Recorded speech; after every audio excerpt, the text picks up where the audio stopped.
Many know about slavery, but few discuss paper genocide. We did not all come from Africa, and most of us have Aboriginal roots that were stripped away due to reclassification and miseducation. As a native Black American and a member of the Muskogee Creek Nation, I understand the importance of tracing your lineage. If you want to learn how to trace your genealogy and apply for tribal citizenship, go to nativeblackancestry.com to schedule a consultation. They don't want you to remember this. You not no slave, you indigenous. Fuck how they painted them Indians. You went to war with the French and the British, man. Quite frankly, you was kings, Merovingians. They took the women and men, made them prisoners, raised up the children to worship their images, set up a lab to the genes and they mixed them, and this shit get way deeper than your pigment.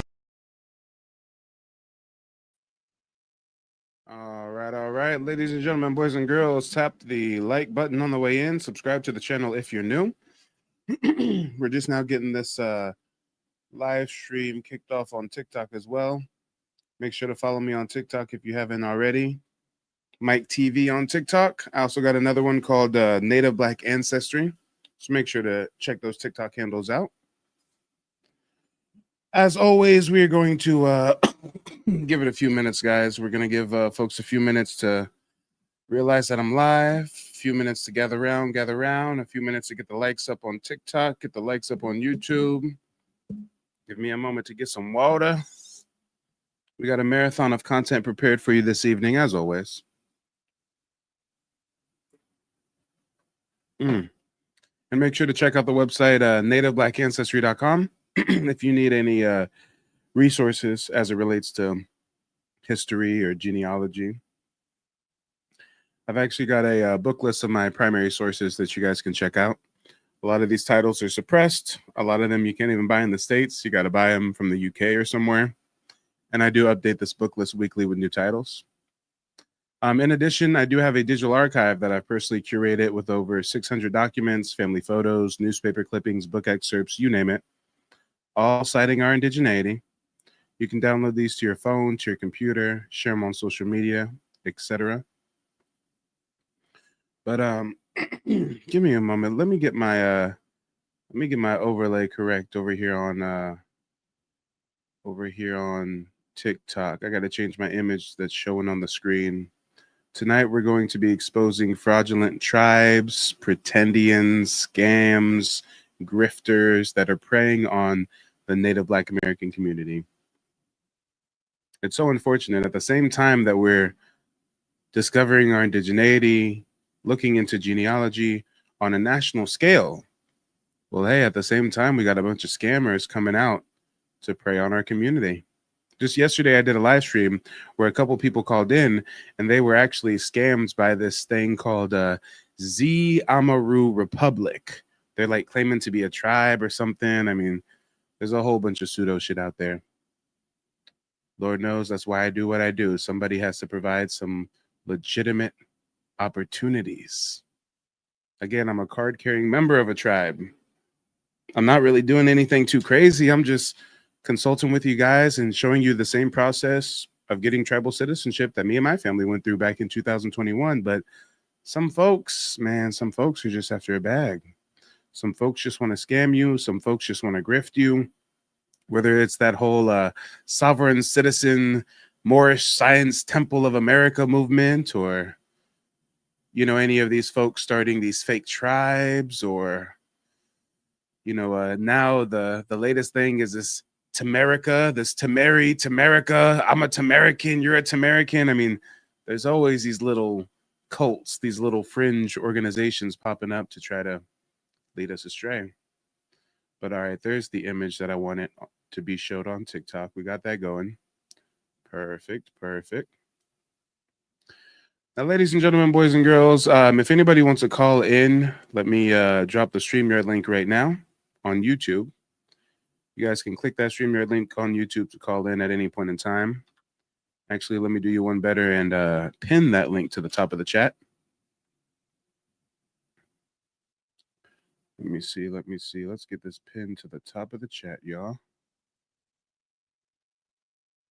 Shout out to everybody tuning in on TikTok. We're going to officially get this party started once we hit 2,000 likes on TikTok. So tap the screen. Tonight, we are highlighting the scammers amongst us, the pretendians amongst us, those that are preying on the Native Black American community by and large. us. Into it, y'all. Let's get into it. All right, let me go ahead and pin the StreamYard link to the top of the chat. There we go.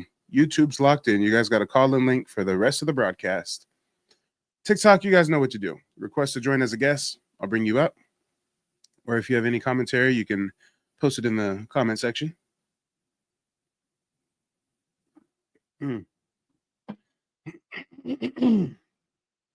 But yeah, this is going to be an interesting broadcast, to say the least. I mean, if there's anybody out there that's been scammed by this Z Amaru lady or this Z Amaru Ministries thing, then, you know, call in, provide a comment.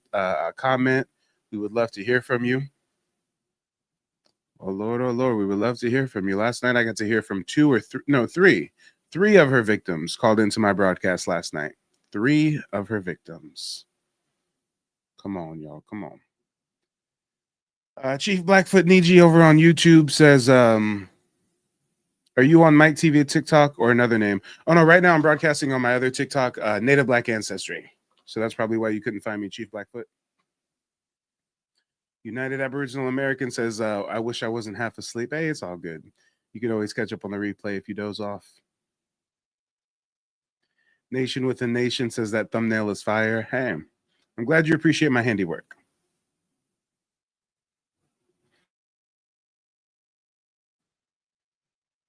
All right, and it looks like we're almost to 500 likes on TikTok. As soon as we hit 2,000 likes on TikTok, we will officially begin tonight's presentation. Guys, again, make sure to check out my website, nativeblackancestry.com. We've got tons of genealogy resources available for you.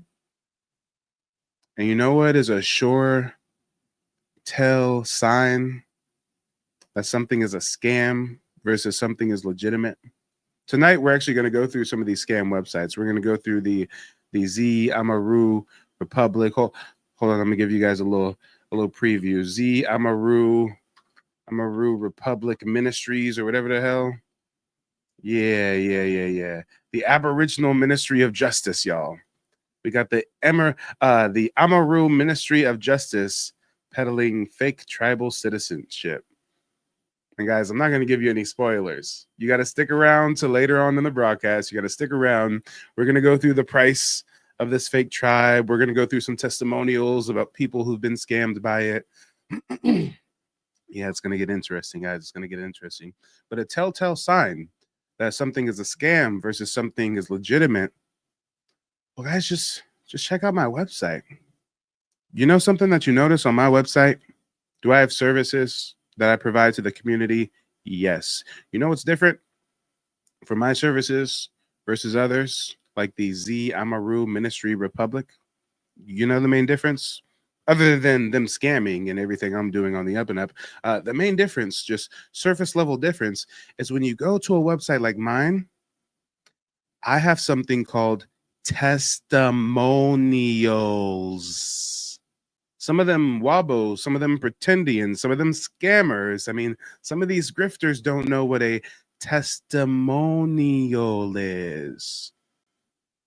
No, I'm just fronting. They probably know what a testimonial is. They just can't get one from one of their clients because they're scamming people instead of providing a legitimate service. Meanwhile, on my website, I've got 3 testimonials on the homepage.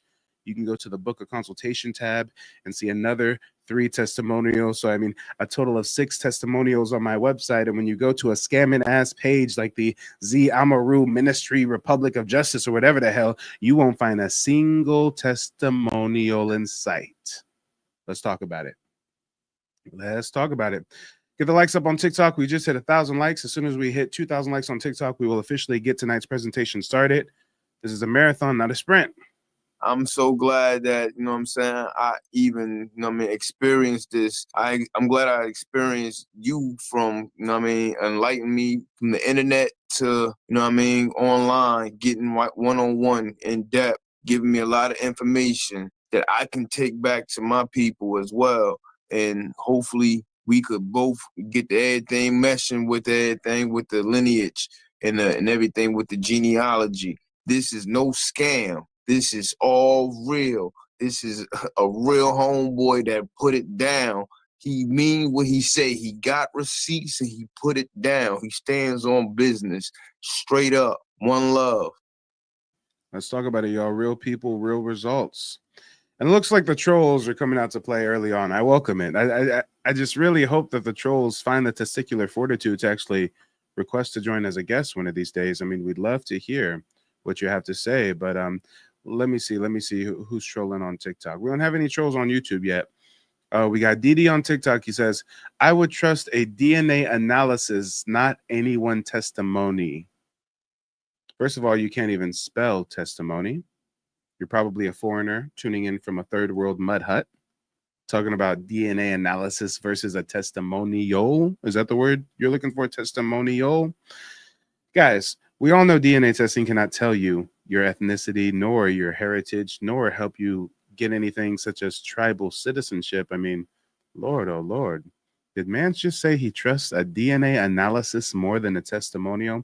Hey, if your DNA analysis was so on the up and up, then the DNA testing company should have testimonials from people whose DNA that they tested. And these people should say, hey, so-and-so tested my DNA and it taught me who I am and everything was valid and everything's on the up and up. But you don't see that. You see fraudulent ass commercials and ads tugging on your heartstrings and shit. You see pseudo shit like what is it? AfricanAncestry.com.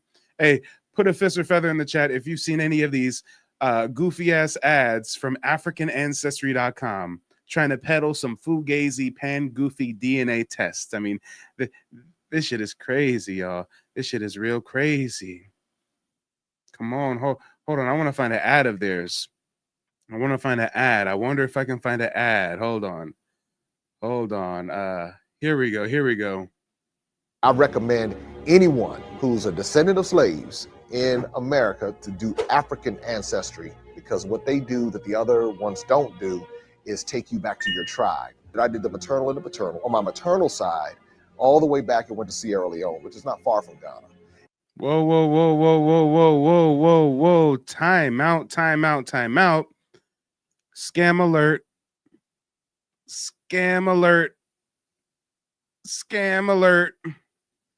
So you telling me you took an African DNA test, they gave you some fugazi certificate, a certificate of ancestry. First of all, guys, a certificate is only as valid as the organizations and institutions that recognize them.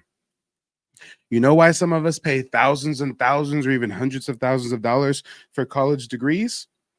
Because those certificates have value. When someone sees a degree from Harvard, whatever organization or company is reviewing that person with that degree, they recognize it. It has value. What the fuck is a certificate of ancestry from AfricanAncestry.com gonna get you? Look at this shit. It says from the Temne people living in Sierra Leone. I wonder if the Temne tribe in Sierra Leone has anything to do with this.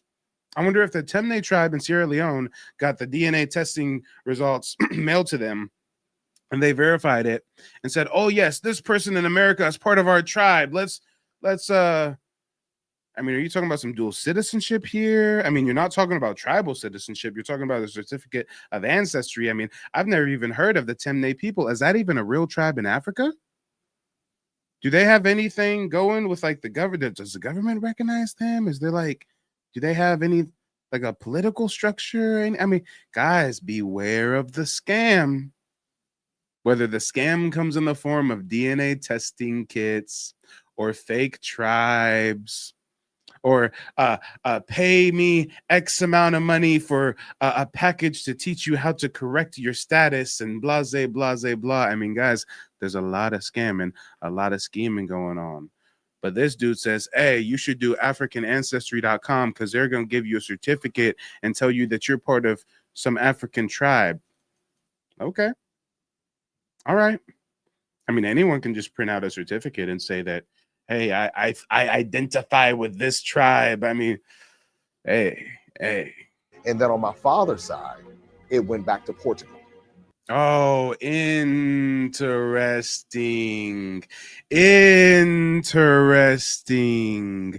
Guys, this is so fugazi. This is so sad. If it wasn't so sad, it would be laughable. Let's play devil's advocate. Let's say that you can really spit in a cup and it's going to tell you what your maternal line is and your paternal line and what country your people came from and what ethnic group your people came from. Okay, let's play devil's advocate here. Man's just told us that his mama's side was some African tribe near Sierra Leone. And he just said his father's side goes back to Spain and Portugal. So you telling me you descend from African conquistadors? Did you guys know there's such a thing as African conquistadors? Let's talk about it. How is it that you're claiming to have Spanish, Portuguese lineage mixed with African lineage? That's an interesting admixture. Spanish and the Portuguese wasn't really breeding with Africans like that. If it ever did happen, on the rare occasion that it did happen, that African was working as a vassal, as a slave of sorts for the Portuguese, for the Spanish crown. They were a conquistador. Damn. We got descendants of African conquistadors trying to lead us astray with fugazi, Pan-African DNA testing kits, y'all. I done seen it all. Y'all. This is wild. This is baffling. Meaning all of the men going back, Portuguese man at some point started that trail. And then on the mother side, all the way back on the women, a woman from Sierra Leone began my mother's line. But when I was standing there and I looked up and it said Portuguese church, what the slave castle was doing was confirming the history that was being revealed in my DNA. I just sat. What said Portuguese church? I didn't see anything that says Portuguese church. Did you guys see anything that said Portuguese church? The DNA testing company that's literally called African Ancestry, they printed out some fugazi certificates. I didn't see anything that said Portuguese church. Hold on, y'all. He's now claiming Portuguese church ties. From Sierra Leone began. Hey, and mind you, finding an affiliation with the Portuguese church is possible. Guess how that would be found? Through genealogy. DNA testing has nothing to do with genealogy. Genealogy is about paper records, birth certificates, death certificates, marriage certificates, church records, military records, right? So it's interesting how they're blurring the lines between DNA and genealogy. How would a DNA test, how does spitting in a cup tell you that your ancestors were linked to a church? We're getting into a whole new level of pseudo now, y'all. I wasn't prepared for this. And my mother's line. But when I was standing there and I looked up and it said Portuguese church, what the slave castle was doing was confirming the history that was being. Whoa. This gets crazier. So where the Portuguese church thing comes from is he went, I guess, to Africa to one of those tourism scams. He went to one of those fake slave castles in Africa where they claim, oh, this was like the doorway of no return. Like this little hallway was the hallway that all the slaves went to before they got on the boat. Come over here, spend money with us, we're poor. Tourism scam, right? So you telling me you went to the local African tourism scam, it said Portuguese church on the top, and this is somehow verifying something for you? Hey, I love how he started off saying that every Black American, I think he used the term African American, but I refuse to acknowledge that term. I think he started off by saying every Black American who's a descendant of slaves needs to do the African Ancestry DNA test. Well, guys, fun fact. Not all Black Americans descend from slaves. And even if we do descend from slaves, that does not mean we descend from African slaves. The first slaves in the Americas were indigenous tribes. Look it up. Long before there was a transatlantic slave trade of Africans, there was a transatlantic slave trade of Indians. And this went on all the way into the 18th century. Tribes like the Yamasee lost skirmishes with local European factions. So guess what? They get reclassified and enslaved in the Carolinas. Some of them shipped to the Caribbean, islands like Jamaica. But if we descend from slaves, that automatically means we're African by default? What? Where they do that at? Damn. But let's finish out this this piss poor advertisement. The slave castle was doing was confirming the history that was being revealed in my DNA. I just sat there and I just kind of thought to myself, I said, this is stuff that you can watch a documentary. Ooh, and then they're literally mentioning the year of return, Ghana 2019. Guys, that was one of the biggest tourism scams they ever pulled on Black Americans in recent history. The Ghana year of return scam. What the fuck you mean a year of return? Guys, let's play devil's advocate. Let's say we descend from African slaves from Ghana. Guess what? No white man snuck into Ghana and kidnapped no Africans. The Ghanaian leadership captured Africans and sold them to Europeans. That's why it's called a slave trade. Is it called a holy war? Is it called a mass invasion? No, it's called a trade. Africans were trading Africans. In return, they got trinkets, beer, gunpowder, muskets, mirrors, beads. They did bad business. Let's just face it. You did bad business, sold out your own people so that the Europeans can participate in global domination. And then after they milked you dry, they said, you know what? Let's have a little extended vacation in your homeland for a little bit. Y'all got colonized for what? 40 years? 50 years? Help me out, guys. Did Africa even get colonized for a total of 60 years? The Europeans didn't start colonizing them until late 1800s, early 1900s. Most African nations got their freedom 1950s, 1960s. Y'all didn't even get colonized like that. But you're still down bad saying that the reason for it is colonization. Okay. Okay, guys, this is going to get interesting to say the least. It's going to get very, very interesting. I see that we have the likes where they need to be on TikTok. Let me quickly catch you guys up on the whole reason why we're doing tonight's broadcast. There was something that recently came to my attention called Z Amaru Ministries or something of the sort. Aboriginal Ministry of Justice. It's ran by the Z Amaru tribe. Guys, it's a scam. It's bullshit. Several of my genealogy clients have been scammed by them, and they're coming to me telling me all about it. Last night, I did a live stream. Several of her victims came to my live stream and told me all about how she scammed them. So, guys, to really catch you guys up on the whole purpose of tonight's broadcast, let me just give you a little recap into what went on last night. We got Angel. Angel, let us know where you're calling in from and what's on your mind. Greetings. I'm calling in from Michigan. Just quick question. Is the only way to get into the tribal community is just through payment? I don't know what you mean by that.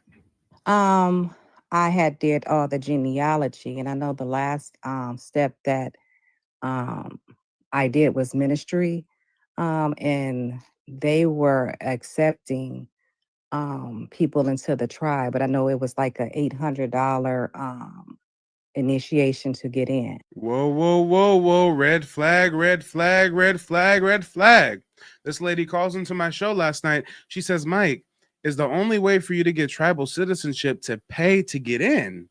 And immediately I'm like, what are you talking about? I've never heard somebody paying to get tribal citizenship. I mean, tribal citizenship is a birthright.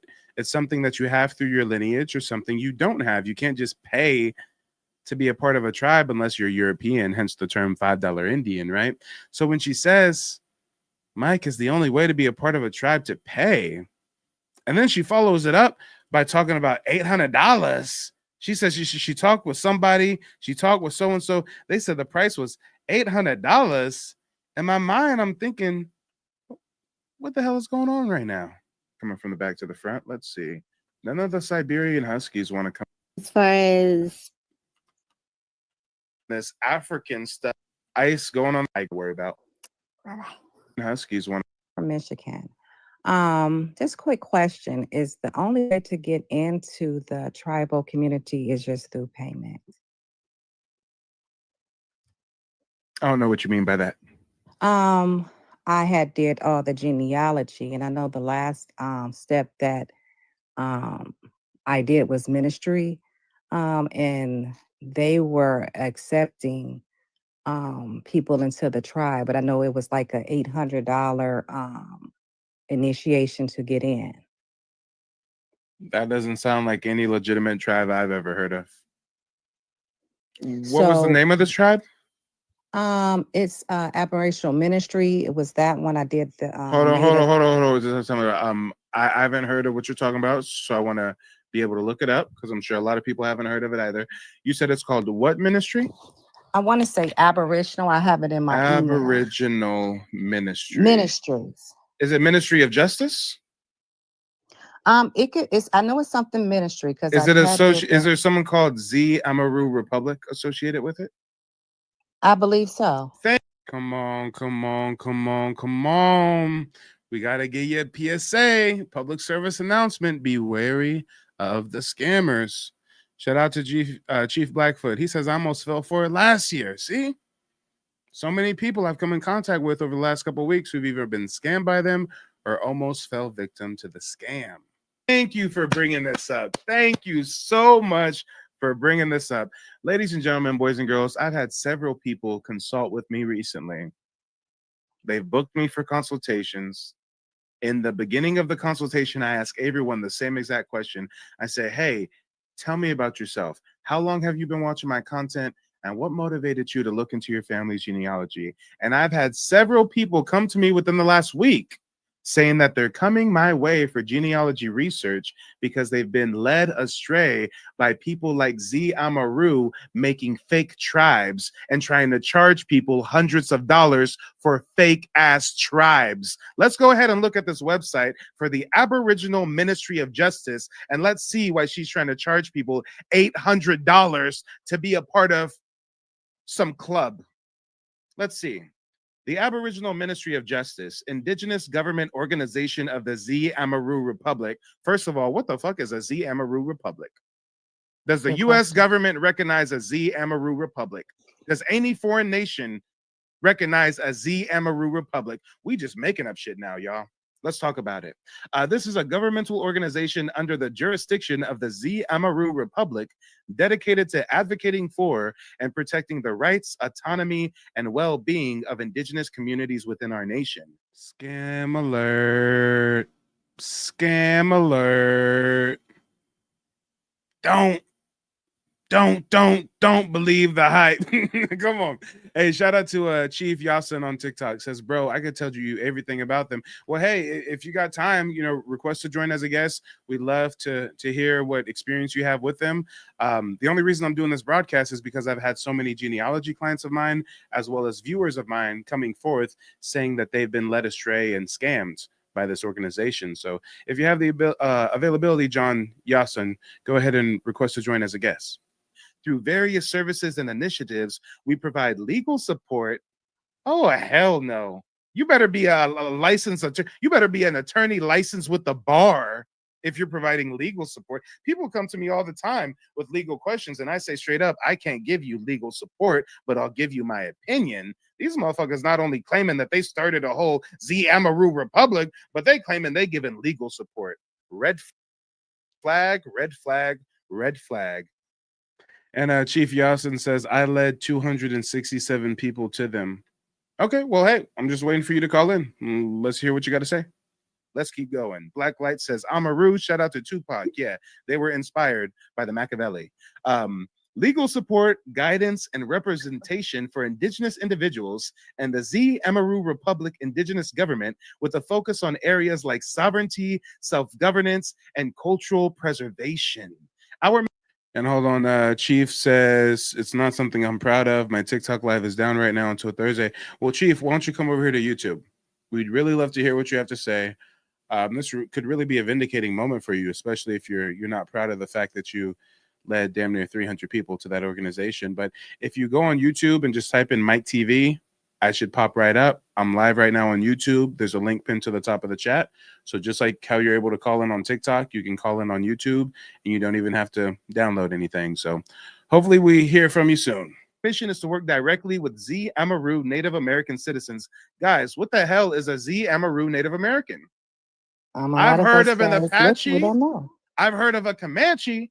I've heard of a Choctaw. I've heard of a Cherokee. I've heard of a Catawba. I've heard of a Taino, a Carib, a Arawak, a Creek, a Appalachian, a Catawba, a Pamunkey, a Nottoway, a Narragansett. I ain't never heard of a fucking Z Amaru Native American. Have you? Damn. But I'm giving them a fair shake, guys, even though I'm passionate, because a lot of my genealogy clients are coming to me after getting scammed by these people on TikTok, getting scammed by the Z Amaru Republic on TikTok. Again, But I I'm also giving did the them. one that you're talking about. I did the native ancestry.com. Time out. NativeAncestry.com is my website. I doubt that I mean, I've you done that went there. already. Yeah, hold on. Time out. First, we're going to read through the Z Amaru, okay? And then we're going to talk about what other stuff you've done already. Because if you're talking about you've already done my website, I'm not sure about that. We'll get there in just a second, though. It says here that citizens will address vital issues such as legal status, jurisdictional authority, and the protection of children and families. We operate within our national framework, the Z Amaru Republic, while also upholding respected international frameworks, including the United Nations Declaration on the Rights of Indigenous People and the American Declaration on the Rights of Indigenous People, along with the relevant national laws. Guys, I'm hearing a lot of bullshit. I'm really still not understanding. Let's see if we can see clarity. Let's go to services. Step 1, native status. Step 2, native status. Citizen prior to 2024 citizenship procedure. Tribal credentials. Record filing services. Certified. Scam alert, scam alert, scam alert. Okan says, that's what I'm scared of, being scammed. Exactly. Now you see why I do what I do. Reviewing reviewers reviews says, I'm glad I held off on all these pseudo things popping up. I found my great-great-grandfather's name on the Freedmen's Bureau as witness, and my great-great-great-grandmother was known in town as an Indian. Yep, exactly. And shout out to reviewing reviewers. I believe that you actually consulted with me recently. They go on to say the payment processor options that you offer are only available to legitimate companies. Yeah. Everything that I do is on the up and up. I mean, I ain't gonna front. When I first started, before I had the website and the payment processor, I was just accepting payments on Cash App and stuff. But over time, you got to tighten up. And Lord, oh Lord, I didn't know that there were so many people out there scamming and scheming like this. You know what? Real quick, we've got Chief Janssen backstage on YouTube. I'm going to bring them up in just a moment. I'm actually about to get through in this video. I'm going to get through some key portions of their website real quick, and then we're going to bring up Chief Janssen. Records request service, the Z Amaru Republic certifications, create a business, and all services. Okay, let's just do this in order, guys. Let's just do this in order. First service, tribal screening process. Our tribal screening process is this. Oh, guys, I'm not lying. I've had several people come to me after getting scammed by this shit. One of the ladies, it's coming back right now. One of the ladies told me that they paid to be a part of this, and this organization told them that they were indigenous. Why? Because they did some kind of quiz, and they told the organization their blood type. So based off of the answers of the quiz and based off of the blood type, this Z Amaru Republic told my client, oh yeah, you're indigenous. Now pay us this money and you can be a part of the tribe. Yeah, let's keep reading though. What's this tribal screening process entail? Our tribal screening process is designed to ensure a smooth transition into citizenship to the Z Amaru Republic tribal jurisdiction for both children and adults. Our aim is to help those who have experienced denationalization, particularly as a result of past atrocities such as genocide, to regain a sense of identity and belonging as Indigenous/Native Americans with a proper nationality. So, guys, essentially, this is just an association. This is just like an after-school club of sorts for people who have a bit of an identity crisis. If you want to regain a sense of identity, if you want to find belonging as an indigenous person, you pay them $800 and you get to have a sense of identity and a sense of belonging. All right, let's keep reading, guys. Let's keep reading. We got a cookie cutter B-roll thing right here. Let's see if there's any audio with this. To become a citizen of the Shiamaru Republic? Oh, I can't even. They got a damn AI voiceover. They don't even care enough about the services they're promoting to just record orally with their own voice. We got an AI voiceover, y'all. Hold up. Find out with our tribal screening process. Why choose us? Our process ensures a seamless transition into citizenship within the Shiamaru Republic tribal jurisdiction for both children and adults. Reconnect with. Shout out to Bria Dean on YouTube. Bria says, that's why I saw you for genealogy help so that this doesn't happen to me. Exactly. This is why I started providing the services that I do, because there's been several people out there scheming people and scamming people with these fake ass genealogy services. This is the whole reason why I do what I do. Renee says, why pay them $800? Exactly. We're going to get there, and I'm going to show you guys the real price to applying for tribal citizenship with a actual tribe that's recognized by the U.S. government. Blacklight says, Cash App sent. My bad. I'm reading stuff. I'm interacting with the chat. I was not looking at my Cash App. If a contribution came through, I thank you.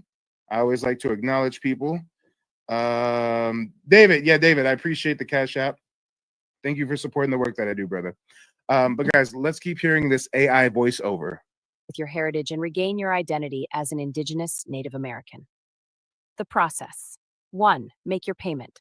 With a one-time non-refundable fee of $75 per adult or $50 per child, our skilled team handles your request with the utmost care.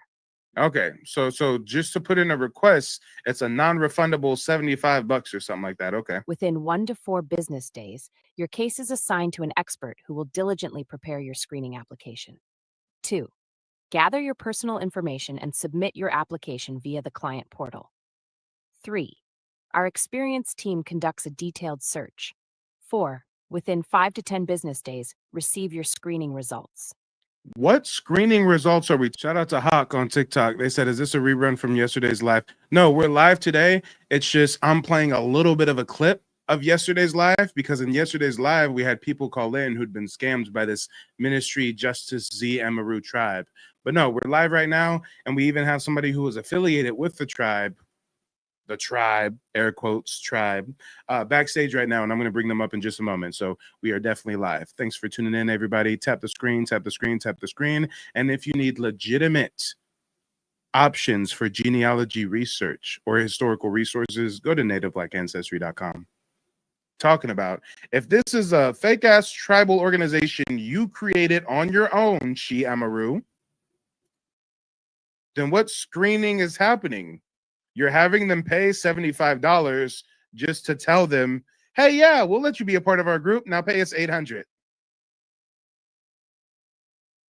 What screening? Do you think she's actually denying someone? Do you think she's actually saying, oh, you know what? We looked at your screening and we don't think you're a good fit. This is a money ploy. Damn. If your application is approved, a certificate and further instructions will be provided via email. They're going to give you a certificate, y'all. Guess what? Nowhere in the services do I provide a damn certificate. Nowhere do I tell you, pay me X amount of money and I'm going to make you a part of some tribe. Damn, this is sad. Hold on. It says, after completing the screening and ready to move forward with the citizenship procedure, click here. Okay, let's assume that we did the screening and we want to click there. What's going to happen? I feel like they're going to ask me for money. The Z Amaru Republic Citizenship Procedure. Reclaim the identity that colonization tried to erase. We're not even going to read through all this malarkey. Why choose this procedure? Correct misclassification. Reconnect your culture. Secure dual recognition. Oh my God, this is such a scam. The U.S. government does not recognize the Z Amaru Republic. But guess what the U.S. government recognizes? My tribe, the Muskogee Creek Nation. I have dual citizenship. I don't think anybody a part of the Z Amaru Republic has dual citizenship. You probably got membership with a club, but that's not citizenship. You're going to gain citizenship in the Z Amaru Republic while retaining U.S. citizenship under the Indian Citizenship Act of 1924, ensuring full participation in both jurisdictions. Oh, Lord. How much does it cost? Here we go.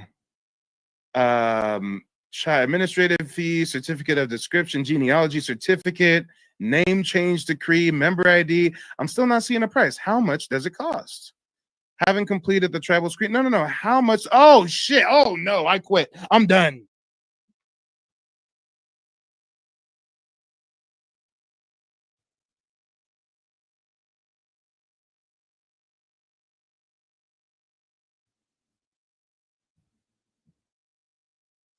Yeah, y'all didn't see what I just saw. Y'all didn't see what I just saw. Damn.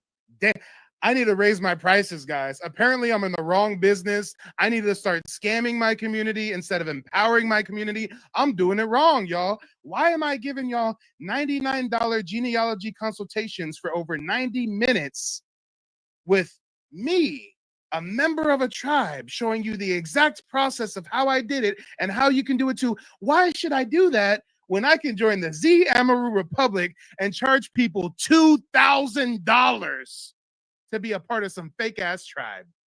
$2,000 to be a part of the Z Amaru Republic. Damn. Damn. Lord, oh Lord, what is going on? Come on, y'all. Let's talk about it. I see some people in TikTok who almost fell for it. Let me see. Who was it? On TikTok, Hawk says they caught me for that $75. I backed off after seeing they wanted $800 to join. Red Silver says that's when I stopped my process. Yeah. Cherokee says you have integrity. They don't.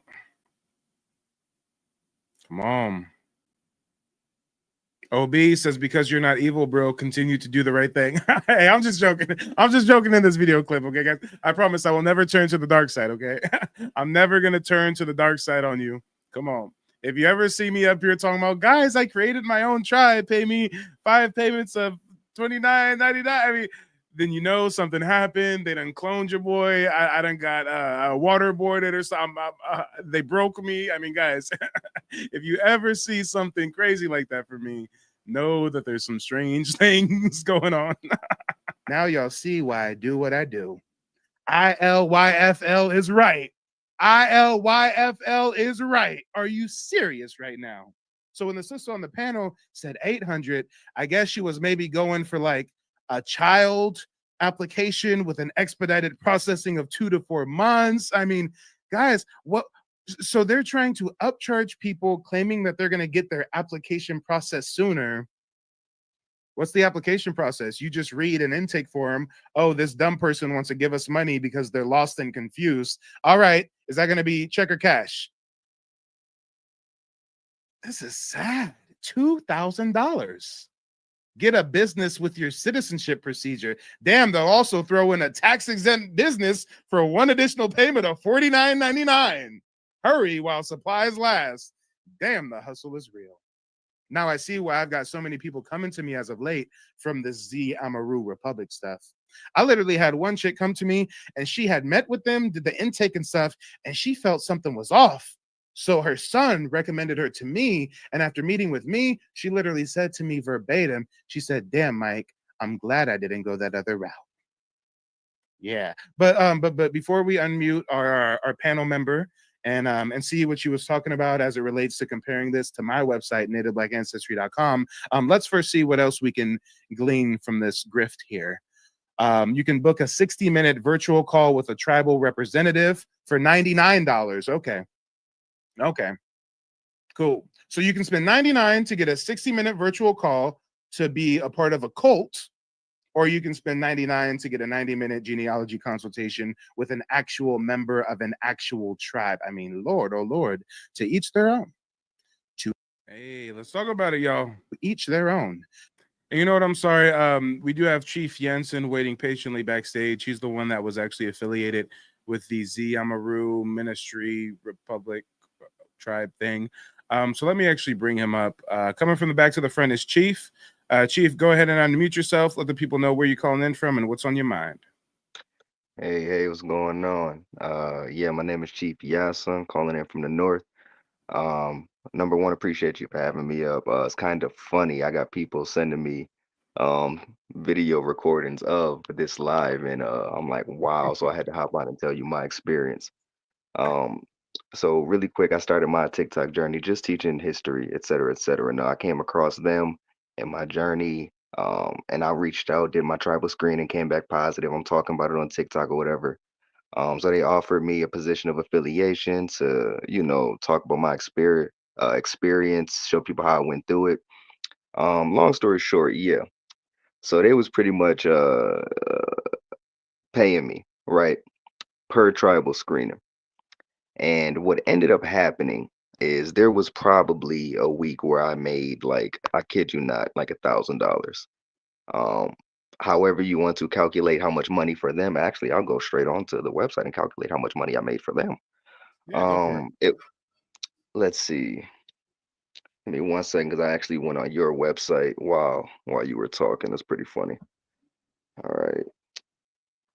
Okay.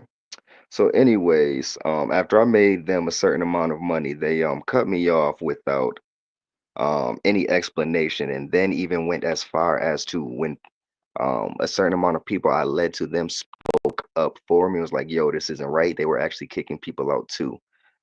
Now at the time where I was affiliated with them, they were charging 800 for adults, 400 for kids. Wait, So hold on, hold one, on. Let me wrap my head around this real quick. So you're affiliated with the tribe. Somehow you've got like someone say some social media clout, or maybe you just have a vast network, but either way you're able mhm, to drive traffic to this organization, so they're I went paying viral. you some kind of referral fee, which is pretty standard in business. If you bring in a client to me, I give you some kind of kickback, right? But you're saying that once you made a certain amount, or once you gave them a certain amount of business, or a certain amount of traffic was sent their way, they just cut you off. And then the people that came in through you were even raising red flags like, yo, what's going on here? And then that's when they started to kick people out of the tribe. Correct. I didn't even know. I was so upset. I haven't paid attention to them in months. So when I just saw that price that they're charging, they upped their price because I brought so much traffic in that they were like, oh, we don't even need to pay him. We're going to double our price. We're going to get more people. And now, even seeing that, I'm appalled. And to anybody here who booked a consultation with me or found the Shiamaru from my videos, this is an apology from Chief Yasun. Uh, I, I I apologize. I had no idea that these people were like this. When you say Aboriginal Ministry of Justice, you're using the word ministry. You're using the word justice. I'm assuming you're doing justice for the people. So that's a huge my bad. I see. So yeah, this is crazy. So they were charging 800, which is why some people in my chat right now on TikTok are saying that they almost got for 800, but then when we go on the website it says it's 2000. So after you gave them a boost in traffic, they were like, let's just, you know, d- over double the rates, right? Because double would be 1600. So so more than double the rates. More than double. And And what mhm, exactly are they providing? Like, for example, let's imagine it's back in the day, however long back it was, and let's say that I'm a person that you're guiding through the She Amaru ministry thing. What exactly am I getting for the intake fee, the initial consultation, for the whole membership? Like, what exactly do I get? oh, I didn't even have the authority to speak on the membership. My authority was simply to show people how I did the tribal screening. And simply for the tribal screening, you don't, oh my gosh, thinking back on it, oh, I'm feeling like such an idiot. Thinking back on it, when you complete your tribal screening, you don't even get a certificate. You get a PDF certificate. If you want a real certificate, it's another $50, and then they'll mail it to you. Whoa. So you do some kind of tribal screening. They give you a PDF certificate. And if you want a physical copy, you got to drop an additional $50. Yep. And So here's the two here, things come to mind. Hold on. mhm. Two things come to mind. For one, what exactly does the screening entail? And for two, what is supposed to be the value of the certificate? Man, that's as someone who is came into this knowledge of who we are. When we're walking into tribes like this, we think the certificate is, I guess, identity. You know how they say you pay, like you said earlier, you pay this much to what, a sense of identity, right? Hmm. That's the scam because they know people are looking for that sense of identity. So for a lot of us, this was the start of us reclaiming who we are, and now we got to even try to fix that. I see. So you're saying that just like most cults do, they were really preying on the emotionally vulnerable. They were preying on Mhm. people who really felt indigenous ties and were really just looking for any kind of affirmation. So when I say, what value does a certificate have? Well, to someone like me or to someone like you who, you know, is more well versed on these topics, we know that the certificate is pointless. It's nothing, right? It's not even worth the paper that it was printed on. But to someone who doesn't know these things, to someone who's just now coming into Black Americans being indigenous as a new concept, they may think that this certificate gives them the legal precedent to start putting Native American on their applications and their documents. Some people might think this gives them the precedent of not paying taxes anymore.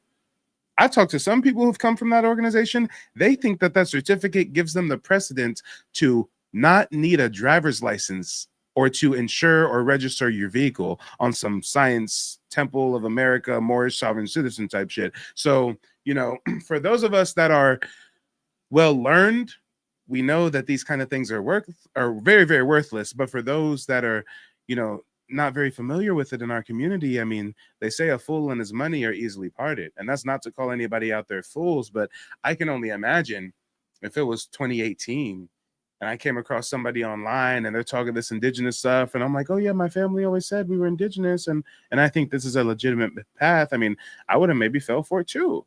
But it being 2025 and me being a historian and a genealogist and me actually going through the legitimate tribal citizenship process myself in 2021, I know this ain't nothing but a damn scam. But other than the certificate, what else do you get? What's like the next step after that? Oh gosh. The certificate, man. Yeah, the citizenship after that, they say you got 14 months to do the citizenship, and I'm guessing that's 14 months to save up that money, because for a lot of people that's about how long it's gonna take. And Wait, so 14 months to do the citizenship. So we know that there's not really nothing with the citizenship. It's just them accepting someone's payments. So just like you said, the 14 months is really just an opportunity to get them to save up, or are they making like layaway payments on the citizenship? layaway payments as well. Yeah, they do Damn, they do have those. damn, Um, damn, damn. and really quick, I want to make one final statement before I get off here, because I don't want to stir up too much drama, or be up all up in everyone's business. But I came up here, to warn people. The Aboriginal Ministry of Justice, this woman, the chief, she is not the original Shiamaru. That no, that nation was the ARNA. Even on their website, they have a wanted poster of her name for an attempt to carry out coup, Wait, theft of what's the headquarters from NRNA? What's that stand for? the ARNA, I believe, is the Aboriginal Republic of North America, and they classify themselves as the Shiamaru as well. So that's even a whole another thing you can dive into. So there's two Shiamarus, and Okay, so yeah, it's now a the rabbit hole's getting mhm, deep. So there was a exactly. different Shiamaru Republic that this chick was a part of. She got the game from them, split, and then she started her own little scam racket. Ding, ding, ding, and that's how they getting people. So Damn. with that being said, much love, much respect to all the originals, the aboriginals. I'm gonna go ahead and close out and continue listening. Keep doing what you're doing. Much love, family. Yeah, thanks for calling in, brother. Man, I'm glad that we were able to have somebody give us a first-hand account. This is crazy, y'all. This is disheartening. I mean, I worked so hard, 13-hour days back to back, providing these genealogy consultations.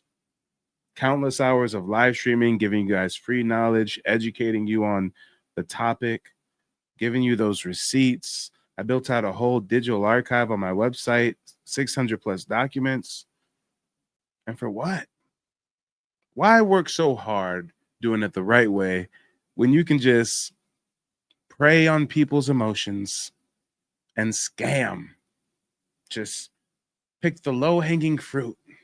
Just get to a bag, printing out fake ass certificates and telling people they're a part of some new sovereign entity. I mean, oh Lord, I could never. This is so disheartening. And this is actually the reason why I started to do what I do, because I'm pretty new on TikTok. I started TikTok in March, but I've been on YouTube since 2022. I got tribal citizenship with the Muskogee Creek Nation in 2021. And fun fact, I never made any content centered around Black American indigeneity. I never made any YouTube videos about it, any live streams. That wasn't my niche. My niche on YouTube was exposing scammers, fake gurus, grifters, charlatans preying on the Black community.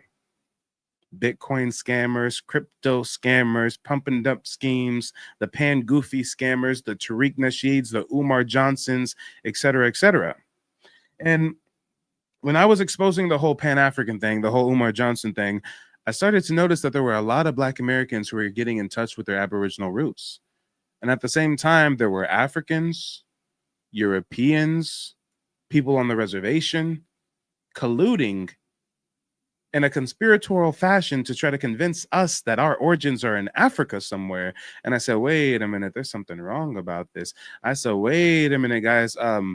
I'm Black and I'm a member of a federally recognized tribe. This is real. This is a real thing. There are Black Americans that have indigenous ancestry. And over time, as I started to be more vocal about my own tribal citizenship, people would just naturally come to me. Yo, Mike, how'd you do that? What was the process like for you? And believe it or not, I started providing free consultations. I was running a marketing practice at the time. After doing my 9 to 5 in the evenings, I would do free consultations. And at that time, my consultations were 2.5 to 3 hours long per person. I was jam-packing it with information. But I started to notice over time that some people were acting flaky. Some people weren't really respecting my time. Some people weren't really valuing what I was doing. So I said, you know what, if I'm going to keep doing this, because more and more people were coming to me, I said, if I'm going to keep doing this, I got to figure out a way to keep the lights on. So guess what I did? I figured out the lowest price that I can charge for my time. And I came up with $50. So now I was given 2.5 to 3 hour long genealogy consultations for $50. And then guess what happened? There was somebody on YouTube that was scamming Black Americans with fake genealogy research. He went by the title, The Research Guy. If you guys look up The Research Guy now, you'll probably not even know who I'm talking about because I exposed him so successfully. I exposed him so viciously. I made him quit. I made him change genres. He don't even post no YouTube content, no TikTok content, no more about Black folks being Native or Native American, nothing. Now he's on some Trump shit. Now he moved on to some political grift because I got him up out of here because he was scamming our community. And over time, the service that I was providing just grew and grew and grew. And I ended up building the website, nativeblackancestry.com, so that all of these receipts and historical documents that I was coming across, I can catalog them, I could archive them, and I can make them accessible for everybody else so that we can shave down that learning curve, so that it doesn't take you guys 4 years straight of full-time research to know everything that I know, right? But imagine how disheartening it was when, for the last 1.5 years or so, I'm building my business. I'm spreading the word. I get started on TikTok. We're waking up a lot of Black Americans over on TikTok, and at the same time, I learned that there's quite a few people who are preying on our community. It's not just the Z, I'm a real Republic thing. There's a few of them out there. Quite a few of them are foreigners as well, guys. I mean, check the hairlines, check the big foreheads. I mean, we got a lot of foreigners, whether Haitian, Caribbean, African, they trying to run game on us because they know that we are in the middle of something called the Great Awakening. Didn't you notice that over the last few years, like all across the country, Black Americans at the same exact time are getting in tune with genealogy, history, our indigeneity? I mean, at the same time, we're all realizing, wait a minute, grandma, uncle, grandpa, they did say that we were Indian. I did come home from school that one day and said, oh, I learned we from Africa today. And they said, no, we ain't from no Africa. I remember that. I forgot it, but now I remember. Guys, this is the Great Awakening. And unfortunately, we're going to have frauds. Unfortunately, we're going to have grifters. Unfortunately, we're going to have bad actors, if you will. And I will continue to do everything I can to provide legitimate opportunities, legitimate services, and always raise awareness to not just the true history of our people, but to also these scammers that are trying to prey on our people. Now, let me get caught up with the chat real quick. Shout out to everybody tuning in on TikTok and YouTube. We got almost 100 people watching on YouTube, almost 50 people watching on TikTok. I appreciate everybody tuning in. Coco says it's like a pyramid scheme. Yeah. FBA or Nothing says, what is a book that a Black American can read to know more about the history of Black natives? Well, it's funny that you asked that. On my website, nativeblack.ancestry.com, let me bring it up on the screen. I've actually got a book list of most of my primary sources. This book list is updated weekly. We got a lot of titles here. If I was just to cherry pick one of them, what was your question again? What's a book a Black American can read to know more about the history of Black natives? If I was to recommend a book, I would actually recommend a book that I haven't even added to the book list yet. And that's going to be this book right here. Give me just a moment.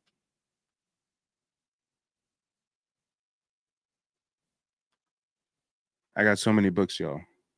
I've been growing the library. Where's the book I'm looking for? Here we go.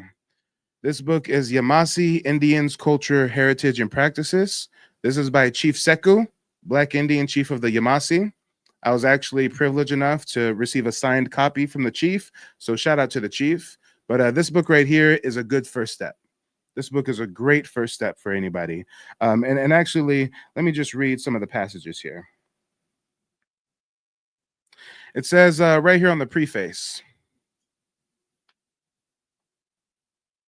the intent of this book is for the informational purposes of the Yamasee, Muskogee, Creek people, and bloodline.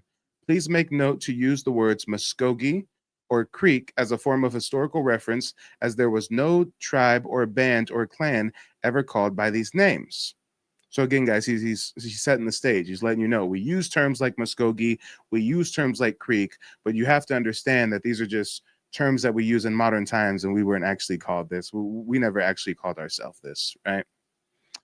It says, some authors of old decided to group tribes together, which has now caused confusion to certain tribes' identity and makes it harder for readers to comprehend when words like Creek are used. For example, Creek describes a group of Indians from different villages that make up the Creeks: the Oconee, the Hitchiti, the Yamasee, the Miccosukee, and the Savannahs were all a conglomerate of tribes that were uniformly interpreted as the Creeks. However, these tribes today are not mentioned when you read about the Creeks in literature or their federal recognition with the BIA. As with most wars, the causes of the Yamasee War began well before the start of the conflict. Shortly after the completion of Queen Anne's War, the Creek began to get agitated with the English traders on the border of their nation. These traders had made the Indians dependent upon the goods they supplied. Guns, for example, made it easier for the Indians to hunt, increasing the amounts of goods they had to trade. The Creek were unhappy with the traders, who seemed to be supplementing their slave trade income by occasionally taking a Creek warrior. Let's talk about it. Most of you guys don't realize, long before there was ever a transatlantic slave trade of Africans, Indians in America were captured as slaves. How are you going to take a Creek warrior, put him on a plantation, and make him a slave if that Creek warrior wasn't black? If that Creek warrior wasn't richly melanated? Let's talk about it, y'all. Let's talk about it. But you know what? There's a few more parts, and I've actually got some tabs here on some key sections I want to highlight. So let me just cherry pick a few gems in this book. And this right here is a photo of Chief Sekou. He's also on YouTube. If anybody, he's on YouTube and TikTok. On TikTok, I think his name is literally just Chief Sekou. He's very active on TikTok. He always is making new TikToks. And then I think I don't think he has a YouTube channel, but he gets booked for a lot of interviews on YouTube. So yeah, Chief Sekou is definitely on YouTube as well. Our story, Yamasee. Who are the Yamasee? The Yamasee Native Americans were listed among the 19 tribes as being of dark complexion, found widely scattered among the inhabitants of the North and South America. This statement was published in the book titled Carolina Genesis Beyond the Color Line. According to other documentation, we Yamasee were here before the existence of Christ and Christianity. This is not to denote Christian beliefs or those of us that worship Christ, but we are showing how long we as a tribe and nation existed, and for the purpose of proving there was no way of destroying the tribe as old as the Yamasee Indians.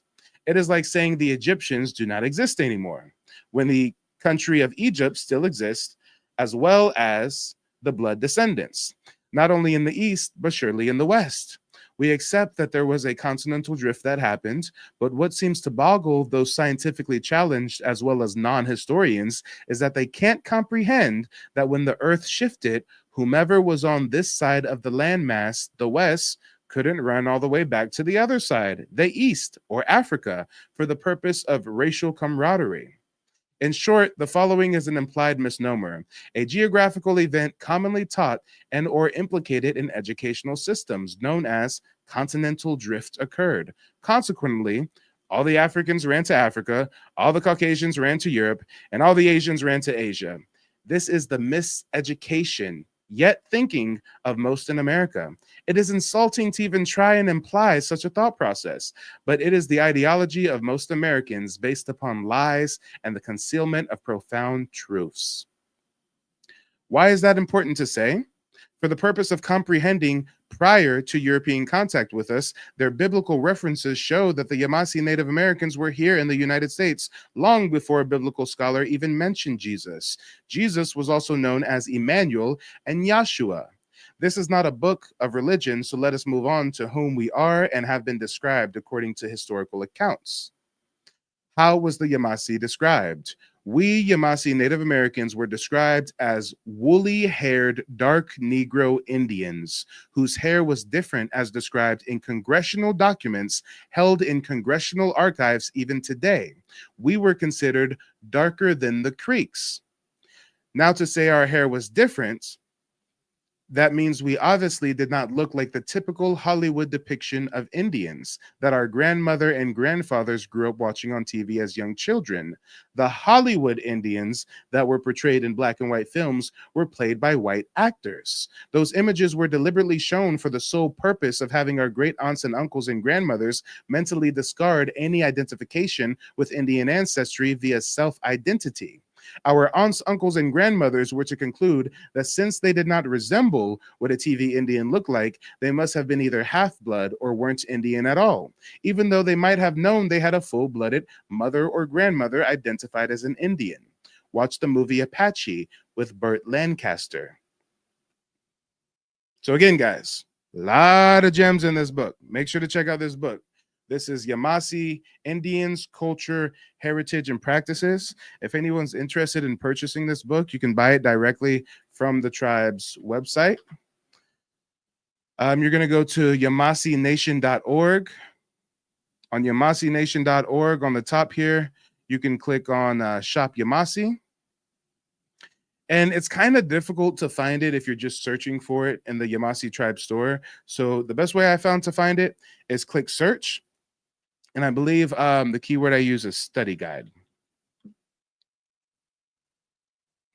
Yeah, see, if you type in study guide, here's the book right here. Yamasee Culture. Let me zoom in for you.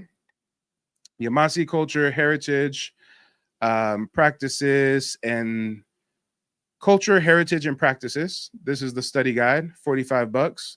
Best $45 I spent in recent months, I tell you. But here's another description here. The Yamasee are farmers, fierce warriors, hunter-gatherers, and descendants of the mound builders, a southeastern tribal nation with the ability to call arms, many tribes that were all a part of the Yamasee Confederacy, called by many the ancient people, gentle, and children of the sun for their dark complexion. The Yamasee has truly left a mark in Native American history. Connected historically to more than several states such as North Carolina, Georgia, Alabama, Florida, and South Carolina, the saga of the congressionally described Negro Indians unfolds. So yeah, definitely make sure to check out Yamasee Culture, Heritage, and Practices. And you can get this on the YamaseeNation.org website. Just make sure to click search and type in study guide. But let me quickly get caught up with the comment section, and then we will continue tonight's presentation. FBA or nothing says I just found it and wrote it down. Okay, perfect. Thank you for asking about a good book recommendation. Let me see. Shout out to Stacy. Stacy says William McIntosh is my 5th great grandfather. Okay. I always have a lot of McIntoshes, Perrymans, and Graysons in my live stream on TikTok. It's always a family reunion. Let me see what you guys are talking about. Yeah, Grey Wolf. Yeah, Chief Seco is definitely on TikTok. Let's see. Butterfly Blessing says, just how my paternal papa looks. Dark skin and woolly haired. Creek Yamasi in the house. Hey, thanks for tuning in. Little Feather says, Grayson in the room. Yes, I told y'all. Every time I do a live stream, it's like a family reunion, okay? It's like a family reunion. But guys, again, the main purpose of tonight's presentation was to really expose and highlight this Z Amaru Ministry Republic fake tribe scam thing. So let's get back to the clip from last night. I think I saw more services though. Record filing service. Let's see what that's about. There's a record filing service. Okay, I'm not seeing any pricing on this. Oh, frequently asked questions. That should be a good laugh. Can I speak with someone before moving forward with payments? How will I know if my record was recorded successfully? I was told a record was not filed correctly. Do I have to pay the fee again?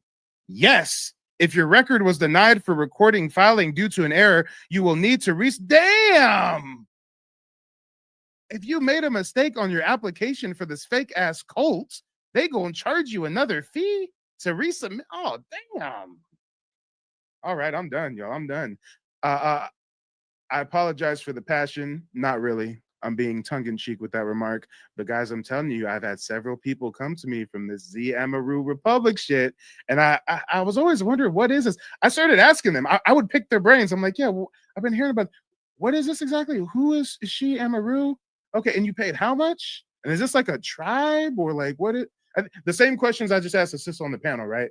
She said, Mike, why does it cost $800 to apply for tribal citizenship? And the first thing I said to her is, what tribe are you talking about? Because I have never heard of, guys, check this out. Let me get some fists or feathers in the chat. If anybody would like to know, if anybody's curious with how much did Mike pay the Muskogee Creek Nation to process my citizenship application? Let me get some fists or feathers in the chat, since we're talking about all this money and it costing money to apply for tribal citizenship and stuff. Hey, shout out to King Will Circle. King Will Circle says ChatGPT said it's a red flag. Damn. King Will Circle just asked ChatGPT about the Z Amaru thing, and ChatGPT said, nah. Hey, I bet you if you ask, hey, King, ask ChatGPT about NativeBlackAncestry.com and tell me what they say. Tell me what they say. I'm seeing some fists. I'm seeing some feathers. You guys are interested to know what I paid to be a member of my tribe, so to speak, you know, quote unquote, what I paid, right? Let me go to my Google Photos. Give me just a second here. I don't have the documentation anymore, but when I got my results from submitting the application, when I got my acceptance letter and everything, I took a picture of it. I took a quick photo of it. So let me show you guys, because in this photo, I swear there's a money order. I swear there's a money order that shows the exact amount I paid as the application fee to apply to be a part of my tribe. Check this out, guys. I tell you all the time, I became a member of my tribe when? In 2022. What does it say? What does it say? February 22nd, 2021. Oh, I'm sorry. It's been a long day. I tell you guys all the time, I got my tribal citizenship in 2021. What does it say here? February 22nd, 2021. Please find enclosed your new Muskogee Creek Nation citizenship ID card. Please review the correctness of the card thoroughly. If there are any typographical errors, return the card with a letter stating the error. There's my card. They sent it to me in the mail. They also sent me my birth certificate back, because in order to apply to be a part of a legitimate tribe, you got to send in a birth certificate. Oh, and what's this here? This is the money order from the application fee I paid. Let's zoom in on this real big and see if you can see how much money I paid, guys. What does that money order say? $25 and no cents.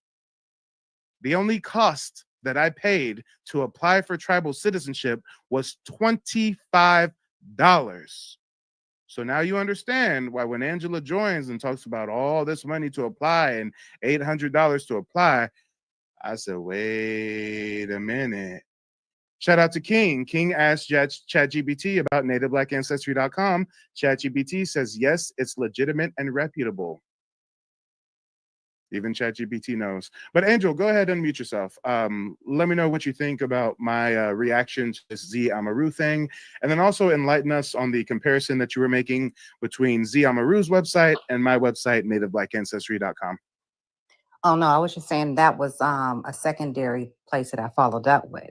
But the DNA consultants that does a DNA fingerprint test. So I had alternate testing done as well. So that's why I was saying how did yours differ? You know, however you reacted to it, that's your passion, like you said. A lot of people is just trying to find how to get in it, you know, how to get recognized. So, you know, I'm not really for sure, you know, like you said, that's how you're passionate. I wish we would just continue with the conversation, but I was just basically saying if But you hold had on, some DNA done. it sounded like you were making a comparison, though. I swear No, I'm just you said saying, I was something just about. saying that was one of the ones, but you didn't let me, you know, explain it. I had other actual testing where I sent in samples of DNA. And I wanted to know how did yours was differ because I actually done that step already with the DNA consultants. And I got back, you know, some of my results back. So I just want to know what was yours different from theirs. I got you. So before I answer the question about DNA, what I was asking you about is it sound like you were mentioning my website, and it sound like you No, were I said I did mentioning a something call. similar because Okay, you said you were something saying that similar. Okay.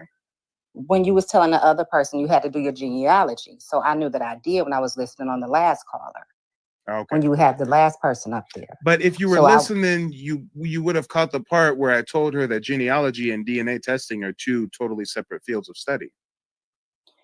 all I'm saying is, what is your website based off? My website has nothing to do with DNA testing. My website is about teaching people the genealogical research process. Genealogy has to do with paper trail research, documentation, birth Like following the certificates. Dawson rolls That and stuff like that? not the Dawson's rolls, but the Dawes rolls are one of them, and there's several other tribal rolls as well. But if you want to apply for tribal citizenship with any legitimate tribe, they don't accept DNA testing. You have to prove that you're a lineal descendant of a member of their tribe. And the only way that you can prove that is through paperwork. And let me give you an example, because again, you're talking to a genealogist. Hold on just a second. Again, the only way to do this is through paperwork. These are hundreds of documents, land allotments, tribal applications, you name it. Matter of fact, I just ordered a packet of documentation for one of my genealogy clients. I just got this packet from the Oklahoma Historical Society, over 70 or 80 documents on their ancestry. I mean, this is the only way to do it. Documentation. We're talking land allotments, bills of sale, tribes, chiefs, and treaties, muster rolls, Dawes rolls, Freedman rolls. I mean, it's all about documentation. So if you got anyone out there who's trying to sell you something for hundreds of dollars and talking about being a part of some tribe and they're not talking about documentation, that's a red flag. That's a big, big red flag. Okay. Understand that. You explained it very well. Yeah. Well, hey, since I got you here, if you have any other questions, I'm all ears. Otherwise, I got a Oh few no, more I people was just I backstage. just stopped by on the live and I just wanted to you know, just see what you was talking about, and I was able to, you know, just hear what you was talking about. For sure. Well, if those Z Amaru folks are your peoples, hopefully Oh no, I didn't diss I them just too harshly, but hey, oh no, I can't hold my my tongue. thing is I'm listening to everybody's opinion. I mean, I don't know them. I didn't go with them. I just knew that was another one that, you know what I'm saying, I looked into, and I'm like, oh no, you shouldn't have to pay that much just to, you know, do all that at once. I already had got my DNA done. So if everything else is costing that much, then Yeah. you know, it is what it is. And let me just pause the tape real quick to remind you guys of something that's very, very important, okay? Just a friendly reminder. A lot of us are researching our heritage. A lot of us are understanding that we've been lied to. We don't have African ancestry. We have indigenous ancestry. And I know that there are a lot of different people on social media offering these different packages and claiming they can correct your status or get you tribal citizenship or some shit with the UN or blase, blase, blase. Guys, first and foremost, you can look into whatever you want to look into, but I urge you to at least do this.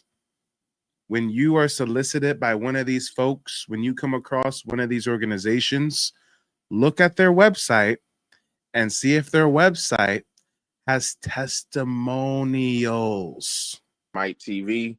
He's knowledgeable about his information about the American Indians and how we change our classification over time and the different types of mounds and different rules from the French, from the British. If you want valuable information, you want to really find out who in your lineage and who are the people you come from, I suggest going with Mike TV. His prices are affordable. He's not like some of these other people out here. I urge, go with Mike TV.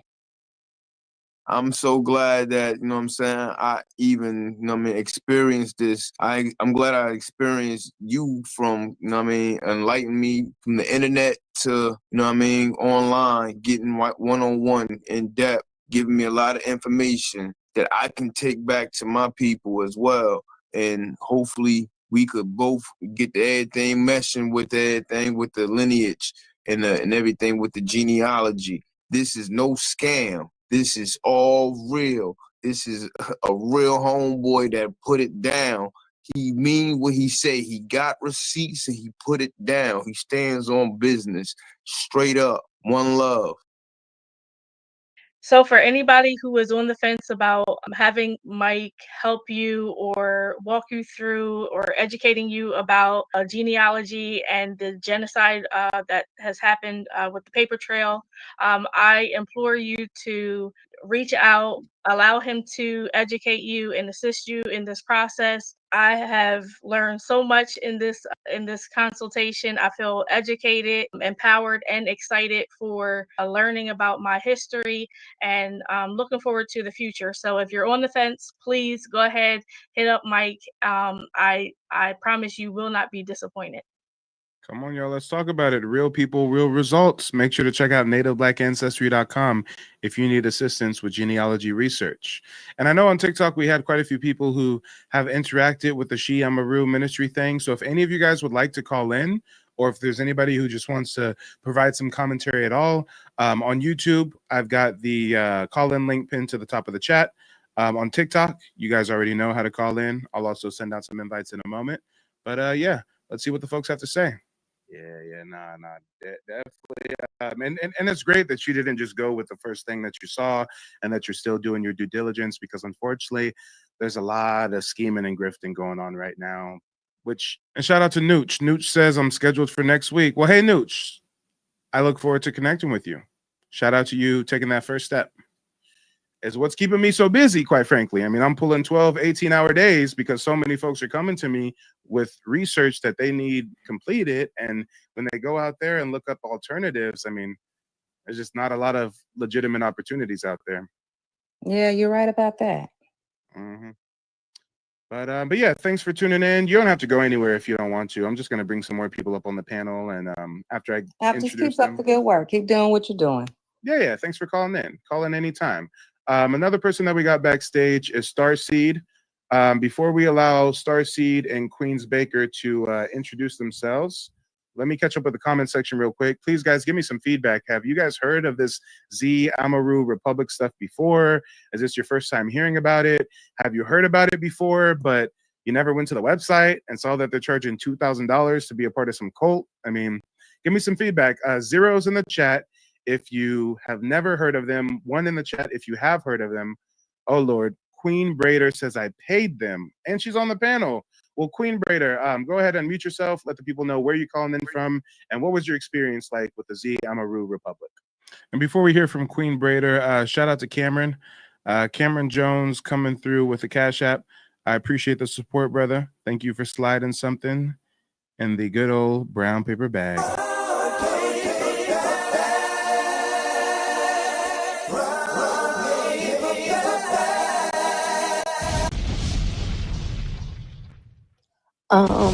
I'm hurt.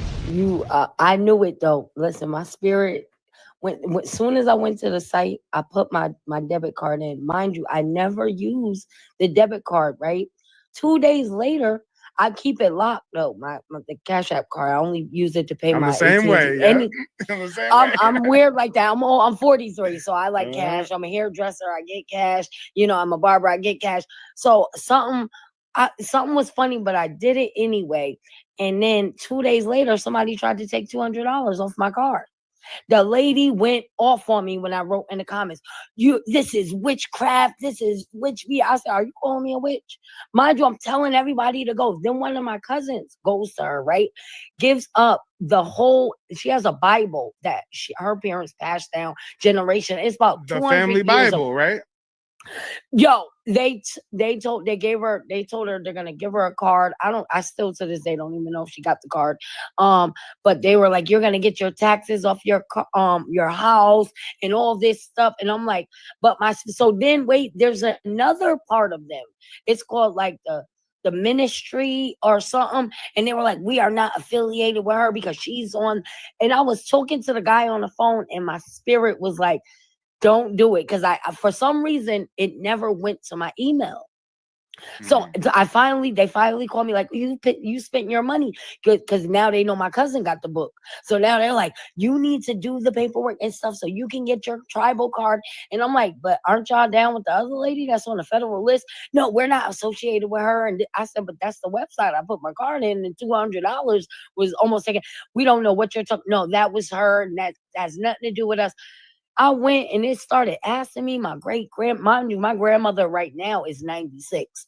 She's your complexion, right? But I noticed when I'm digging, now I'm asking her interviews. Like, and real quick, shout out to Lady M. Hey, Lady M, if you're available, I'd love to hear from you. We're exposing some of these fake organizations, selling folks fake tribal citizenship. We got a lot of people who've been scammed by the Ministry of Justice, Z Amaru. So yeah, it's always nice to have clients of mine come through and kind of provide what the experience was like for them, because boy, there's a lot of Black Americans looking for genealogy assistance, and unfortunately, we're discovering there's a lot of folks out there scamming. every time I cut her hair, I'm like, Grandma, so where were your people born? The last name Stoner, that ain't even the real name. Because I put it in ChatGPT, her picture and her birth date and her parents' information, the state they were born. ChatGPT told me it wasn't even Stoner, it was Steiner. It was like all this other. They put her white. My grandmother, my 96-year-old grandmother, they put her white on her birth certificate. So now I'm figuring out it's Pennsylvania and Virginia. I'm using you. You're on it. I'm using you. Once I get back to Connecticut, I'm definitely gonna. Yeah, I'm traumatized though. Once they tried to take my money, they tried to act like I was crazy, but spirit never lies.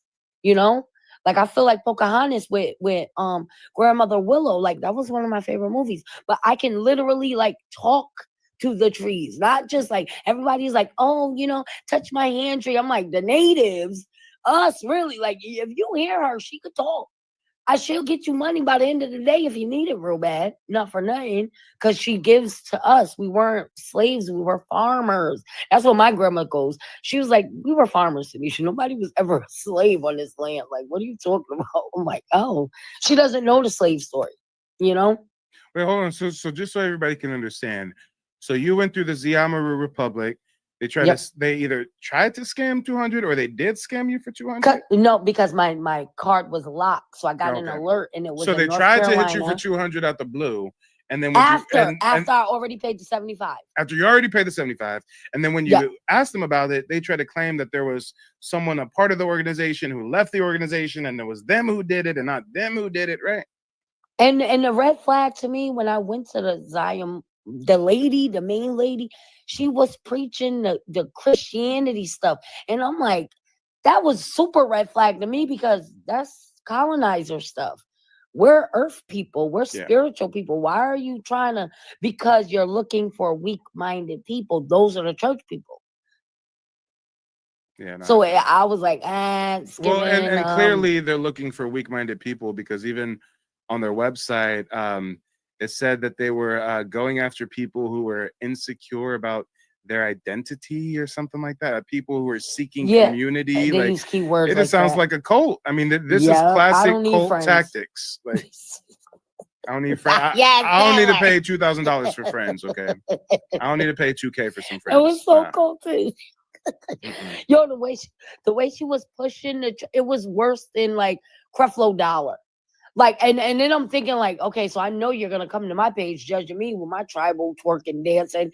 Just FYI, twerking is tribal dance, y'all. Release that negative energy, please, ladies, please. Get in touch with your indigenous roots and back that ass up. Listen, every tribe does it. Africa, they shake their hips.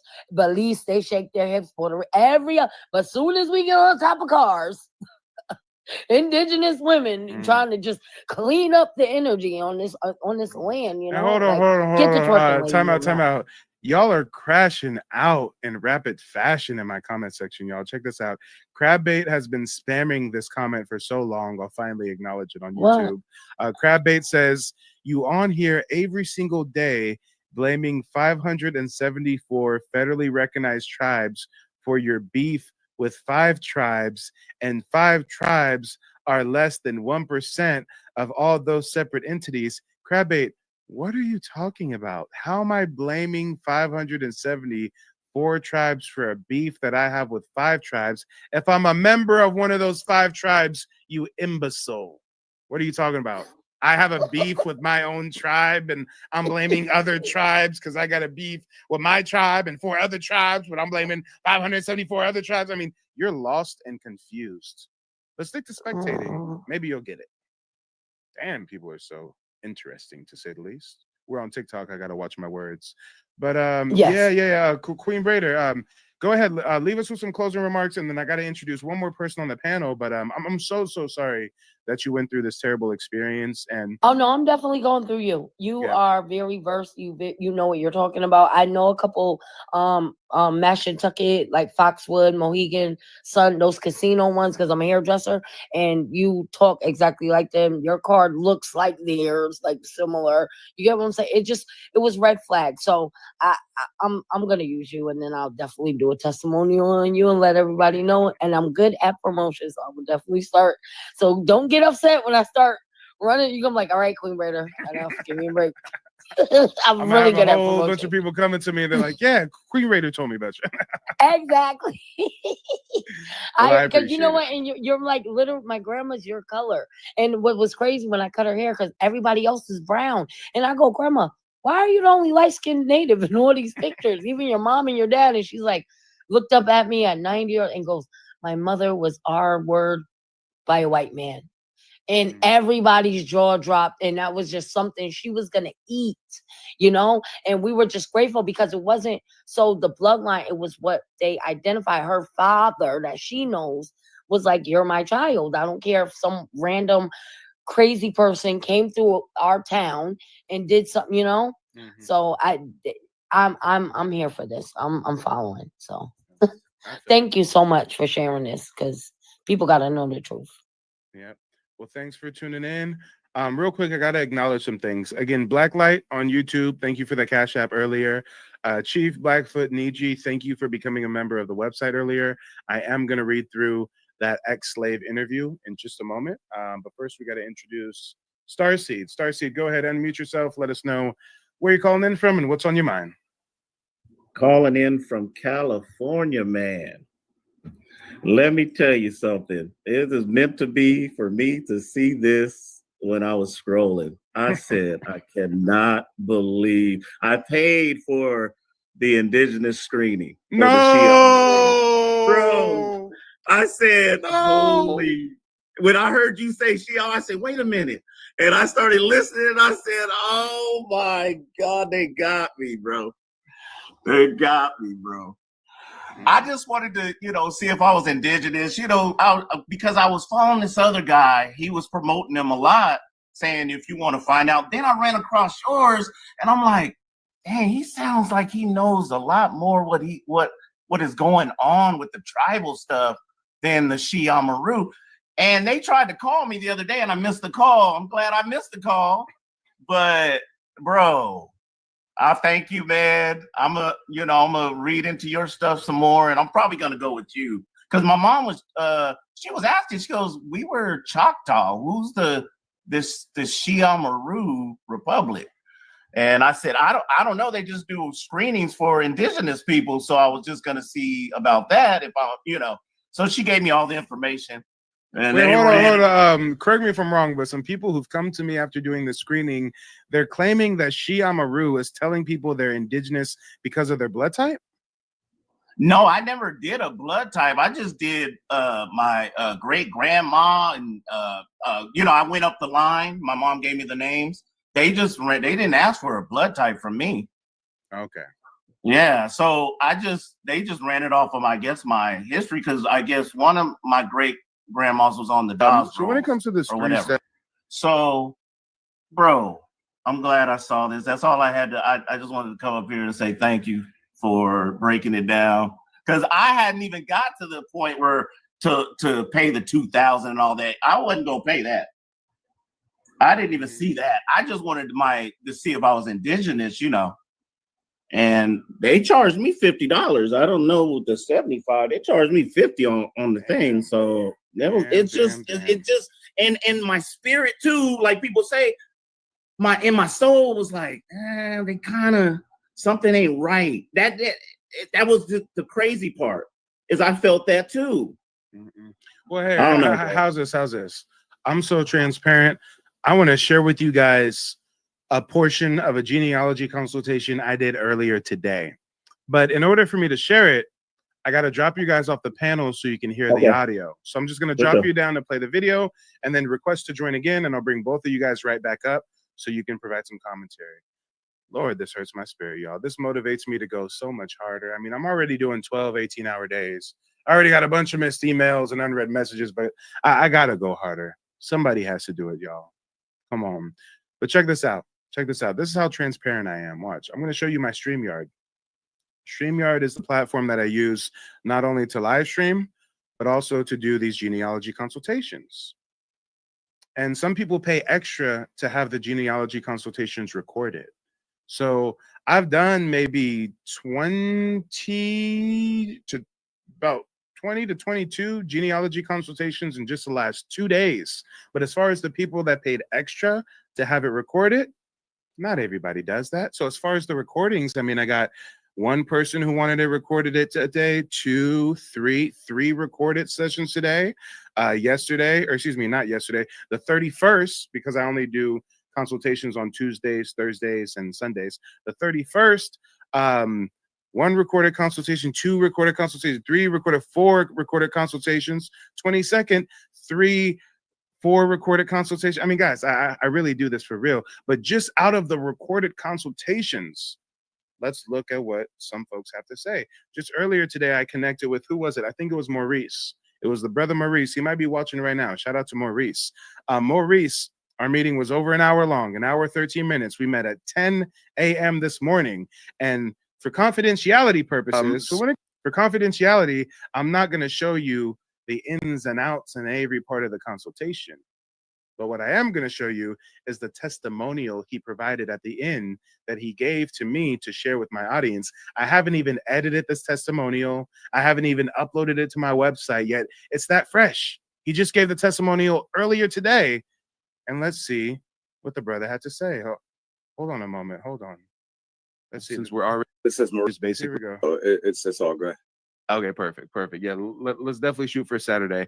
Now, as far as the testimonial, I mean, it's very informal. Since we're already recording the session, I just basically say, start when you're ready. And then you just, act like you're talking to a family member or friend. Hey, I seen this guy on social media, booked a consultation because of this reason or that reason. And learn something new. But hey, for anybody out there who's been questioning my testimonials, are these real people? Is Mike like paying people to give a test? Are these like doctor testimonials? You're gonna behind the scenes look at one of these testimonials. Watch. Even if you mess up or anything, I mean, I can edit the testimonial. So, if you've ever seen my testimonials on social media, they look really clean cut.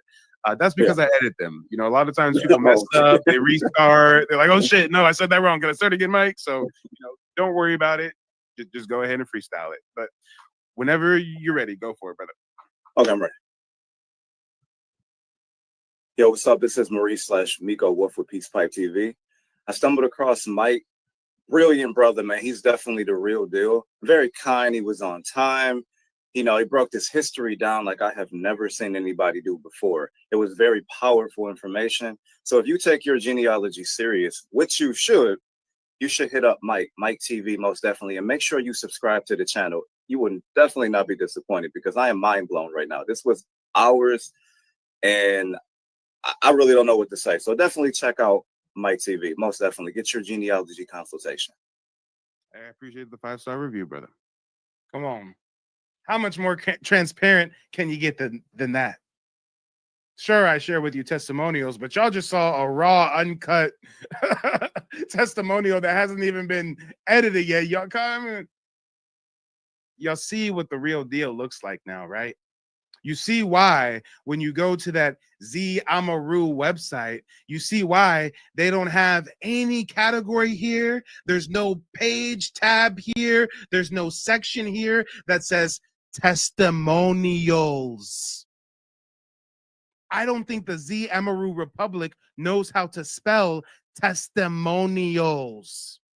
I don't think the Z Amaru Republic know what testimonials are.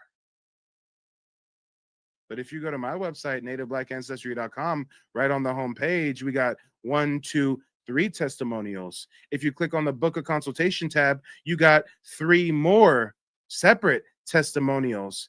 And I've got dozens and dozens and dozens of more on my hard drive that I just haven't had the time to upload to the website yet. So again, you see the difference between the real and the fake. And again, I know I can talk my shit, right? But I'm going to try to calm down and say this as humbly as I can. The reason why, if you need professional guidance, you should go with me, is because I am the only Native Black American with tribal citizenship providing this service. I'm sorry. I wish it wasn't the case. I'm trying to make it so that it's not the case. I've got 6 people right now I'm taking through the tribal citizenship application process with the Creek Nation. So hopefully I can clone myself. Hopefully I can duplicate myself. Hopefully I can help some of you guys get your tribal citizenship so I can get some help.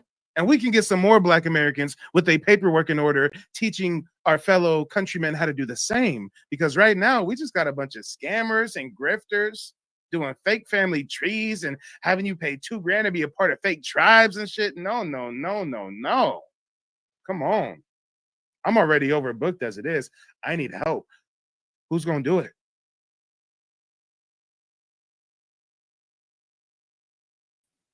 Let's talk about it, y'all. And let me pause this this clip from last night to get caught up with the comment section. Coco said, I'm booking with you in a month. Yeah, I look forward to connecting with you, Coco. Is it Coco or Cacao? I don't know. I'm probably butchering your name. Shout out to Dre. On YouTube, Pita Anu says, you are not the only one. Pita Anu, if I am not the only one, can you please name the other Black American with tribal citizenship that's providing genealogy consultations? If I stand corrected and I am not one of one, then you should be able to, within the next 10 seconds, drop the name, drop a link. Where can we find this person? Are they on social media? Who are you referring to? Coco's fine. Okay, we're gonna call you Coco. Pita Anu says Chief Flying Monk.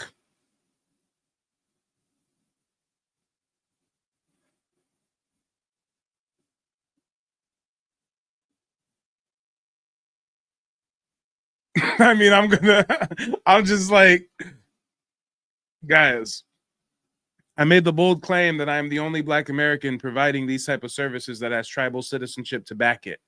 Someone just came in my YouTube chat saying I'm not the only one.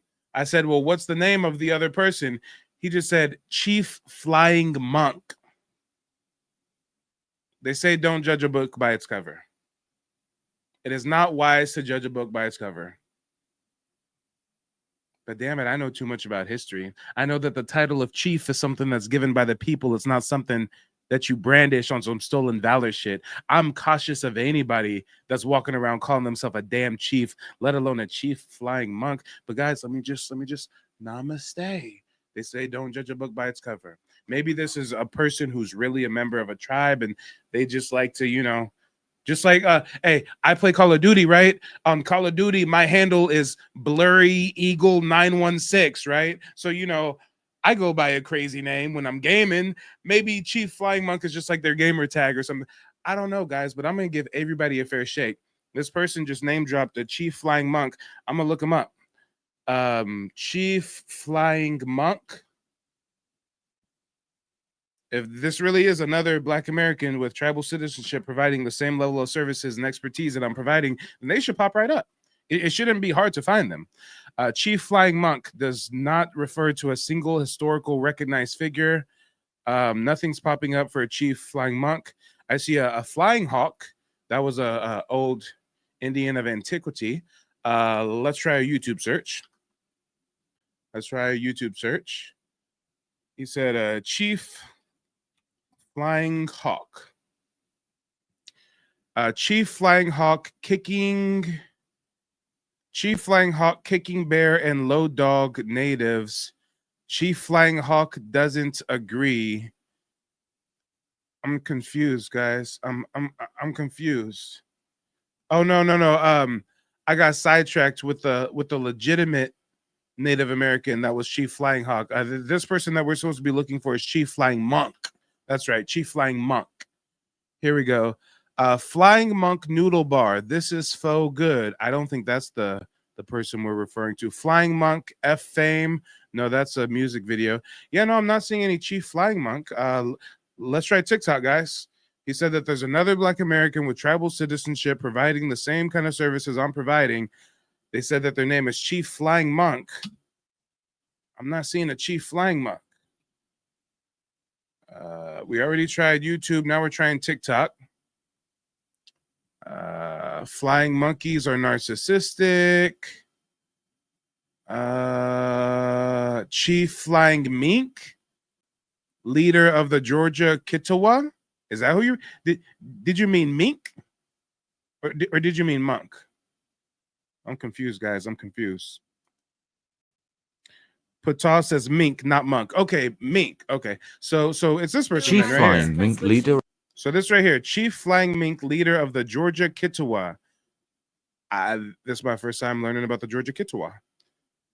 Georgia Kitawa. Hey, and again, if the name was Chief Flying Monk, that sounds like some crazy pseudo shit. If it's Chief Flying Mink, that sounds less crazy, but still, I always look at people with a bombastic side eye when they're rocking around calling themselves a chief.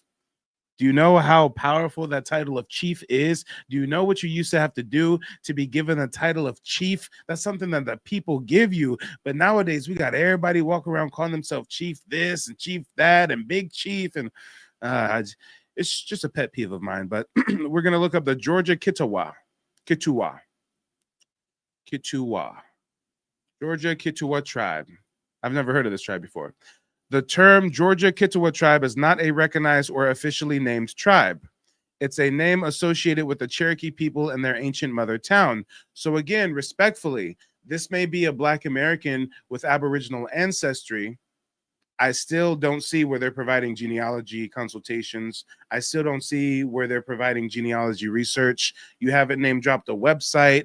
I don't know about them providing any kind of services, but just as far as their tribal status, we see right here in front of us that this is not a recognized tribe, not state recognized nor federally recognized. So again, when I humbly say I am the only Black American that is providing these services, that is a member of a tribe, I'm talking about a tribe that is recognized by the United States government.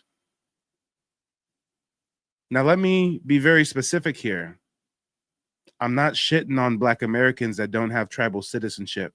There's many reasons for you to not have tribal citizenship. There's many of us who have ancestors who never relocated west of the Mississippi, so they got reclassified and made victims of paper genocide. There's some people who claim they can get tribal citizenship but just don't want to be affiliated. I mean, I have some genealogy clients that hire me to do the research. I find indigenous ancestors of theirs, but it doesn't result in tribal citizenship for a number of reasons. Some of you guys know about the Freedmen controversy. Some of you guys know that each tribe has their own stipulations when it comes to tribal citizenship, and this can be a very political process. So again, I'll be the last one to shit on anybody for not having tribal citizenship. But let me get a fist or feathers in the chat if you understand the importance of having someone like me on your team. If you understand the importance of having what seems to be yet another black person on social media talking about black folks or Indians, but wait, there's more. I'm actually a member of a federally recognized tribe. Put some fists or feathers in the chat if you understand what credence I provide to the movement. Put some fists or feathers in the chat if you understand how strong that is when it comes to combating naysayers and detractors and people that want to be contrarian when it comes to our lineage. I've literally had Africans, people on the reservation, Europeans try to call into my show, debate me about whether or not Black Americans are indigenous, and I show my tribal citizenship status, and they say, oh, damn, well, wait a minute. I guess there's truth to this. I literally was on a panel with Africans last year, Nigerians, thick ass accents. Black Americans are not American Indian. You guys are ashamed to be African. You are ashamed to be African. Da da da da da. I share with him that I'm a member of a federally recognized tribe, and I prove it with documentation. That same Nigerian is now running around to a bunch of other Africans on YouTube talking about, oh no, Mike TV show his citizenship. He a real Indian. He not African American. He a Indian. There are Black Indians, right? So put some fists or feathers in the chat if you understand that having your citizenship intact is not only beneficial because of the many and numerous tribal benefits that you and your family have access to, but it also lends credibility to the movement. I've even had some people calling into my TikTok show confused. They say, yo, Mike, like, you're a member of a tribe, but like, I've never seen a member of a tribe talk like you. Like, normally people who are affiliated with tribes are trying to keep Black folks from being a part of tribes and trying to tell Black folks they're Africans and stuff. I mean, like, what is it about you? I don't know. Maybe it's because I wasn't born and raised on the reservation. Maybe if I was born and raised on the reservation, I would have been raised with that same anti-Black sentiment, that same anti-Black inferiority. But hey, you're dealing with a native that's off the res.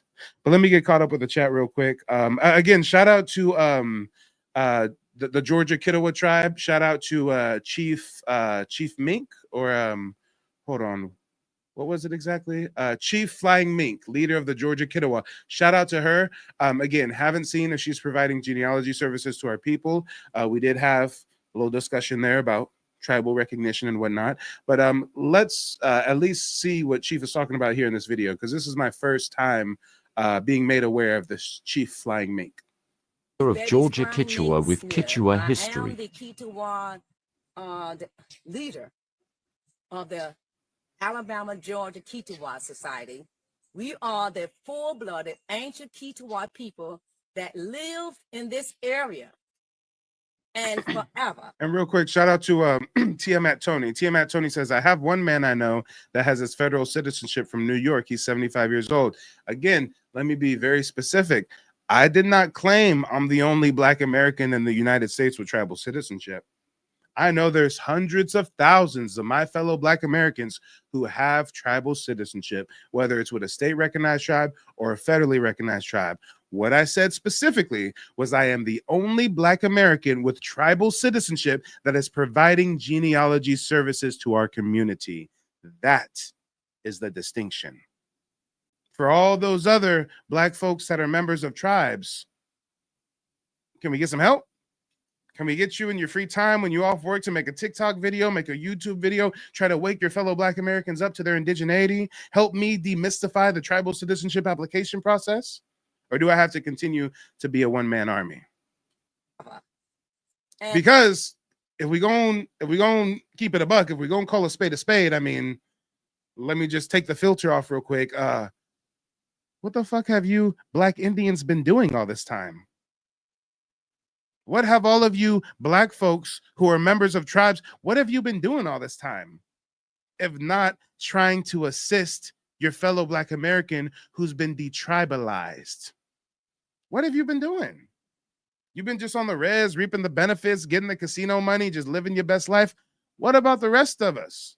What about those Black folks whose ancestors did not walk the Trail of Tears and they got forced as prisoners of war onto their own land?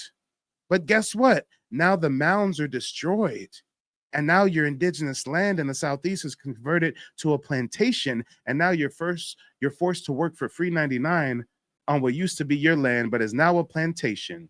reclassified, detribalized, and made victims of paper genocide. So where are all these Black Indians at who've got their tribal citizenship? I mean, why don't I hear from you guys? There's a few of you guys that call into my show. Shout out to members of the Creek Nation and other Black folks that have called in, and we chop it up and drop some gems. But there's hundreds of thousands of you guys out there. I know. I ran the numbers. What are you doing? Why aren't you helping the rest of Black America who's trying to get in touch with their indigeneity? You see the folks on the res trying to shit on us, right? You see the Africans trying to shit on us, right? You see the Europeans trying to shit on us, right? And we got a whole lot of Black Indians who are just, I don't know. Hey, maybe they don't want to rock the Pope. You know, tribes can kick out members, right? People threaten me all the time. I get hate mail every day. Oh, Mike, I sent a letter to your tribe. I'm going to get you kicked out of the tribe. Hey, maybe these folks are afraid of getting kicked out and having their benefits cut off. I'm not afraid of that. If I got kicked out of my tribe tonight, guess what would change? Nothing. Nothing. Oh, wait, I guess I wouldn't have free healthcare and free dental and free college tuition and some down payment assistance programs for buying a house and shit. But as far as the work that I do for my people, that wouldn't change in the slightest. But I don't know. We got a lot of Black folks out there who got their tribal citizenship, who know the real deal.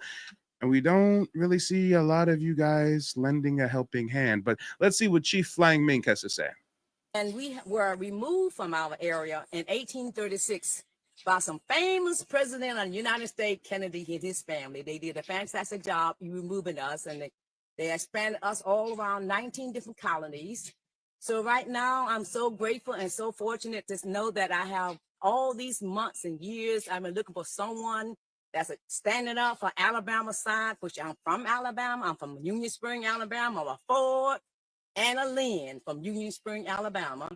And I would like for us, once again, to unify as the United Band of Kitawa people. We are peace-loving people, and we need to find that peace again and get rid of all the anger, because that's our saving work by us being angry and unhappy. So we're going to be happy no matter what from this moment forward, because we are winning. Thank you. So, Chief, I got one question for you. Explain about the Kitawa and how it encompasses all our people of color here in the Southeast, the Creeks and... The Kitawa people is a united band of Kitawa people. Way before the Christopher Columbus and the colonizers decided they were homeless and broke, they need to take some new land. Our Kitawa people were already functioning as a Kitawa people before Christopher Columbus got lost and pretend he found us. But the Kitawa people are the original people that came out of in Asheville, North Carolina. We call Cherokee, North Carolina. They are the Eastern Band. They were the spiritual religious band of the Kitawa Society. And their society came about as a result of the dissension that we had fighting amongst each other. So years ago, before the Mayflower, they had gone to the mountain. 3 of the chiefs went to the mountain, and they came back with the same message on 3 different occasions. We are the Kitawa people. That's what they heard the mountain god say. So they came back, and we were the Kitawa people. So what happened, we were the people that knew who we are, and we know that we know how to survive. So they... Okay, guys, I'm not going front. I'm a little lost. That's coming across just a little. I'm just getting I'm just getting a little salt-based sprinkle of pseudo. Just a little bit. The brother behind the camera said that the Kitawa, all Black folks from the Southeast are a part of the Kitawa, even the Creek. Guys, my tribe is the Creek. He's talking about my people now. So I'm really a Kitawa? Huh? And then she says, oh, the Kitawa was also Cherokee, but then the 3 chiefs went up to the mountain. One of them decided they're Kitawa, so they broke away. I'm just... There's too much pseudo shit flying around for you to not articulate yourself more effectively. Let me say that again. We got too much pseudo shit flying around for you to not articulate yourself effectively. Part of the reason why I'm so successful and people gravitate towards me is because the way I disseminate the information, it's just raw, it's uncut, it's just receipts, it's just facts. It's not that pseudo shit sprinkled in. And Maybe what she's saying is true. Maybe there's truth to it, but all black folks in the Southeast are Kitawa, but they're was it Choctaw or Cherokee? The separate. I mean, I'm just she should clean it up. She would do a better service to our community if she cleaned that up a little bit. And she's an elder. We giving her grace, but we at war. We got to be on our P's and Q's. Steel sharpens steel. We can't be out here lacking like this. Push us all the way from Virginia. Pretend that we were so fantastic. They did business with us until 1890, and they did business with some of us. So the Kitawa people were the free men. They gave us the illusion that we were free. So 5,000 of us were on the Henderson Road that was listed as another special road. They kept putting special situation for us.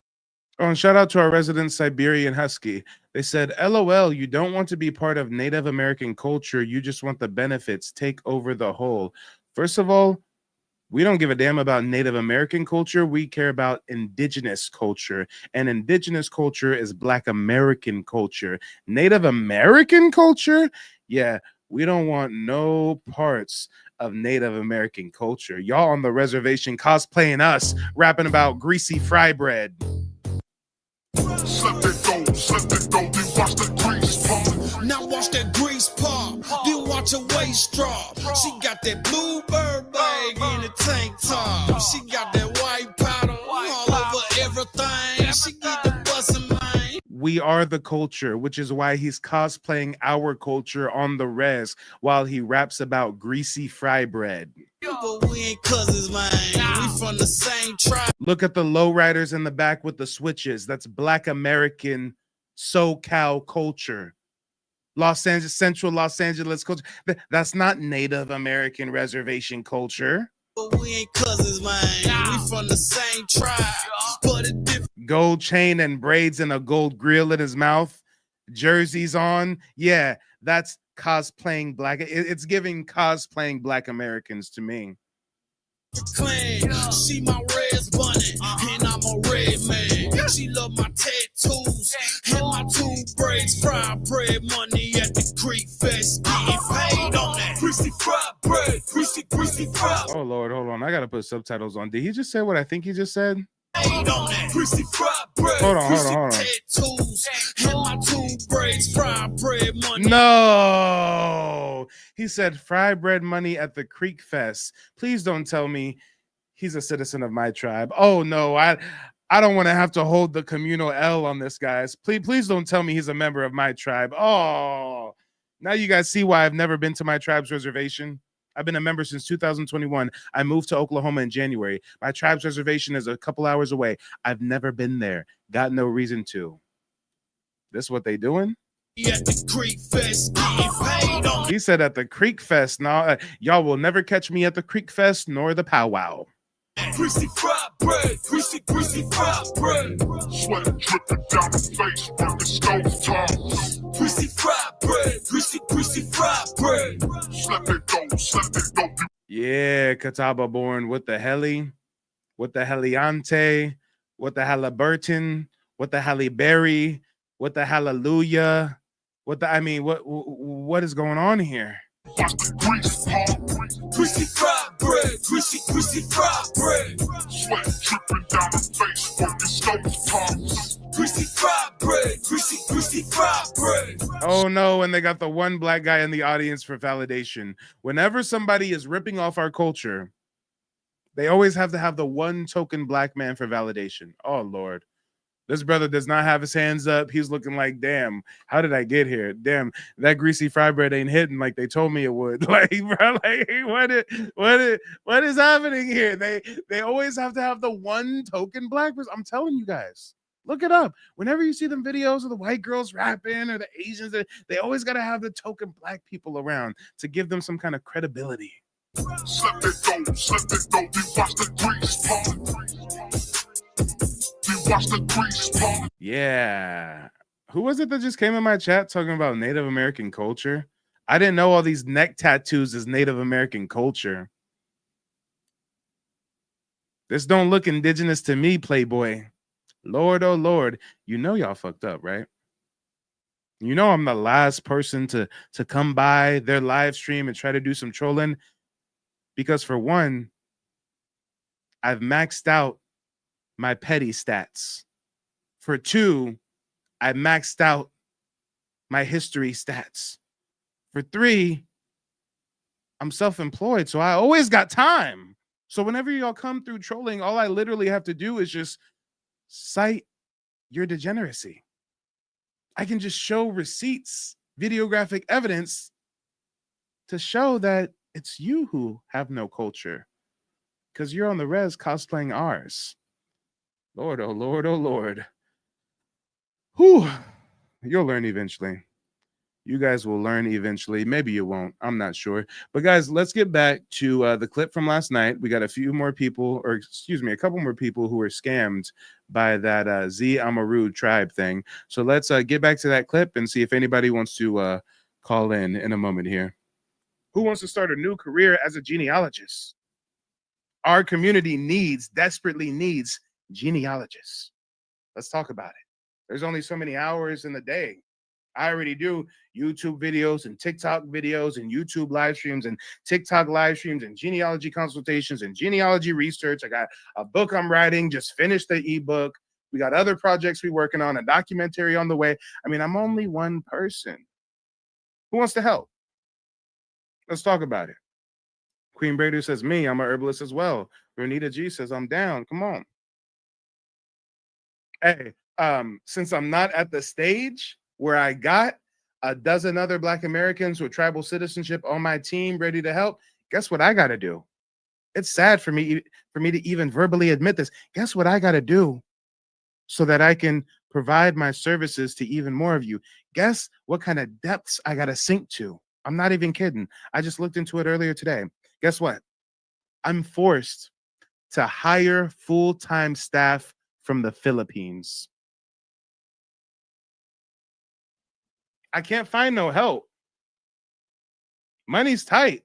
I got to keep the lights on and hire help and keep the content pumping. The only feasible way I found to get some hours back to publish more content is to hire some Filipino video editors and shit so they can clip up my live streams. To hire some full-time Filipino virtual assistants who can help with some of these unread emails and collecting invoices and all this other tasks that I just don't want to have to be burdened with so that I can be freed up to provide you guys with more resources. But hey, since we don't have that many Black Americans on the right path right now, as far as tribal citizenship, pushing out this knowledge, I got to just keep doing it on my own and delegate to some foreign personal assistants. Come on. Oh Lord, if it was the 1920s, if it was the 1930s, we'd have a whole Black community filled with Black bus lines and Black lawyers and Black doctors, and there wouldn't be nothing for me to go down to the community center and see who wants to learn how to be a genealogist. But guess what? We're not just detribalized, we're fragmented. Our communities are no more. We've been made refugees on our own land of sorts, and now we're sprinkled out over here or sprinkled out over here, and some of us are in the suburbs, and some of us in the inner city, and some of us in the projects, and some of us on the outskirts. I mean, guys, this is a troubling time that we live in, but you know what can connect us all? The power of technology. Back in the day, if I wanted to do what I'm doing right now with you all, I would have to do some Diddy parties. I'd have to frolic with some CEOs and some cable network executives or some radio execs and stuff, and hope that they think I'm a good old boy and they give me my own talk show on the radio, right? But because of technology, I can broadcast around the world with no permission needed. So also through technology, we can reconnect our tribe. And when I say our tribe, I'm saying figuratively, okay? I know the Amaru Republic is trying to start fake tribes and shit, okay? I ain't on that. I ain't on that. If I ever start an association, if I ever start an organization for Black Americans who have indigenous roots but can't get tribal citizenship for one reason or another, guess what? I'm going to market it appropriately. I'm going to let y'all know this is a association. Just like when I was an 18-year-old realtor and I was a member of the National Association of Realtors. An association is an association. There's nothing wrong with people joining an association. That's great. Maybe even charge you a little association dues, $50 a year or something. Use that association dues to pull together our money so our association can do what? Can lobby Congress. That's what associations are supposed to do. That's how you do it on the up and up. You know how you do it on the down and down, on the down and down low? You know the wrong way to do it? Take your organization, take your association, and market it as an independent foreign republic. Take your organization, take your association, and claim that if you join my association, you won't have to pay taxes no more. That's how you do it the wrong way. But if you do it the right way, you let people know exactly what they're getting into. This is not a tribe. This is not a government. This is not a nation. This is an organization. This is an association. The association's mission and manifesto is to grow nationwide so we can lobby Congress for a congressional hearing on the reclassification of Native Black Americans. That's how you do it the right way. Members of the Amaru Ministry Squad, I know you're watching right now. When I start my own association, you know why people are going to pay to join my association? Because I'm being real and transparent and I'm not leading them astray. And my association is going to have a plan of action. We're not just looking to siphon money from our community and line our pockets. That time is gone. You'll never see Mike pushing a Phantom and coming up here like Creflo Dollar and a bunch of chains and rollies and shit like that. No. But I digress, y'all. This has been a bit of an extended monologue. It just really gives me such grief. It's so disheartening when I see that my people who desperately need genealogy assistance are being scammed by members of our own community. Allegedly, apparently. I mean, for all we know, the Amaru ministry folks are tethers, you know, from the Caribbean, or so who knows where these folks actually come from. But guys, it's so disheartening. Well, let me get caught up with the chat real quick, and then those people that I had on the panel, please request to join again. Paul Hutton Proud says, "Is there a Discord, Mike? We can do this tonight." I don't have a Discord, but anybody can email me, mike@nativeblack.ancestry.com. All right, and guys, we got a new member of the panel coming from the back to the front is Murray Lou. Let us know where you're calling in from and what's on your mind. Hi, my name is Latrice. I'm calling from Indiana, and I would love to be a part of teaching our brothers and sisters about our history. So how would I go about doing something like that? Yeah, well, that's great. Have you traced your genealogy yet? No, I'm in the process of trying to learn, and I would love to get some information on how. I have recently spoke with my grandmother. My grandmother is from the Mississippi part. She did tell me we were Blackfoot, and my grandfather was Cherokee. And I do know that my grandmother, my great-great-grandmother, was full-blooded. I've been trying to figure out where do I go, the information to, just to get the knowledge of it so I can bring it to her. And I know she will love that part. Nice. I feel you. Well, first of all, it's great that you want to help. In order to assist, you would first have to not only trace your family's genealogy, but you would also have to have a thorough enough understanding of the process to where you'd be qualified to help others as well. So if you're still in the process of tracing your family's heritage, I'd say the first step is going to be to finish that out. If you need assistance, you can always check out my website. You can even book a genealogy consultation where I teach you from A to Z how me and my family got tribal citizenship and traced our heritage back to like the mid 1700s. But yeah, first step for you is definitely going to be finishing out that genealogy research. So far, how far back were you able to get on your paternal and maternal line, if you don't mind me asking? Oh, I think we lost her. Are you still there, Murray? Oh, looks like you're on mute. Oh well, I wasn't talking yet, but hey, Oh, sorry. I think I got everybody mixed up. So who I was talking to was Roberts. Yes, you were. Okay. Sorry. So Murray, I'll introduce you in just a moment. Roberts, how far back were you able to take your paternal and maternal line? Just I had some couple sensors that I had. It wasn't far. It was what I had grabbed from my aunt. But it's just the standing point, starting at the first point for me. Like I heard about some forms I need to fill out. I just want to know what we need, what I need to do, because that's where the problem lies. And for a lot of, I believe, Black Americans, we don't know where to go and where to start. If it was never taught, how will we ever know? You know, So I'm telling you exactly what to do. First step is tracing your family tree on your paternal and maternal line. That's why I was asking you how far back you were able to get so far on both sides of your okay, family. okay. So like you said you just started, right? So were you able to get back to like your great grandparents, your four times grandparents? Like how far in the It was process are you right now? right now. It's just my great grandparents. Okay, I got That's you. for right now. I got you. hmm And are you utilizing ancestry.com or a different platform?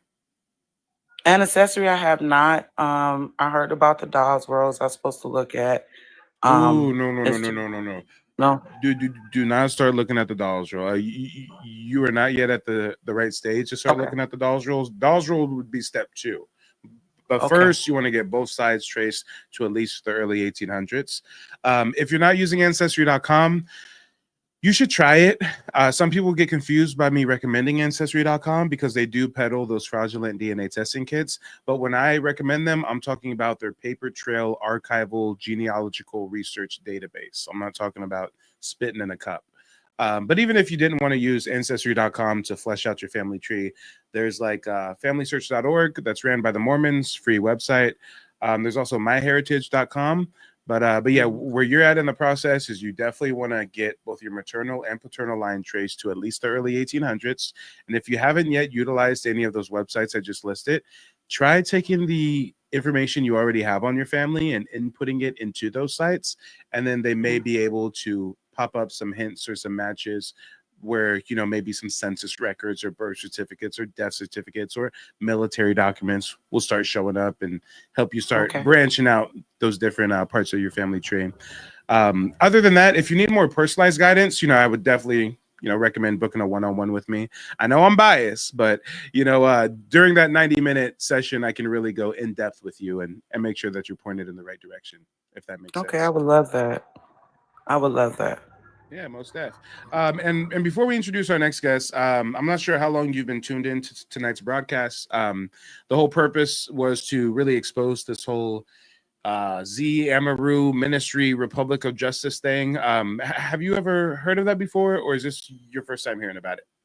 This is my first time. Okay, well, you're not missing nothing. Folks selling $2,000 memberships for a fake tribe. Oh wow.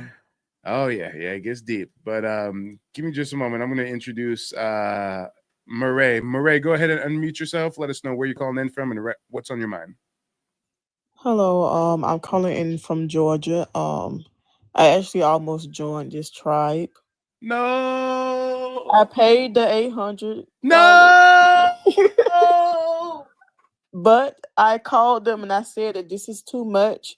You have too much going on, and the thing that's very important to me is how you represent yourself and how things around you is going. Mm-hmm. And they was just kind of trying to keep me in there, and I told them never mind. And so I went back and I removed some of my information from off the files, and they gave me $250 back, which I wasn't really expecting any money back because it said no refund. That's still bullshit. Come on. So they got you for the 800, but they was nice enough to send you the 250 back. So they got you for 550? Yeah. Damn. Now you see why I do what I do. Oh my god. That breaks my Yeah, heart. if I would have probably met you first, I probably would have. When I had the money, then I probably would have just went with you and maybe had you do the consultation, but I'm going to do that soon. Yeah, for sure. Well, hey, when you go to book a consultation through my website, nativeblackancestry.com, make sure at checkout you use the coupon code TikTok, all lowercase, one word, and that's going to hook you up with an extra 15 or 20% off on the consultation.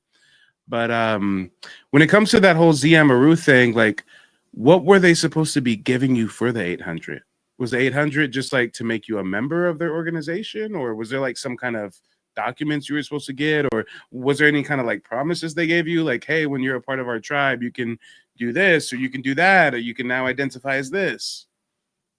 Okay, so what they was offering was the tax exempt, um, the I don't know what it is. I don't even think it really had anything to do with your actual genealogy, but something about a genealogy certificate for their tribe, something like that. Yeah. And I'm not sure if they was offering. I think they was gonna offer the ID, but the driving license you was gonna have to buy separate.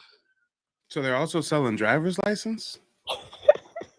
Yeah, that was like, oh god. See, hindsight is 2020. In hindsight, you're laughing at it like, I can't believe I fell for it. But when you're in the moment, it sounds like it's on the up and up, right? You're a ministry of justice, and you're talking about the United Nations and this and that and da da da, da, right? Like, I understand how a lot of people can get tangled in the web. But what I really wanted was to just get my status correct. That's all I want to really get.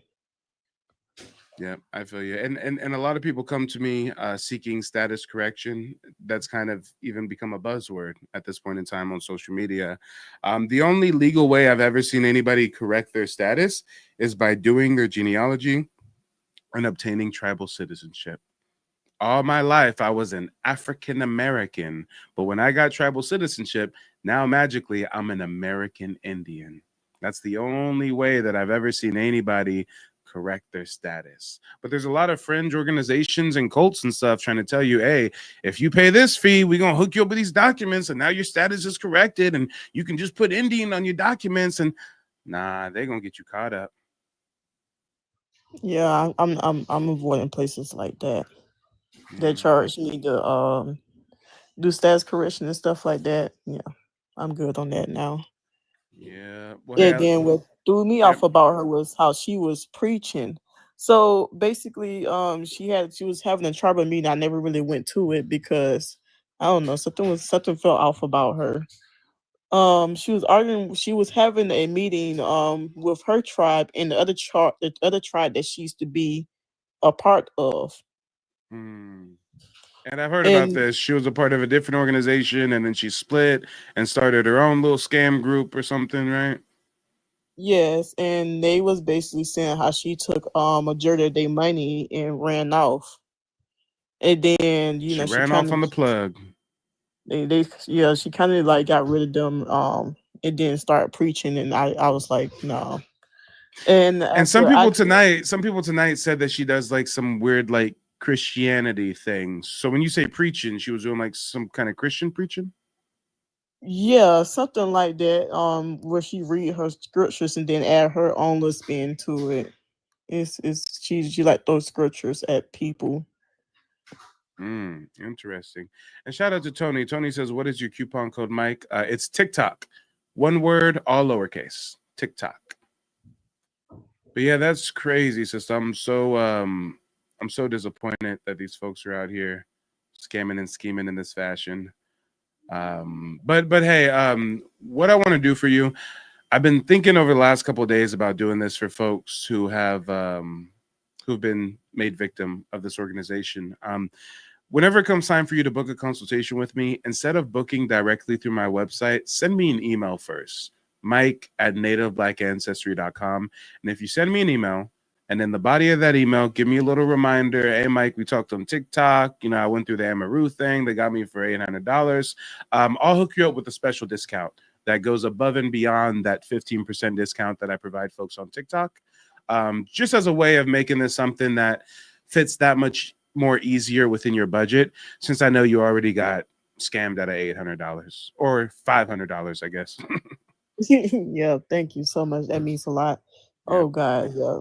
Yeah, and then and that offer goes for everybody else out there. If you guys have fallen victim to this Z Amaru Ministry of Justice thing, and you want to go a more legitimate route, instead of just booking a consultation directly through my website, email me first, Mike@nativeblackancestry.com, and I'll make sure to hook you guys up with a special promotion. Cause man, this is so crazy. But I'm sorry, sister. It sounded like you said that there was it sounded like there was something else on your mind. You wanted to get off. Yeah, it was the whole Christian thing that because I'm not really a religious person, and it was given cold. And the sad thing is, after I made the payment, I did find the court case between her and a person from that tribe, and I read it up, and I was like, dang, she got me. Oh, they actually have a court case about it. Yeah. So in the court case, did she like get like caught or like found guilty of a fraud or something, or is it unsettled or what? I'm not even I think it's still unsettled because the other person can't even talk on it. So it wasn't really much the setup. That was basically stating how she was irate, how she scammed someone out of a house, her husband out the house. She didn't have his name on the house, and she wouldn't basically give him the house, and it was just a whole lot of stuff, and he took care of her. She didn't really have to work. It was just a whole lot of stuff. There's a whole bunch of messiness, huh? A whole bunch of messiness. And yeah, things to do with the tribe too, how she took over the tribe or something like that, or something about the business. Man, that's crazy, y'all. That's crazy. That's why I don't really rock with people like that. I mean, I get people hit me up all the time. Yo, Mike, come rock with our group. Yo, Mike, come join our organization. Yo, Mike, let me interview you. Like, I'm solo dolo with it because a lot of y'all got some strange things going on. Okay, I cannot get caught up with any suspicious looking affiliations. Okay, I can't have none of the stuff y'all doing come back on me because a lot of y'all's out here moving strange, to say the least. Moving real strange. And then not to add, her and the person that she was with, they was actually in trouble before for some type of money scam they did. I'm not sure. That was also in the meeting. If anybody would like to go watch the meeting, she still might have it up. That is so unfortunate. And you know what? I just noticed we got another person up on the panel. Cloud, let us know where you're calling in from and what's on your mind. Cloud going once. Hey, how you doing? Hey, how you doing, brother? I'm all right. I'm actually driving right now. Getting out my car, getting ready to go in the house. But yeah, I did my genealogy all the way back to I think 4 generations back, and I found out my great grandmother. Okay, wait a minute. Before you proceed, we gotta wait till we get the beeping sorted out and stuff. I'm being extra particular about background noise nowadays because I actually realized that I have quite a few viewers that watch me, or shit, here I go. I just said watch me. I got a few viewers that tune in who listen to me who are blind. So, as you can imagine, for a person who's blind, the audio is that much more important. So for people that call in, let's try to make sure we don't have any loud beeping or loud noise in the back. But yeah, brother, feel free to unmute yourself as long as you transition away from that beeping. Just want to make sure this is a pleasant listening experience for everybody. Coco said, "Oh my God, the beeping." Yeah, see, that's what I'm talking about. We gotta make sure this is a smooth listening experience. We got truckers listening on the Blue Parrot. Okay, we got folks who ain't watching; they listening. Chief Hamza says, "Mike, what should you do if you only know one side of your family? Then you should trace the other side of the family." I mean, there's tips and tricks that you can use to trace your other side, even if you don't have any info on them to start. But that's kind of a specific question. I can definitely break that down more in depth during a consultation. But I would say you're going to want to search various databases, right? So if you're working on building your family tree on Ancestry.com, let's say you found something on your father's side, but nothing on your mother's side, well, use more than one database.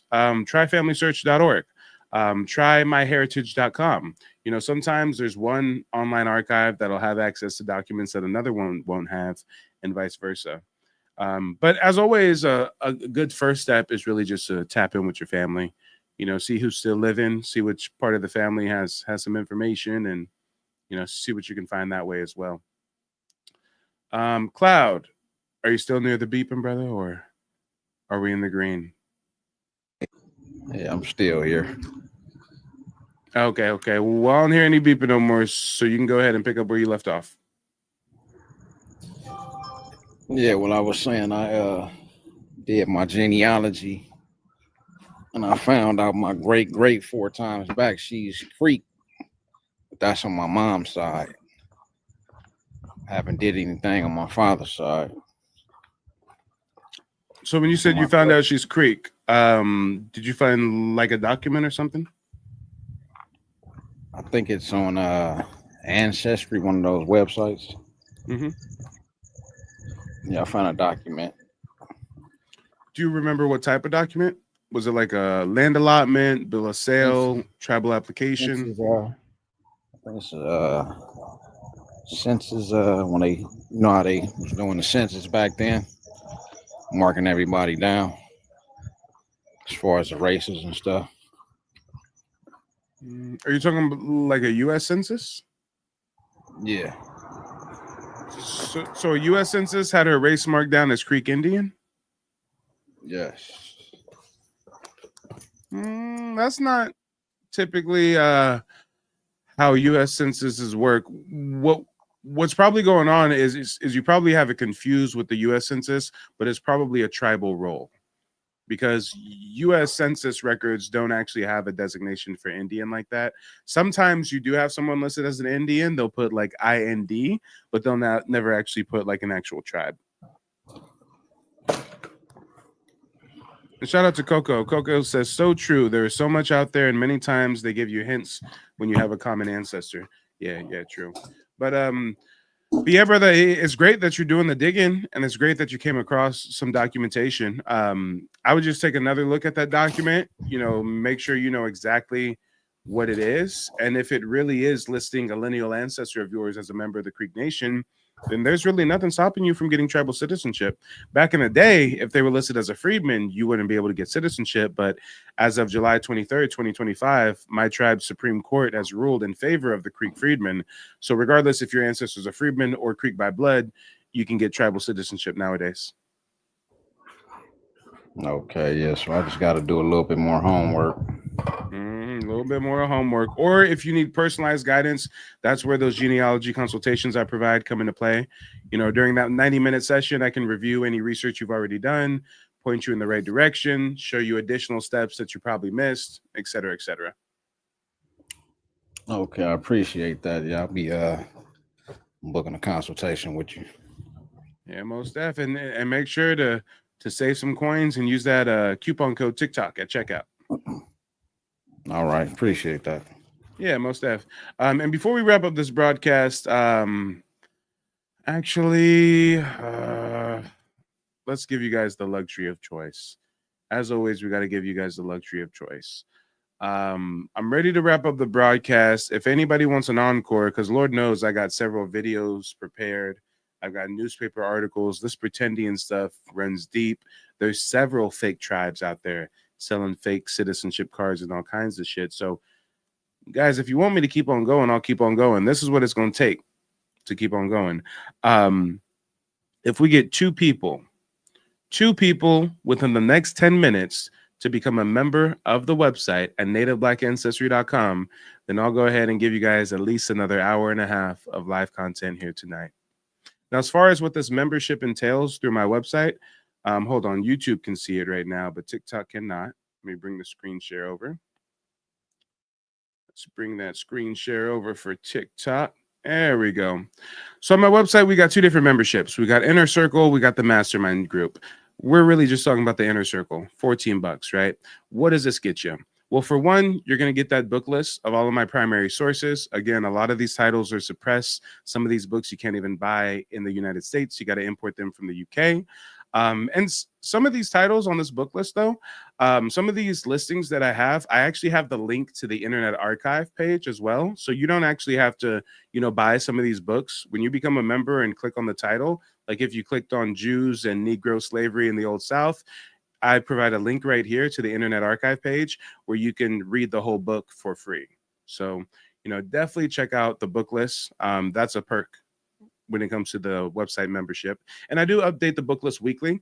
A really big benefit is going to be this digital archive. I've personally curated this with over 600 documents, family photos, newspaper clippings, book excerpts, ex-slave interviews, fugitive Indian slave ads, you name it. There's some really, really heavy-handed receipts in here. For example, let me get a 0 in the chat if you're not familiar with fugitive slave ads. And let me get a 1 in the chat if you are familiar with fugitive slave ads. Give me some feedback, y'all. I know we got a lot of more people watching on YouTube right now than TikTok, surprisingly. Buddha says 0. Indigenous Goddess says 0. Murray says 0. Lady M says 1. Okay, so what a fugitive slave ad is like when a plantation slave runs away, well, what does the master do? He puts out an ad in the local newspaper. It's called a fugitive slave ad. Well, for those of you who have heard of fugitive slave ads, a lot of you guys haven't actually read them. And for those of you who've read fugitive slave ads, I guarantee you ain't read none like this. Check this out. This is just a little glimpse into the type of heavy-handed receipts I have in the digital archive available to members. October 24th, 1800, $10 reward. Run away from the subscriber on the 15th. A Negro girl named Nellie, 16 years of age, flat built, rather short, yellow complexion, long Indian hair. Guys, I got to ask you, if they want us to believe that all plantation slaves came from Africa, have you ever seen an African that's yellow complexion with long Indian hair? I haven't. But wait, there's more. Prince William, June 1st, 1776, $10 reward. Run away from the subscriber on his journey from Williamsburg on the 11th of May near King William County. A mulatto servant man named John Newton, about 20 years of age, an Indian by birth. Yes, you can drop $14, get access to a book list of primary sources and a digital archive that includes indisputable evidence of indigenous people captured and enslaved. Irrefutable evidence to suggest that even though most people think that Indian, Negro, mulatto are differentiating terms, no, in reality, those terms are synonymous with one another. They're all indigenous. That's the way it works. If you are Indian and you're light skinned, they reclassify you as a mulatto.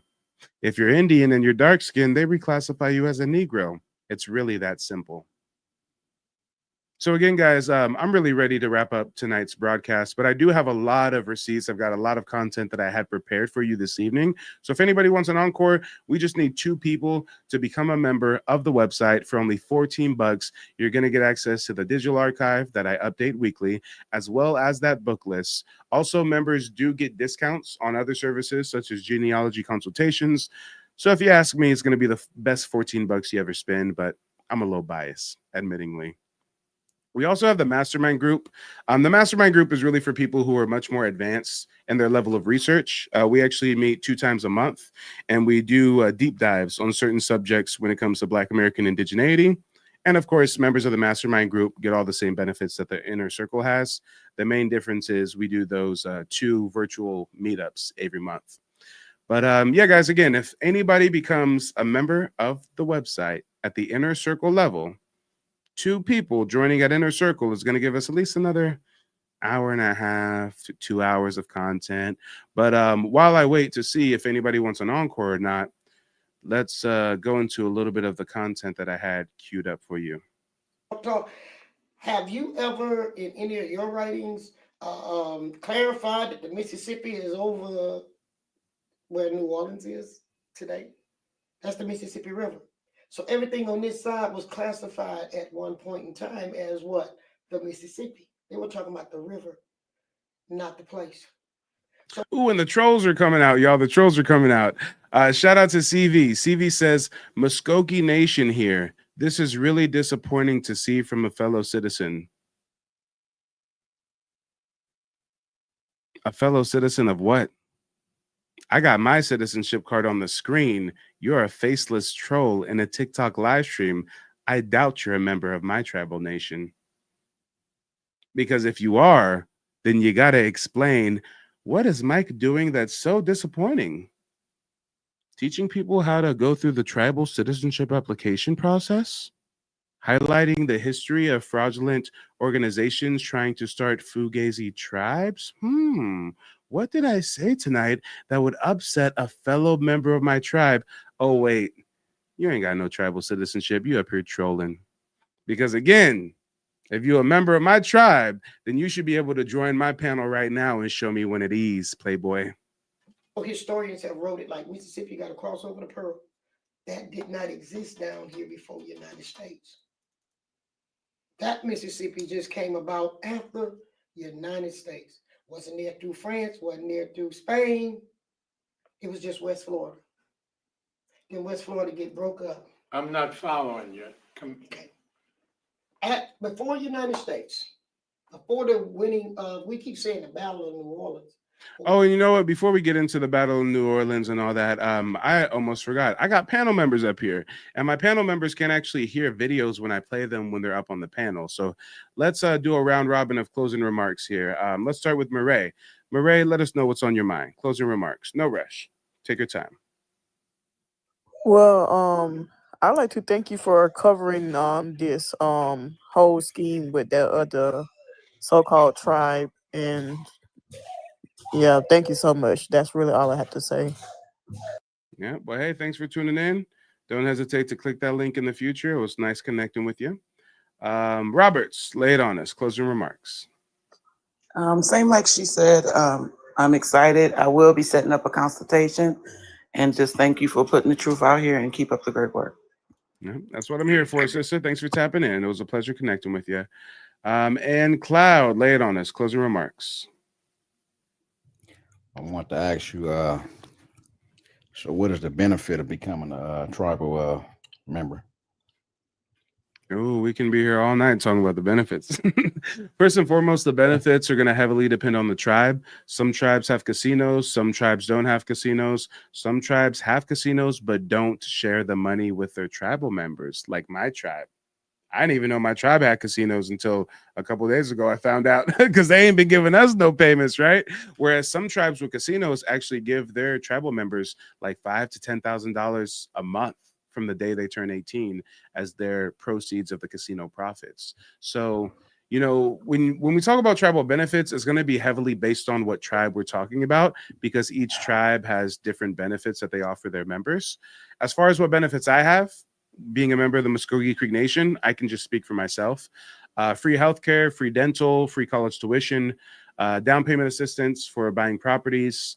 I get checks for my son for school clothes, school supplies, things of that nature. If I'm ever like down on my luck or money's tight, there's like hardship programs where the tribe will pay my rent and my utilities, things of that nature.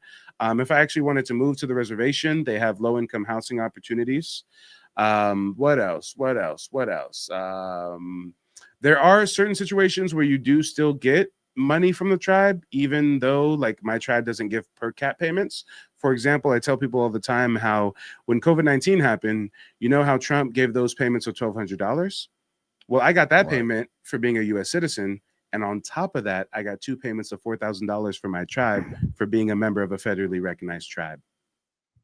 Another thing that comes to mind, there's something called the Indian Preference Act. Don't believe me? Look it up. The Indian Preference Act. That gives American Indians preference when applying for governmental positions, or if I was to start a company and I was bidding for government contracts, I get pushed to the front of the line because my business is ran by an American Indian. So there's a lot of benefits. We can be here talking all day. Some more trivial benefits. A lot of times, tribes will give you benefits or perks even if you're not a member of their tribe, but you're a member of another federally recognized tribe. So like, for example, I was living in California in a little town called Palermo. for a little bit. And when I was in Palermo, there was a local tribe. I forget the name of the tribe, but this tribe had a reservation nearby. They had a casino and they had dispensaries. And when I went on the tribal reservation to the dispensary, I would get a discount at the dispensary for showing my tribal citizenship ID card for being an American Indian, right? So there's big benefits all the way down to, you know, discounts at the reservation dispensary, right? So there's a lot of benefits. Sounds pretty good. And are you tax exempt because of that? No, honestly, I'm not sure where this whole tax exempt thing come from. So many people ask me, "Hey, do you have to not pay taxes?" Or, I mean, no. When you're a member of a tribe, you don't denounce your U.S. citizenship. You technically have dual citizenship, right? So I'm still a U.S. citizenship. I'm still a U.S. citizen. I still have to pay taxes. Some people think you're like a sovereign citizen and you don't have to drive with a driver's license and you don't pay taxes and stuff. That's not the case. That's going to get you caught up.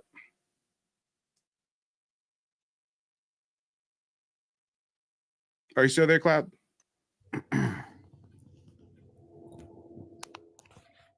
And shout out to Baykay. Baykay says only tax exempt if you live on the res and make money working on the res. Yeah. Yeah, oftentimes people, when they're talking to me about tax exempt status, they're referring to like income taxes.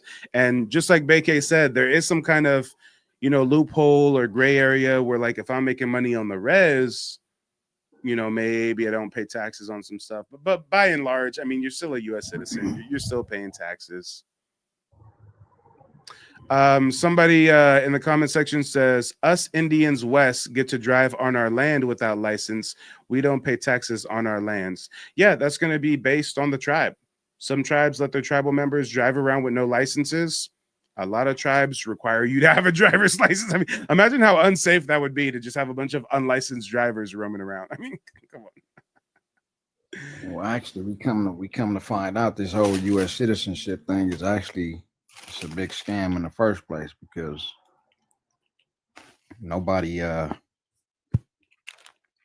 a citizen. The U.S. corporation was established in Washington D.C. You know, so none of us are in Washington D.C. or was born there.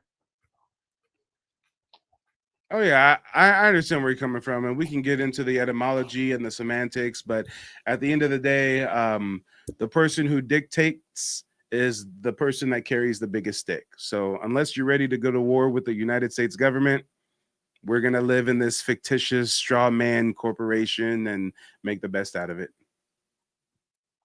Pretty much. Right? Right?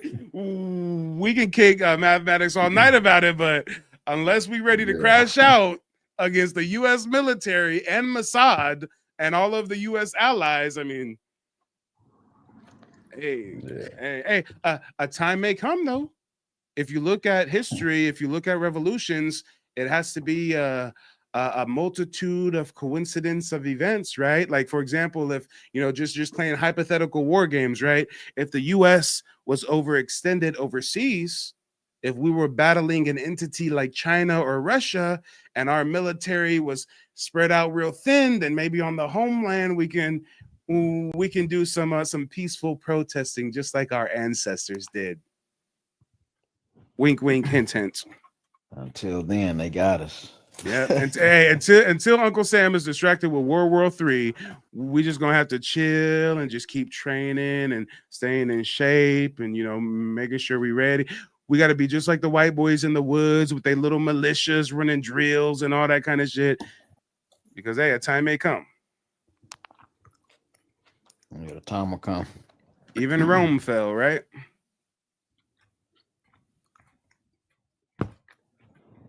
And shout out to Elwood. Elwood says, I've already found a relative with a census card, field number, Dawes roll number. He's listed as a freedman and also as a Creek Indian. Nice, nice. Well, yeah, Elwood, you're a prime person to take advantage of a genealogy consultation because instead of spending money hiring a genealogist in 90 minutes, I can give you the game.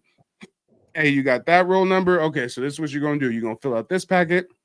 You're going to send in this document, that document, that document. Make sure to mail it to this address. I mean, you sound like you're already most of the way there.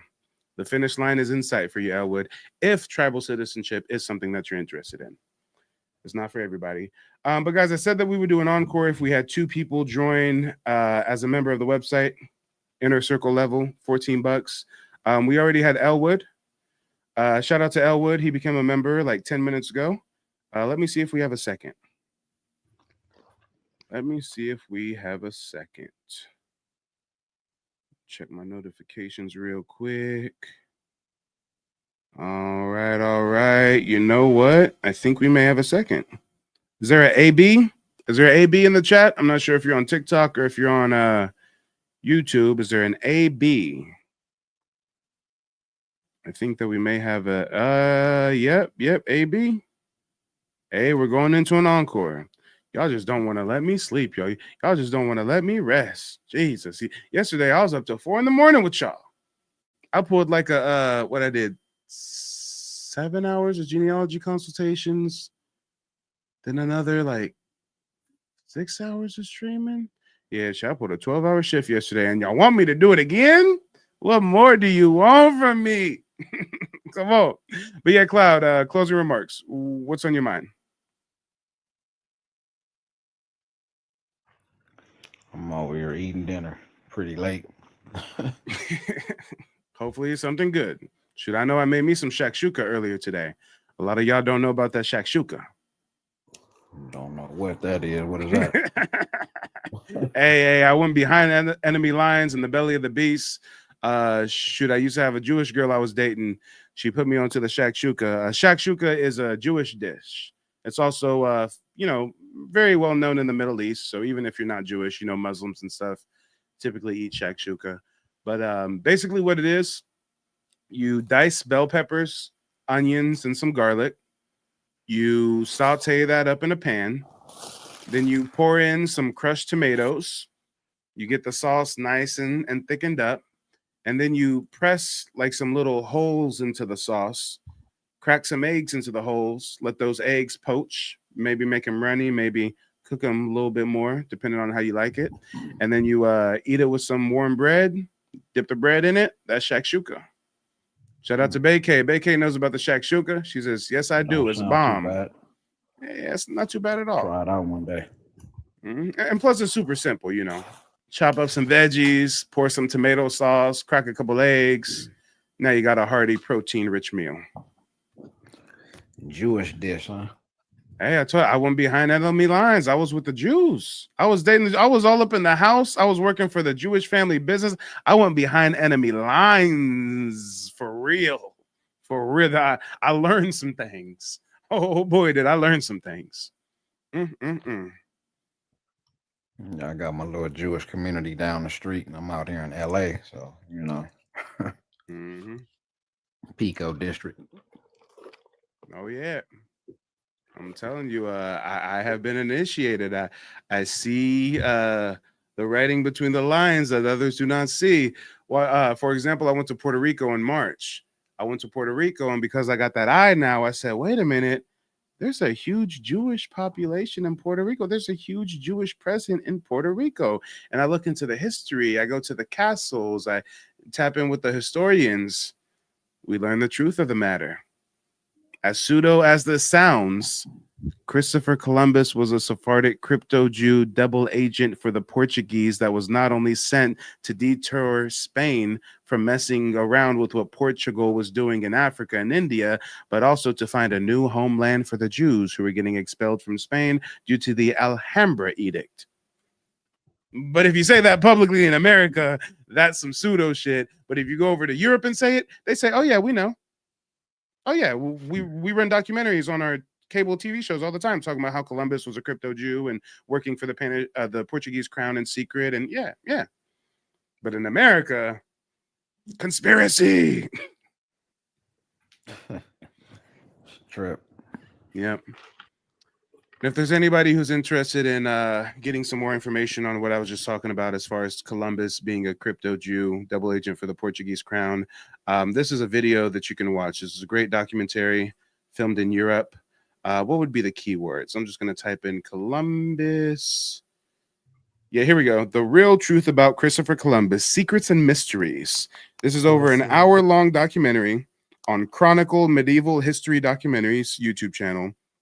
And this is nothing but European historians going to the catacombs, doing the DNA samples, going through the archives, and they all came to the same conclusion. Columbus was a Sephardic double agent crypto Jew for the Portuguese crown. Yeah, the more you know, guys, the more you know. But let me see what else you guys are talking about here. Asia says LMO crypto Jew. Yeah, if you've never heard the term crypto Jew, we ain't talking about no Bitcoin. What a crypto Jew is, for the uninitiated, a crypto Jew is like, let's look at colonization for an example. We got different colonization factions, right? We got the Spanish, the Portuguese, the French, the Dutch, the British, right?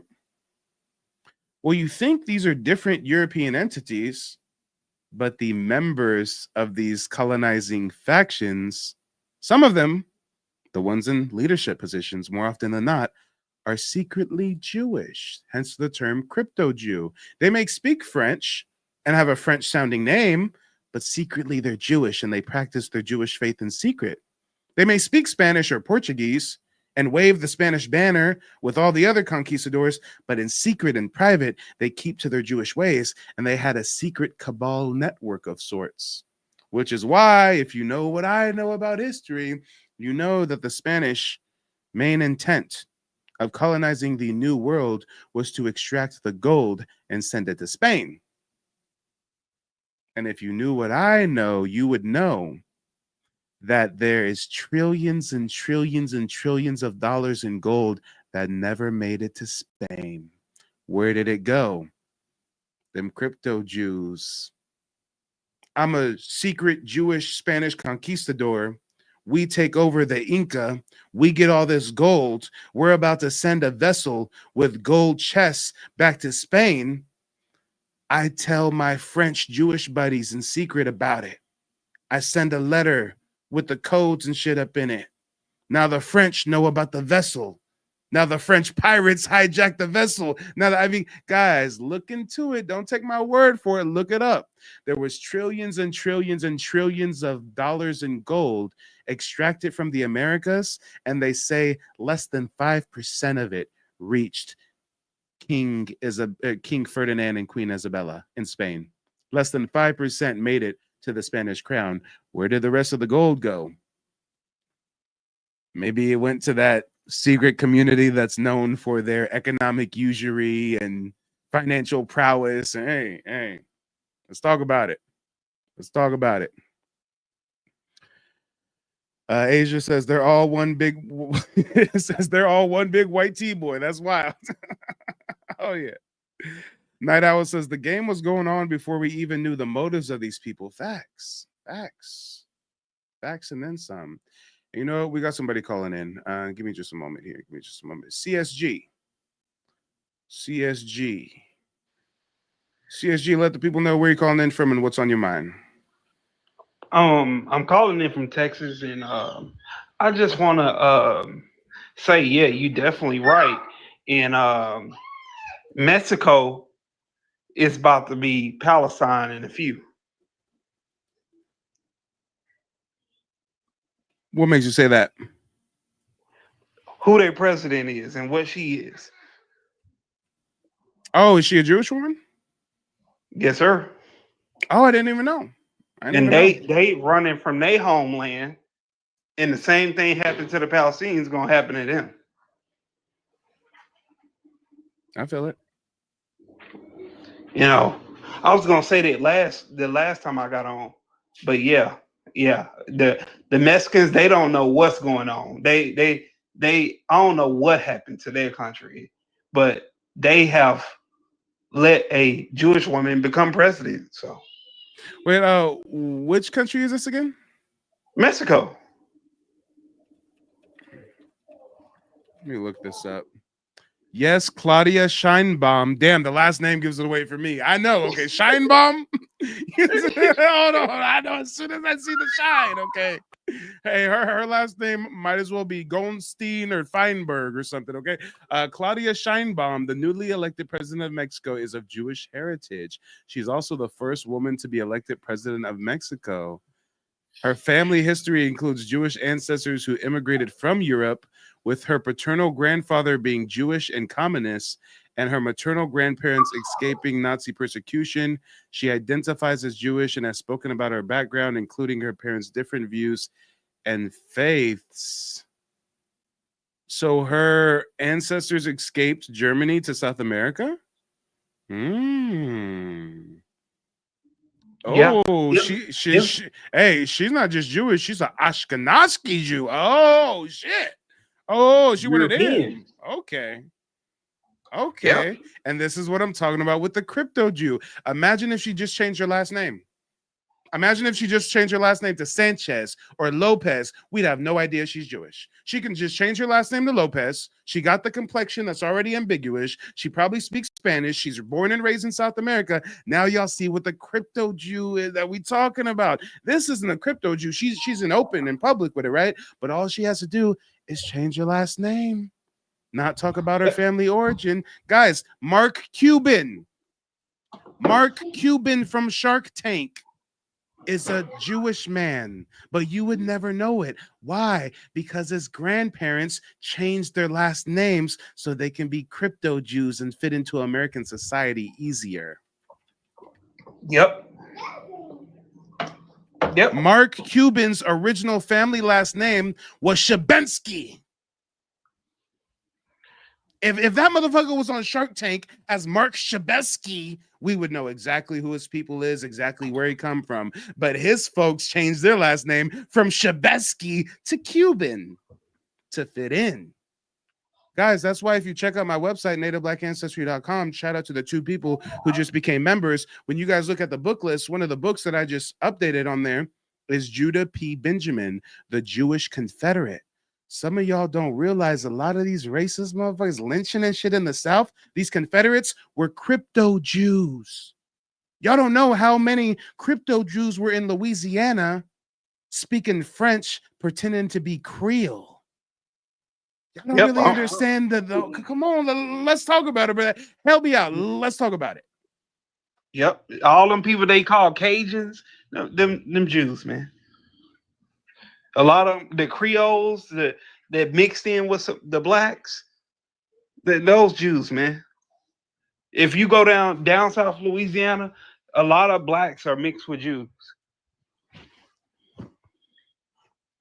That's why our whites don't look the same as every all the whites in in the rest of the country. They look mixed. They did that stuff on purpose, and they went to Louisiana and Haiti, the New Orleans and Haiti. They had Shout a out trade to line. Tamara. Tamara says a lot of slaveholders changed, saying that they were Irish or Scottish, but they were Jews in Georgia. Yes, guys, here's a fun fact you'll never hear in school. The Jewish people try to run defense. They try to say, well, when it comes to slavery in America, we were a small percentage of the slaveholders. And that's true. If we're going to say, hey, in the South, there's Irish slaveholders, there's Scottish slaveholders, there's British slaveholders. Out of the ones that were openly Jewish, that's a small percentage. But what about the crypto Jews? But wait, here's more. Let's forget about the crypto Jews. Let's just say it's a fact that the minority of the slaveholders were Jewish. Well, guess what? They say that 1% of the slaveholders were Jewish. But here's what they don't tell you. 99% of Jews in the South own slaves. Yep. Let that sink in. This is how they play in your face with numbers. Like how they say black folks do the most crime, but we're the least populated. They play in our face with numbers. They'll say, well, hey, us Jewish people were only 1% of the slaveholders. That may be true, but 99% of Jewish people in the South participated in the slave economy in one way or another. Most of the bankers who gave the plantation owners loans to purchase these slaves and finance their operations were Jewish. Yep. Look. That's what that movie Sinners was about. Talk about it. Tell them. They act like they was Irish. It wasn't a lot of Irish in Mississippi and Louisiana. Not at that time. The Jews are known to be their history go back to vampires. We want your people. We want your stories. It's sounding a little small hat to me, but okay. And then research the Jewish involvement in the record industry. Yeah, that's what the movie Sanders was about. Yeah, the money, the goal. Let me give you this money to come in. Music industry, money. Yeah. And real quick, shout out to Vincent. Vincent says the Muskogee Nation is already trying to appeal the Supreme Court's decision. Well, Vincent, educate us. Under what grounds could my tribe try to appeal it? And honestly, I'm not saying that you're wrong, but your sentence makes zero sense to me. My tribe's Supreme Court ordered the tribe to accept the freedmen. So how is my tribe going to appeal my tribe's Supreme Court? That sounds confusing to me. I'm not a lawyer. My ancestor was a lawyer of the Creek Nation. I'm not. So maybe you can help me out with how are you saying that some citizens of the Creek Nation are going to try to be like, oh no, we shouldn't let the freedmen back in? You know, be a little more specific. Help us out. But what were you saying, CSG? What you think about the Native Black Americans? What do you think about the Jewish connection between Black Americans? Do you think Black Americans have a Hebrew history? Yeah, so that's a good way to put it. I definitely think Black Americans have a Hebrew history. I know when you first come into consciousness, by default, a lot of us go through that stage of Pan-Africanism. When you go through that Pan-African stage and you're rocking daishinkis and ankhs every February and shit, you hear about these other organizations like the Hebrew Israelites. And to me, the Hebrew Israelite thing just always sounds pseudo. I never really looked into it, never gravitated towards it. But when I started researching American Indian history, I wasn't looking for it, but I just came across so much overwhelming research to suggest that indigenous tribes of the Americas had not only Hebrew artifacts found amongst them, Hebrew etymology with their different language groups, and many other signs and similarities. And fun fact, most people don't know that damn near every single conquistador or European explorer that came over here, they all were in one accord with theorizing that the indigenous people of the Americas descended from one of the lost tribes of Israel. There's countless books from the 1700s, the 1800s. I mean, these Europeans came to that conclusion on their own. Yeah, they did. And there's so many artifacts found in America. It's crazy, but you get these Europeans, these Anglos, and they say, hey, we did everything, we found we really built America. Like, no, y'all didn't. Y'all really didn't build America. This thing was built up already. You can't get people from Africa and say, hey, let's grow these crops and ship them to other worlds and fund their economy with crops they don't know how to grow. Facts. But yeah, countries and say, oh yeah, y'all are native, y'all are from Africa. That don't make sense. If I gave you 200 years and I said, hey, I want you to fund the whole world almost, and you wasn't from that area, you weren't from that country, and there was no technology, You wouldn't, if I gave you 200 years, you would not be able to fund the world. You'll be able to maybe fund your own country. Mm-hmm. The people had to know how to grow things prior to them being, prior to Europeans being here. Facts. And real quick, I actually want to touch on the crypto Jew thing again because, a lot of people are hearing this information for the first time.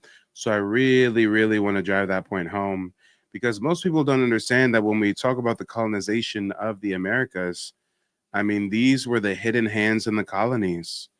The story that we're often fed is painted in broad strokes, Spain, Portugal, England, France. But lurking behind those familiar names and flags were other actors whose influence operated in the shadows, the crypto Jews. These were Sephardic Jews who, under pressure from Spanish and Portuguese Inquisition, publicly converted to Christianity, becoming new Christians or conversos, while privately maintaining Jewish practices.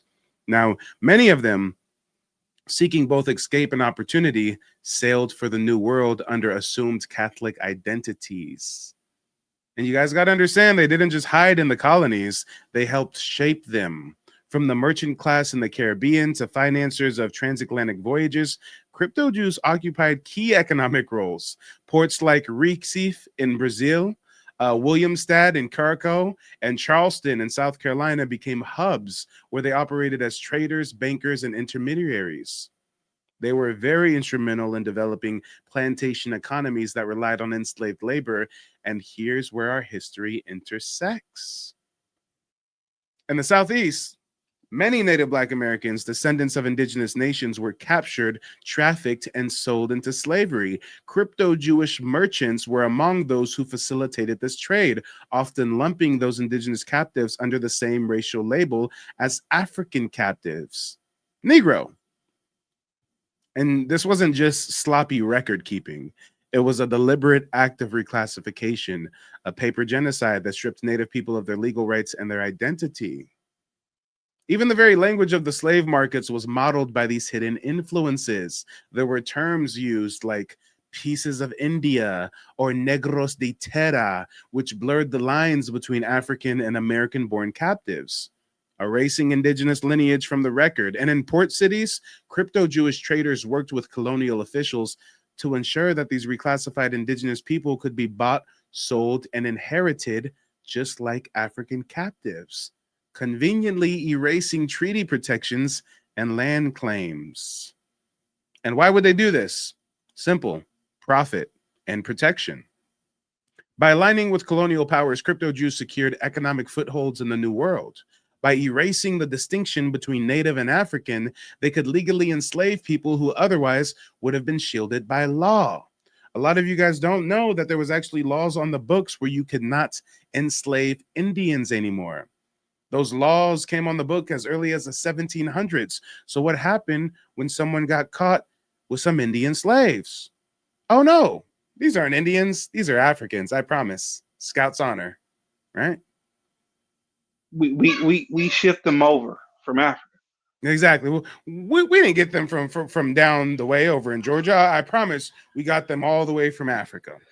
Come on. And I swear to God, on we got them from on my mama. I swear on God. Okay, we got them from Africa. Okay. And again, guys, this is not to say that crypto Jews acted alone. You've got Catholic crowns, Protestant investors, and indigenous collaborators who also played different roles. And CSG, I'm gonna leave you on mute for a moment. You got a lot of background noise. Again, there were some indigenous collaborators that also played roles, but the story of the crypto Jewish involvement reminds us that, colonization wasn't simply binary of white versus non-white. This is something that was layered, multi-ethnic web of exploitation where hidden hands shaped the fate of whole nations, hands that profited from the very act of erasing who we are. So our history demands that we stop telling the children's book version of colonization. We got to name every hand that pulled the strings, whether they waved a royal banner in the open or lit Sabbath candles in secret behind shuttered windows. Because until we confront all the players in this centuries-long erasure, we're never really going to fully reclaim what was stolen. And again, when you hear a lot of folks talking about Jewish involvement, talking about the crypto Jews, you got to realize there's much more truth than that than a lot of us know. But CSG, go ahead, give us some closing remarks real quick, and then I got to segue back to that video with Chief Warhorse. Okay, yeah. They did the Caribbeans bad, man. They really did a number on the Caribbeans, and it's like they did a number on us. It's like, but we was able to grab that identity, and the Caribbeans, they still on like on some African shit. You know what I mean? So it's a shame that the Caribbeans and Black Americans like are not more unified, but seem like they not catching up to speed. But also too, they did the people who kinda have a lot in common with Black Americans are the Guyanese. They did the Guyanese bad too, but they fought back a lot. And hold on real quick, guys. I'm just going to give you a little freebie, okay? Again, in order to get access to this book list on my website, you typically got to become a member. It's $14. We already had a couple people tonight become a member. Shout out to you guys. But some of these titles I actually have linked to Internet Archive, right? So like if you're a member and you went to this book list and you see this book, Jews and Negro Slavery in the Old South, you don't have to go buy this book. You can actually click on this link right here, and it's going to take you to the Internet Archive page where you can read it for free. And let's check out this book a little bit, shall we? Since we're talking about the Jews. Page 13 is Jews as Planters and Owners of Slaves. Wait a minute. They never taught me in school about Jewish slave owners. Let's do a little bit of reading, guys. Reading is oh so fundamental after all, ain't it? I mean, I think if anything, you know, people that are members of our community understand just how fundamental reading is after all. Butterfly in the sky. I can go twice as high. Take a look in a book, a reading rainbow. I can go anywhere. Friends to know, ways to grow, a reading rainbow. I can be anything. Take a look in a book, a reading rainbow.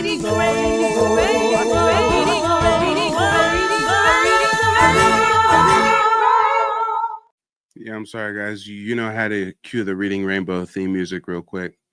Who knew we would be using the TV show The Reading Rainbow as our source of inspiration to read about the Jewish planters and owners of slaves? But hey, we got to take a look. It's in the book, right? Jews and Planters and as Owners of Slaves, page 13. This book is Jews and Negro Slavery in the Old South. I believe it was written in 1789. Only a small number of Jews in the Old South were planters. Sociological and economic factors explain why so few Jews achieved this characteristic Southern status of ownership and occupation. History had ordained that European Jews could not own land. The selection of occupations in which Jews could train their sons was severely delimited. Most Jews, out of natural inclination and their pressure of circumstances, felt safer in urban areas where they could share each other's fellowship and find support in each other's presence. If Jews desired to be loyal to their ancestral faith, they could fulfill this need only where other Jews resided, not in rural areas. An additional pressure was the poverty which accompanied most immigrant Jews when they came to America. The average Southern Jew was, therefore, a peddler or storekeeper. Let's just pause right there. Oh my gosh, such poverty, guys. The Jewish people came to America such impoverished as storekeepers and peddlers. All right. I didn't know people who own stores and peddle. I didn't know that they were so impoverished, but okay. You know who else was Jewish slave owners in Louisiana? What? Monsanto. Oh damn. Yep. Damn. I know that. I know about Monsanto. I know about the Jewish connection. But you know what? Yeah, there's probably some crypto Sephardic stuff going on because I just did a quick search. It says Monsanto's namesake comes from his wife Olga Mendez Monsanto, who came from a Spanish Catholic family of Puerto Rican origin. Yeah, that sounds like some crypto Jew shit. Yep. All you got to do is take a trip to the island of Puerto Rico and see all them Jewish synagogues all on the island, and you're gonna say, "Oh, wait a minute, okay, okay." But let me finish Yep. reading. So these Jews are peddlers and storekeepers with comparatively slim resources who tended to live in a town or city and would not even think of inspiring to the ownership of a plantation. Some Jews found their way to the highest rung of the economic and social ladder through prosperous careers as merchants or professional men. Among this small number of men, probably the best known was Judah P. Benjamin. Damn if this ain't chickens coming home to roost. Guys, last week I just added to my book list Judah P. Benjamin. I just added a whole last book of Judah P. Benjamin on my book list last week. Come on. And this book right here is citing Judah P. Benjamin as a brilliant New Orleans attorney who purchased an extensive plantation 20 miles below the city in 1844 in partnership with Theodore Packwood, who served as the resident manager. Not content with the rather smallish mansion house, Benjamin rebuilt Bella Chase into a magnificent house, which finally fell victim to a housing development in 1960. Damn, this Jewish mansion survived until 1960, huh? Benjamin's home, in which he installed his sisters after his wife and daughter moved to Paris, was an elegant example of antebellum grace with great double-leveled porches, almost 15 feet across, a parade of massive rectangular pillars, and everything else in proportion, curving stairways of mahogany, massive carved decorations, silver-plated doorknobs, extensive rose gardens between the house and the levee, and an enormous bell into which Benjamin was said to have dropped 500 silver dollars during the melting to sweeten the tone. So this motherfucker had a bell created to put on his plantation mansion, and he melted 500 silver dollars to sweeten the tone of the bell. Okay. Though Benjamin continued to practice his legal profession, he devoted great interest into his plantation, unlike the typical absentee landlord, and wrote articles and delivered speeches on the problems of sugar planting. Bella Chase was staffed with 140 slaves, of whom about 80 were field hands. Benjamin sold the plantation after his election to the Senate. Another well-known Jewish planter was Major Raphael J. Moses, who owned land at Esquiline Hill near Columbus, Georgia. Moses, who became chief commissary officer at Longstreet's Corps during the war, wrote in his memoirs that when the war broke out, I had 47 slaves, and when it ended, I had 47 freedmen. All left me except one, Old London, who stayed with me until he passed away. Hold on, y'all. I want to do some skipping around, y'all. I want to do some skipping around. There was another chapter here.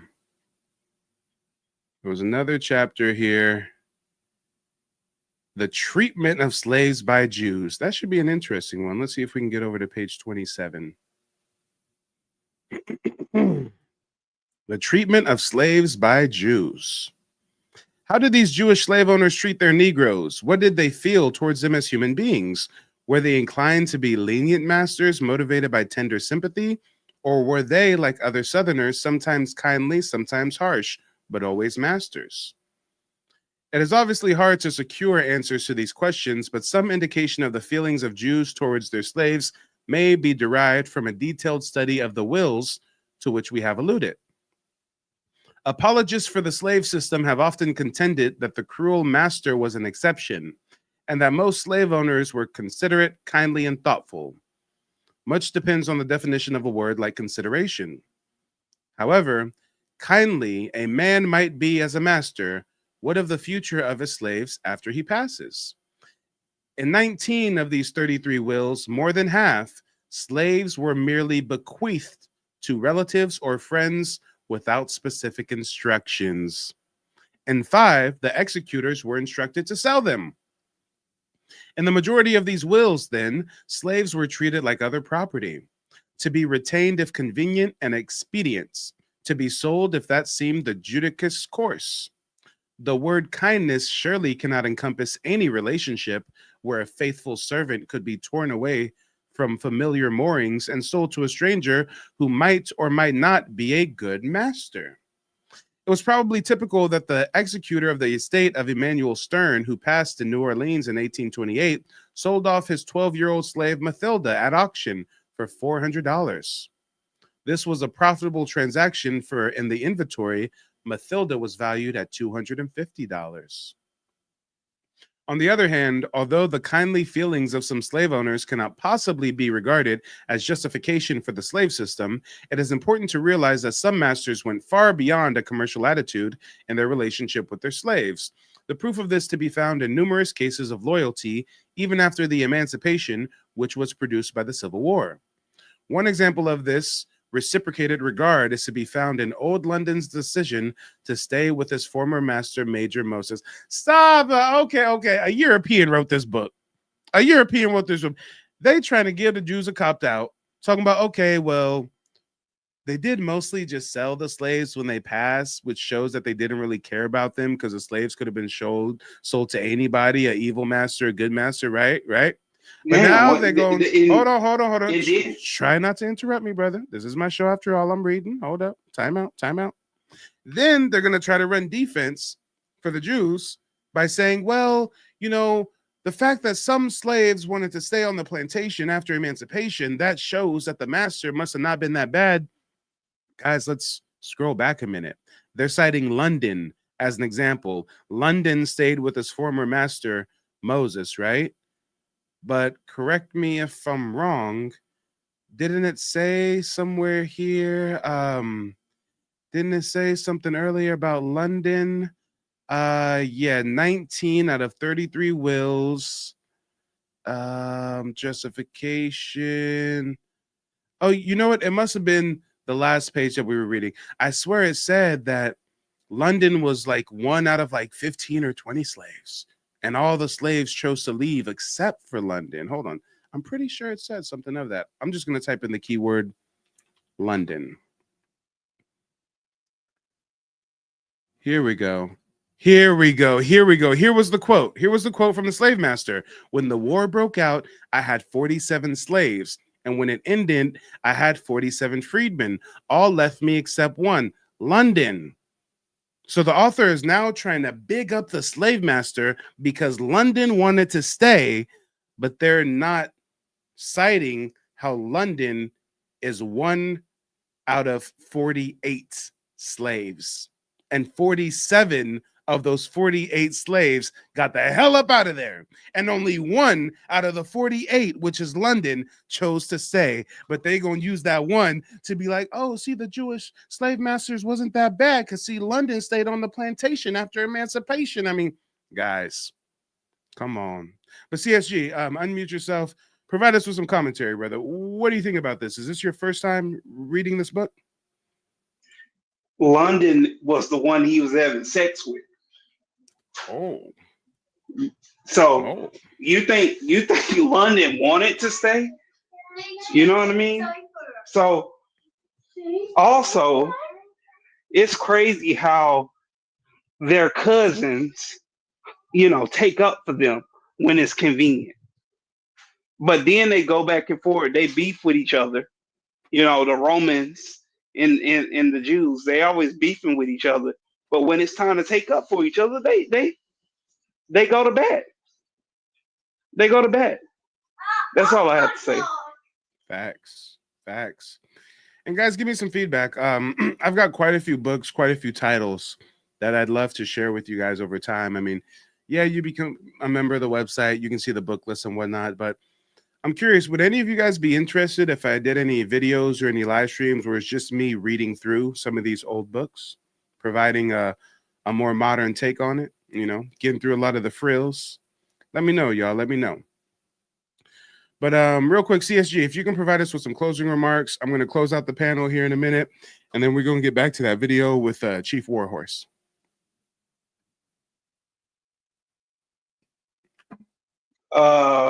Man, I would love for you to read into detail about this stuff, and especially the history of Louisiana and Charleston, South Carolina, you know, and how their involvement was the majority of, you know, they was the majority of slave owners in South Carolina and Louisiana, you know. So it throughout the whole South, really, you know what I mean? There was 99% of the slave owners,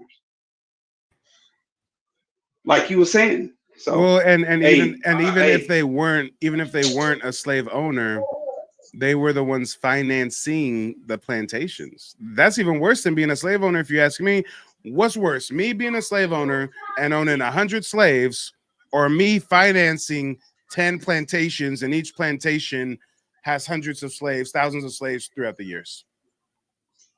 yeah, and then back in that time, just because you didn't tell a slave where to go, if he was caught, he still was a slave. You know what I mean? So he can go down the street from the Silversteins and end up with the Goldbergs. The Goldbergs. The Goldbergs. But hey, man, I got these kids. All right, hey, make sure you educate them kids to know there ain't nothing sweet about the Goldbergs, okay? yeah. That's why I keep them out their public schools. You know what I mean? Oh yeah, most of. Hey, fun fact: did you know that the U.S. education, the books, the Macmillans? You remember those books? Yep, Macmillans. Yep. Do you know that that's that woman? What's her name? Maxwell, Jazine Maxwell. Yeah. That you know, her father is the owner of the books. You lying? Yes, her father is the person who owns the book company. Damn. Turn the water on. Okay, man. Thank you, man. This is crazy. Have a good one. Thanks for sharing, brother. Talk to you soon. That's crazy, y'all. Interesting things we learning today.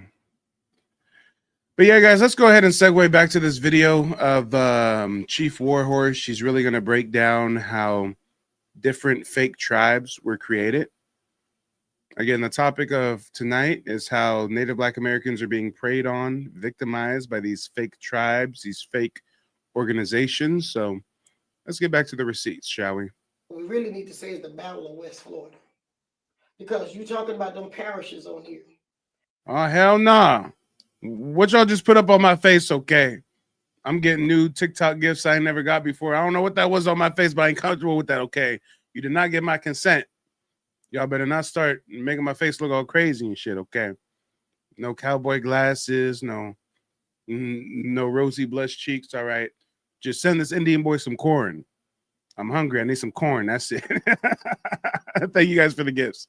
That was a part of West Florida. Yeah, I know, but what? I don't. The Mississippi River is over toward New Orleans. That's the beginning point of West. Mr. Cannon says, "My bad. I sent a crown. Hey, I don't want none of that food, that friffy stuff. Okay, be a man and send me some corn. Okay, if we was in public, we'd do a bro handshake, and just like a illicit transaction in the '80s, we gonna pass some corn from one hand to another. Okay, I'm gonna give you that handshake, and you gonna hand me a cob of corn. I'm gonna slip that in my pocket, chew on it later. Okay." Florida is by the Mississippi. Oh yeah. Mississippi was the river that was used to describe from the Mississippi River to Pensacola, Florida, is West Florida. West Florida, yeah. All right. Spain claimed all of that. All right. And it was considered from the Mississippi to Pensacola was West Florida. On the other side of Pensacola, you go into East Florida. Correct. Yeah. So if someone don't write the history right, like right now, people. And a lot of you guys probably aren't understanding what she's talking about when she says that the original boundaries of Florida went all the way to Louisiana, went into the Mississippi. It was much larger than the state of Florida we know now. Check this out, guys. This is an old map of Florida. They called it La Florida. Remember, it was Spanish territory. This right here is a map of La Florida.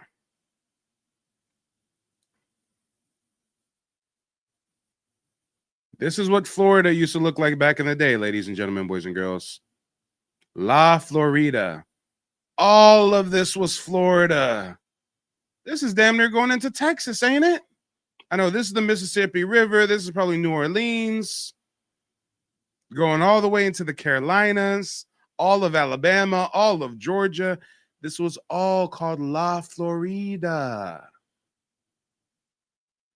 So when you hear her talking and she's talking about how, you know, there's a state called Mississippi, but the original area of Mississippi was not located in the state of Mississippi. The original area of Mississippi was the Mississippi River region, right? So now that you got this map in front of you, now when we go back to that video, hopefully you're armed with a little more historical context, if you will. Spain claimed all of it. Is by the Mississippi. Oh, yeah. Before United States, before the winning, we keep saying the Battle of New Orleans. What we really need to say is the Battle of West Florida. Because you're talking about them parishes on here. She said, y'all talk about it like the Battle of New Orleans. We should really say the Battle of West Florida. Why? Because at that point in time, New Orleans was West Florida. Let me now show an old map of West Florida. Look at West Florida. New Orleans, Louisiana. That was known as West Florida, right? There's Mobile, Campbell. Let's talk about it. A part of West Florida. Yeah, I know, but what? I don't. The quite Mississippi understand. River is over toward New Orleans. That's the beginning point of West Florida. Is by the Mississippi. Oh yeah. Mississippi was the river that was used to describe from the Mississippi River to Pensacola, Florida, is West Florida. West Florida, yeah. All right. Spain claimed all of that. All right. And it was considered from the Mississippi to Pensacola was West Florida. On the other side of Pensacola, you go into East Florida. Correct. So if someone don't write the history right, like right now, people talk about West Florida, well, they will not stop here at the original head place of West Florida. They're going to end up. Now what she's referring to is the fact that nowadays, now in modern times, if we talk about West Florida, this is what we now think of as West Florida. Nowadays, West Florida stops before you get to Louisiana. West Florida stops right before Mobile, right? This is the little artificial boundary line, Alabama-Florida line right here, right at Pensacola, right?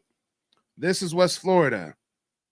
From here, over here by Tallahassee, basically Pensacola to Tallahassee. But she's saying, no, back in the day, West Florida went all the way to New Orleans, Louisiana, Baton Rouge, Lafayette, and went damn near to Houston, Texas. Right, guys?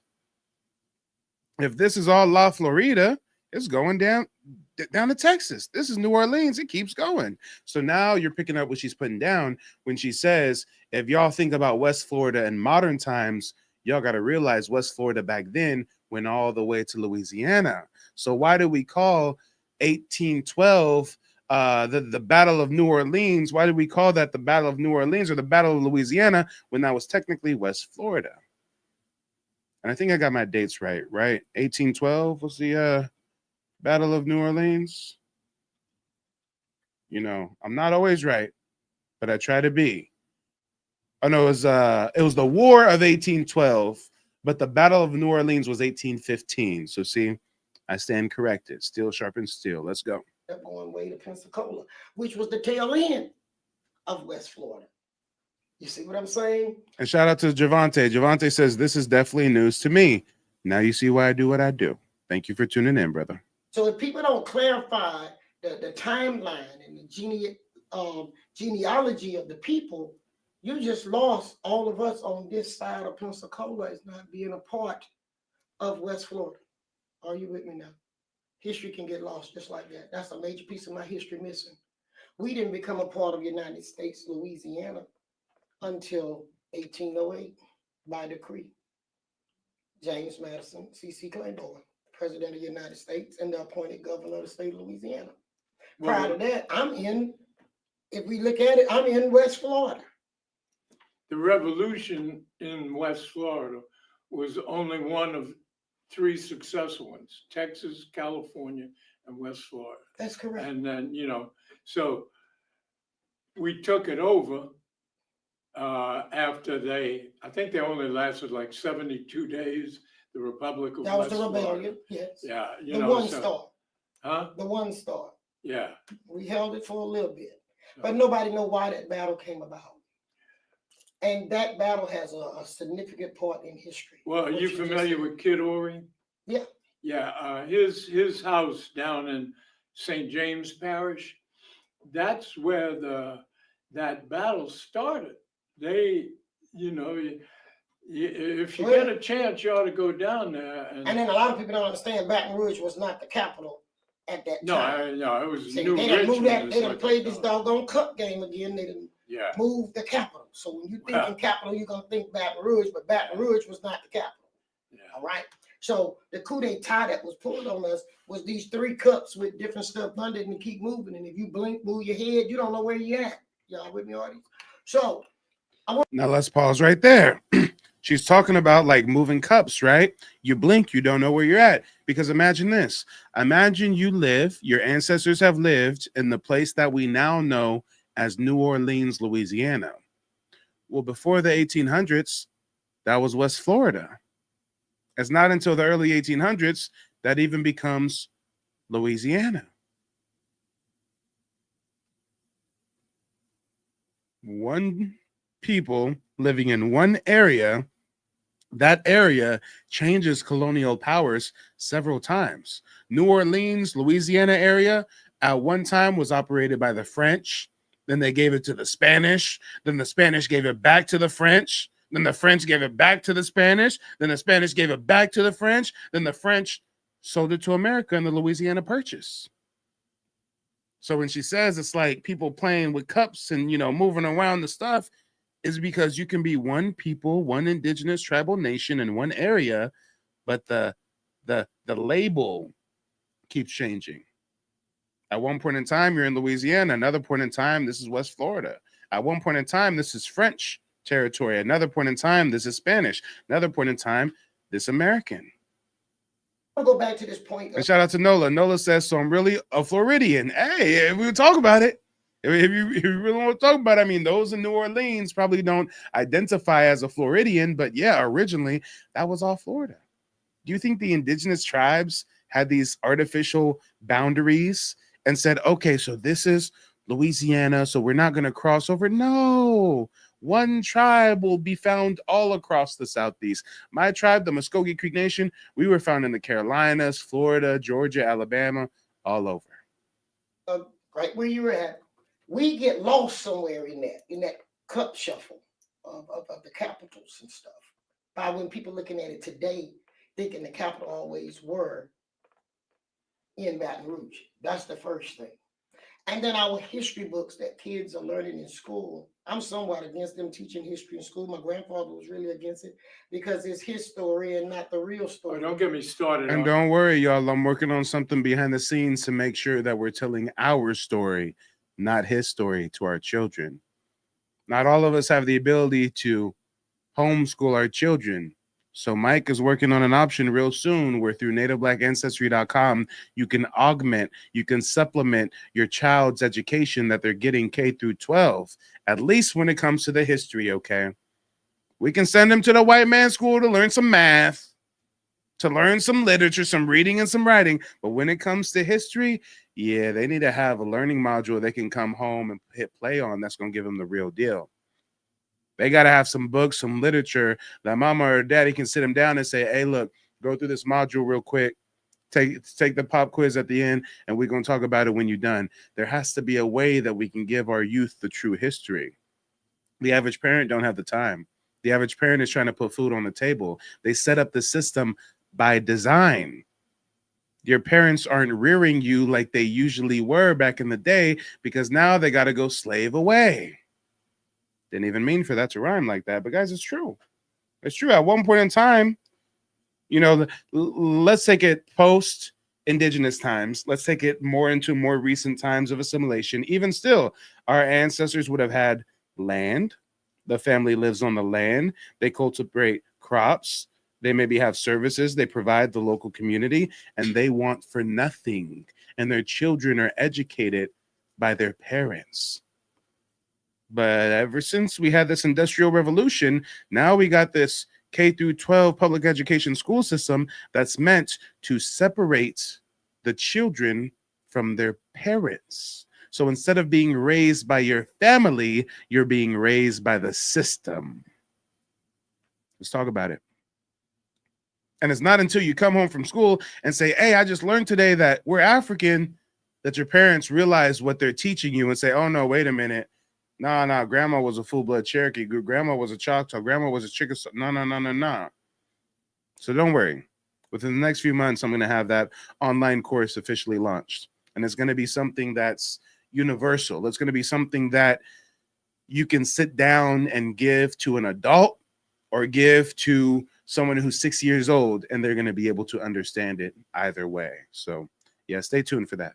And what they teach in school. So, And in between time, why don't you share my ebook with your kids? If they're at the right age to where you think that they can grasp the knowledge, right? If you go to my website, nativeblackancestry.com, hang around on the website for a minute or two, and a pop-up ad is going to pop up. And as a thank you for visiting the website, no cost included, no hidden charges or nothing, just as a thank you for visiting the website, you have the ability to download a free copy of my ebook, Reclassified: The Hidden History of Black Indians in the Southeast from Indian to Negro. And normally there's an ad that pops up. I think I got to refresh the screen, but normally you're just on the website, you're browsing around, and then a little pop-up happens or whatnot. Hold on. Let's see if we can trigger the pop-up, guys. Let's see if we can trigger the pop. Okay, we got a fresh page. Native Black Ancestry. Okay, that's interesting. We've always been here. Okay, Indian, Negro, colored, Black, African. Damn, they have reclassified us a number of times. That's true. Okay. Black Indians exist? What? We are the indigenous peoples of the Americas and the Caribbean. Some of us are also descendants of indigenous Africans, but many have no Oh, and then there's that pop-up I was talking about. So yeah, make sure to visit the website, nativeblackancestry.com. You can get a free PDF of my ebook, Reclassified. And this is a great, first step for any, young adults out there who you're trying to introduce this information to. That's a bunch of bull. The story have dumbed down the Black, the white, and the Indian communities that's being taught through the educational system. But then there are factual information that need to be incorporated. There's a yearning for learning that is not being met by the conventional educational system, from kindergarten all the way through college. Okay. Damn, we was just talking about that, white man. We was just talking about that. There is a yearning for learning that is not being fulfilled. That's right. That's right. And that's what we can do.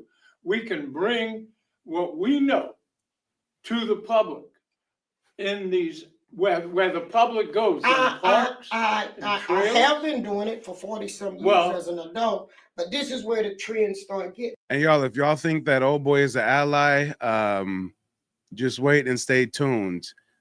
He gets flustered. He drops the N-bomb. We just giving him rope.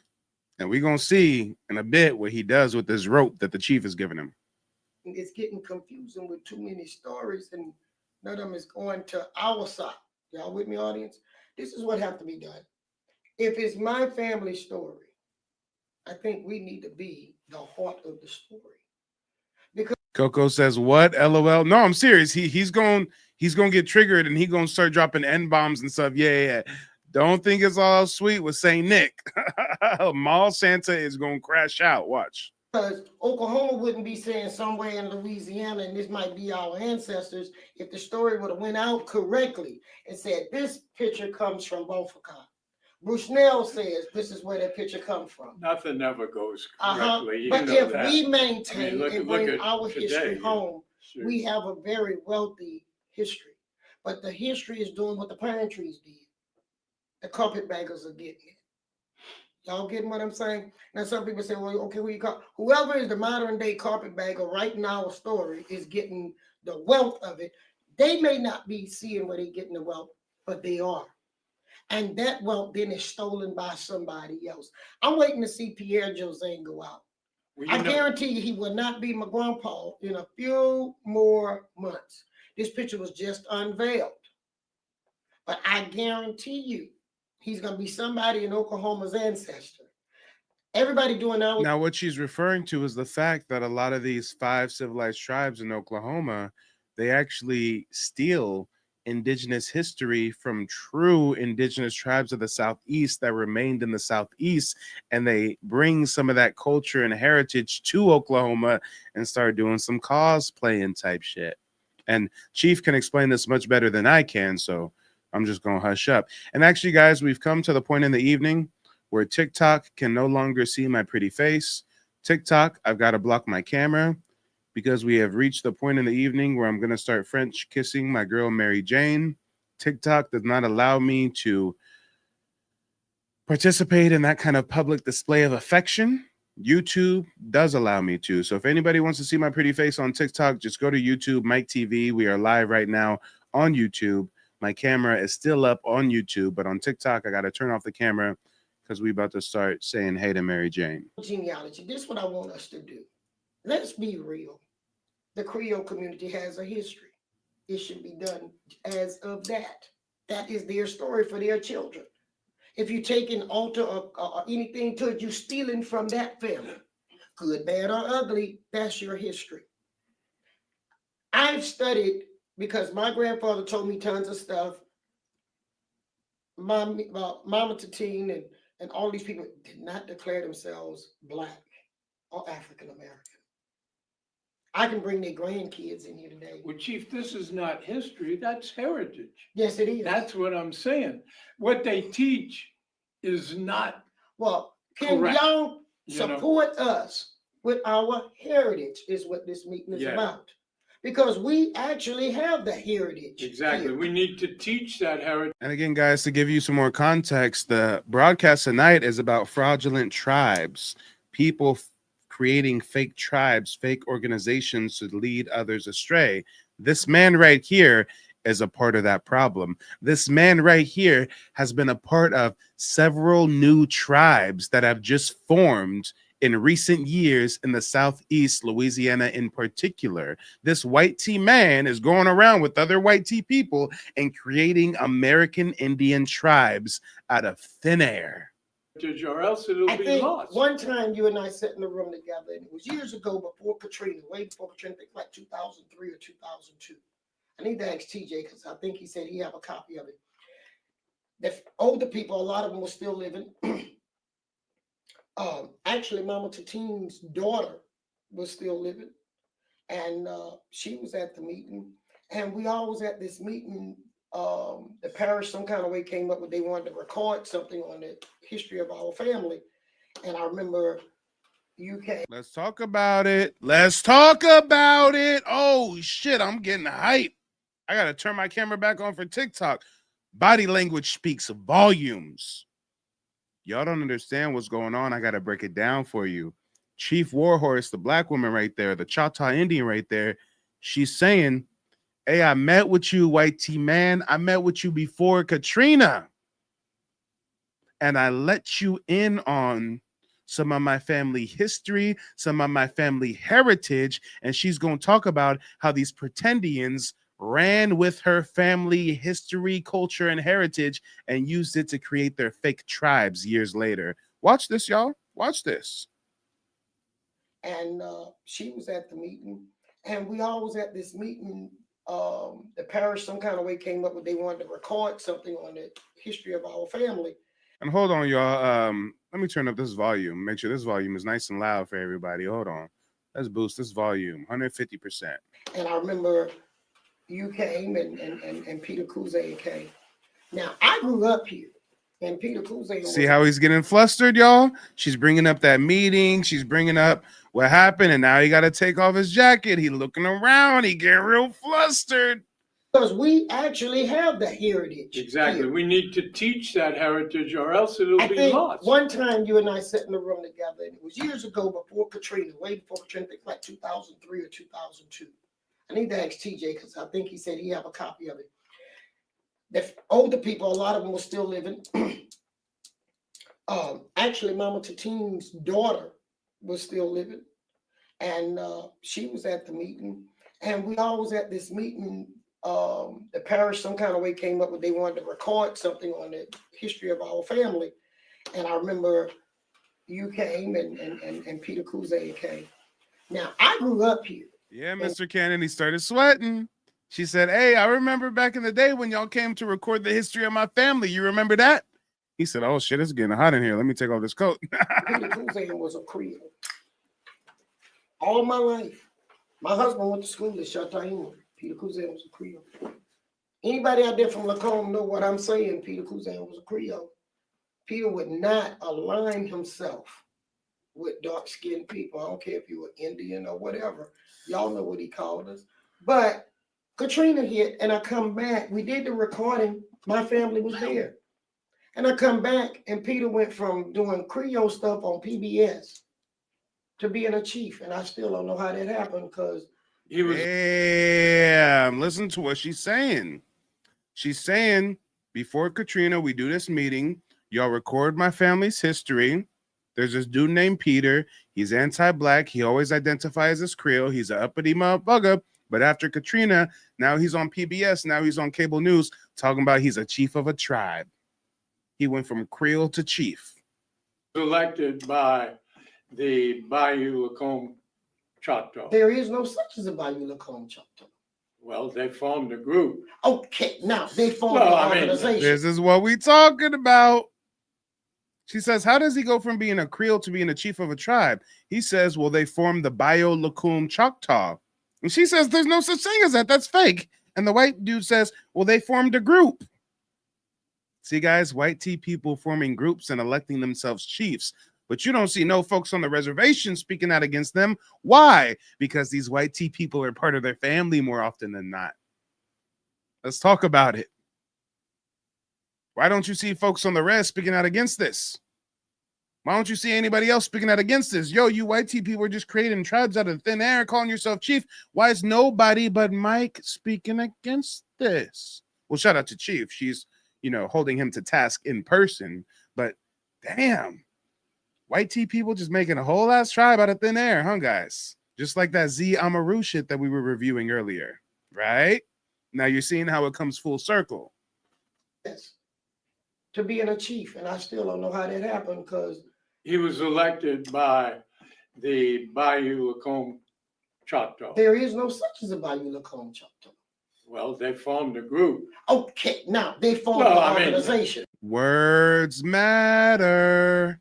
He didn't say, no, you're wrong, Chief Warhorse. There is a Bayou Lacombe Choctaw or Choctaw, whatever. He didn't say that. He said, he literally shrugged and said, oh, they formed a group. How is he the chief of the Bayou Lacombe Choctaw? There's no such thing. He formed a group. Because he was elected by the Bayou Lacombe Choctaw. There is no such as a Bayou Lacombe Choctaw. Well, they formed a group. Okay, now they formed an organization. You can call yourself anything you want. They formed an organization.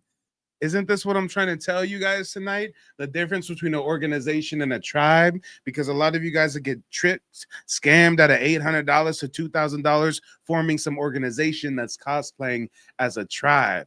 And then as soon as she highlights the fact that this is an organization, not a tribe, he says, well, they can identify as whatever they want. The chief, and I still don't know how that happened because he was elected by the Bayou Lacombe Choctaw. There is no such as a Bayou Lacombe Choctaw.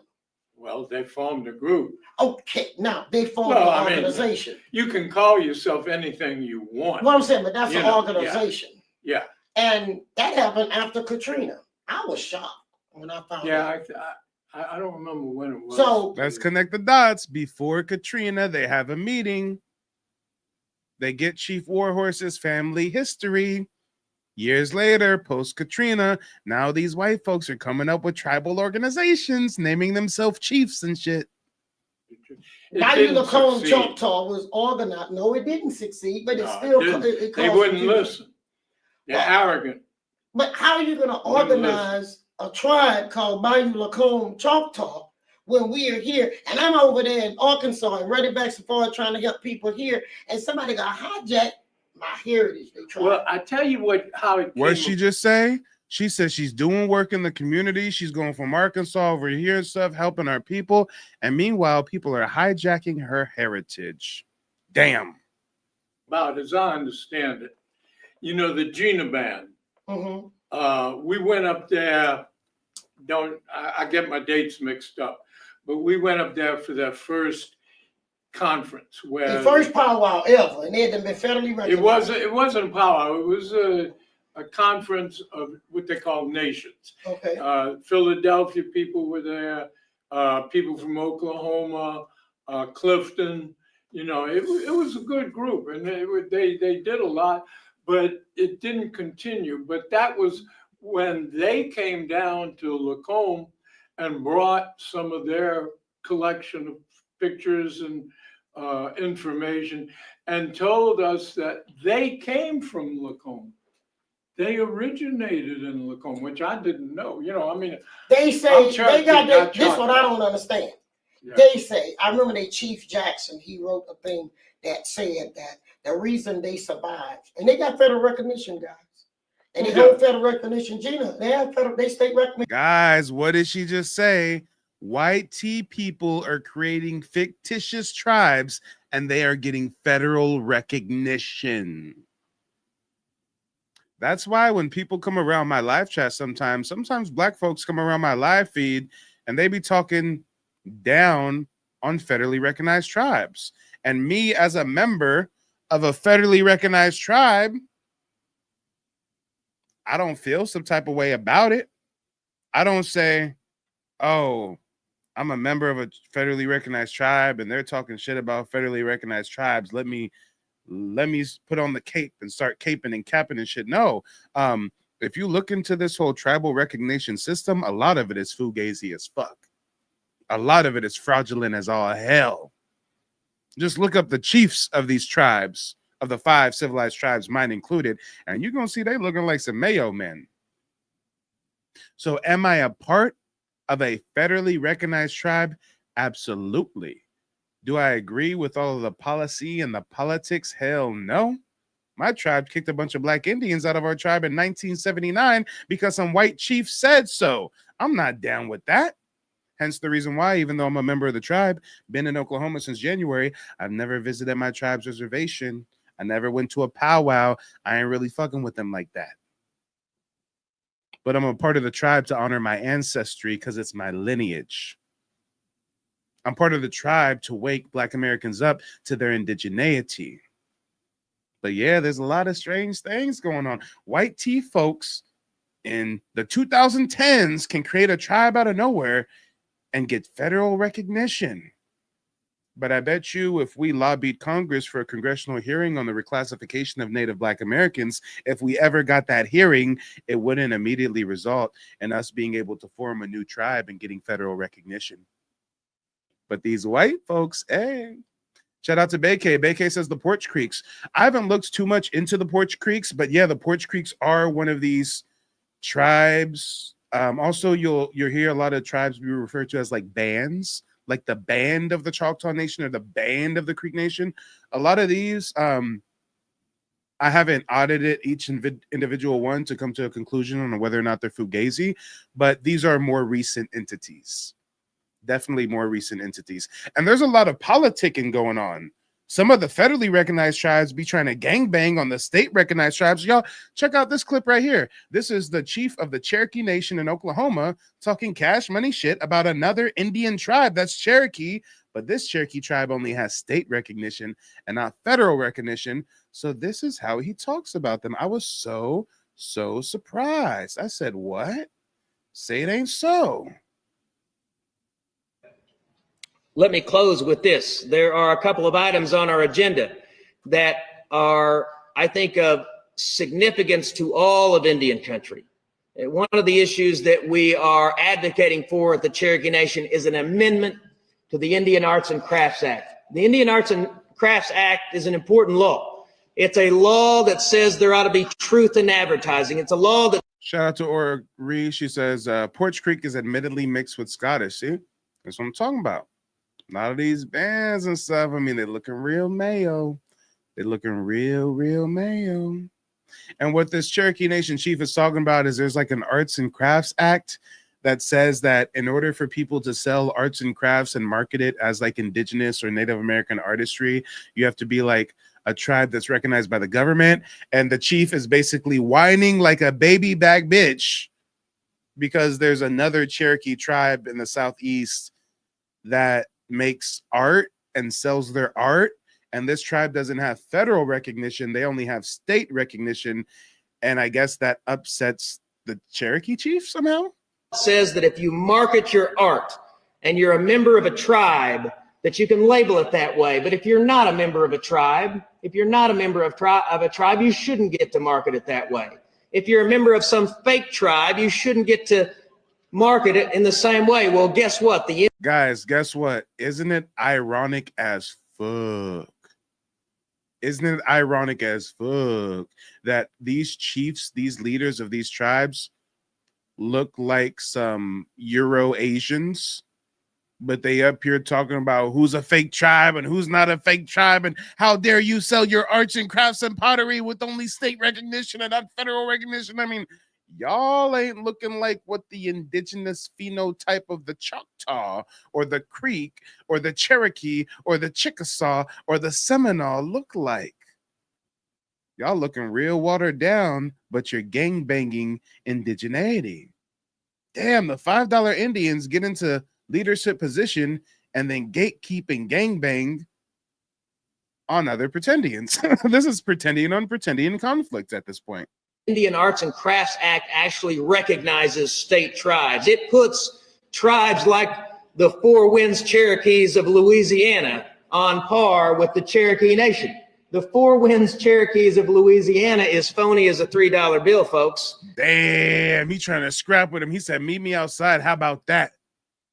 He said, next time I'm in Louisiana, pull up and we can get down. Okay, we'll see who scaps who, playboy. He just said the Four Winds Louisiana clan is as phony as a $3 bill. Oh, those are fighting words, boy. Those are fighting words, boy. Come on. It's phony as a $3 bill, folks. It's fake. But federal law recognizes that fake tribe and hundreds of other fake tribes. Guys, he's upset that there are other tribes that are still in the Southeast who didn't walk the Trail of Tears, and they are getting government recognition, albeit state recognition. The government recognized the Cherokee Nation, so why are you upset that the government also recognizes this other band of the Cherokees?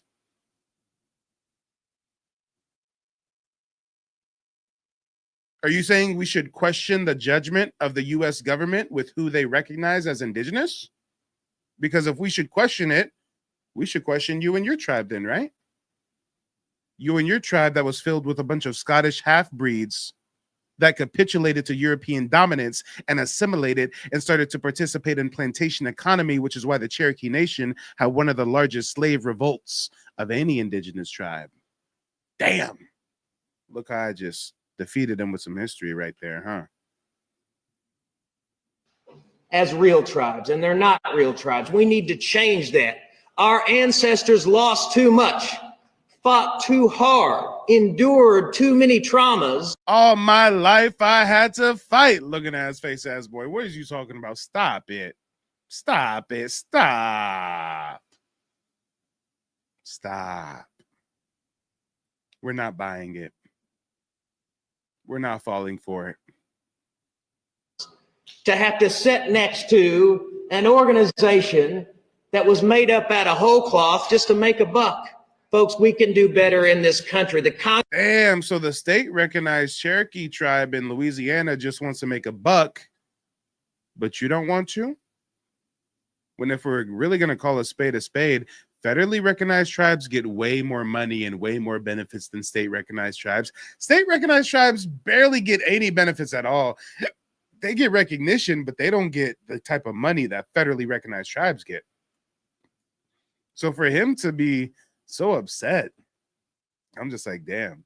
Hey, I have great disdain for people who are starting organizations or fraternities or associations and marketing them as indigenous tribes to try to hoodwink my fellow Native Black Americans, right? I have issues with people creating whole fraudulent tribal entities, but I'm not going to gangbang on state recognized tribes just because I'm a part of a federal recognized tribe, right? Like whether you're state recognized or federally recognized, I mean, congratulations, you got recognition from the government. That's good enough for me. I'm more so focused on all these fake ass tribes that are selling documents to illegal immigrants and all kinds of shit. I mean, just a quick segue. There are fraudulent ass tribes selling fake documents to illegal immigrants. Another suspect is set for trial next month. She's accused of working with a couple who took advantage of people who were in the country illegally. The people she's accused of working with were sentenced after pleading guilty to fraud charges. Humberto Reveles was sentenced last year to 3 years in prison. Maria Isabel Lerma received 5 years probation. Both must pay restitution to their victims. Channel 5 News has learned there is at least one other suspect accused in this fraudulent operation. Channel 5's Ana Aguiano reports at 10. This case has ties dating back to 2014.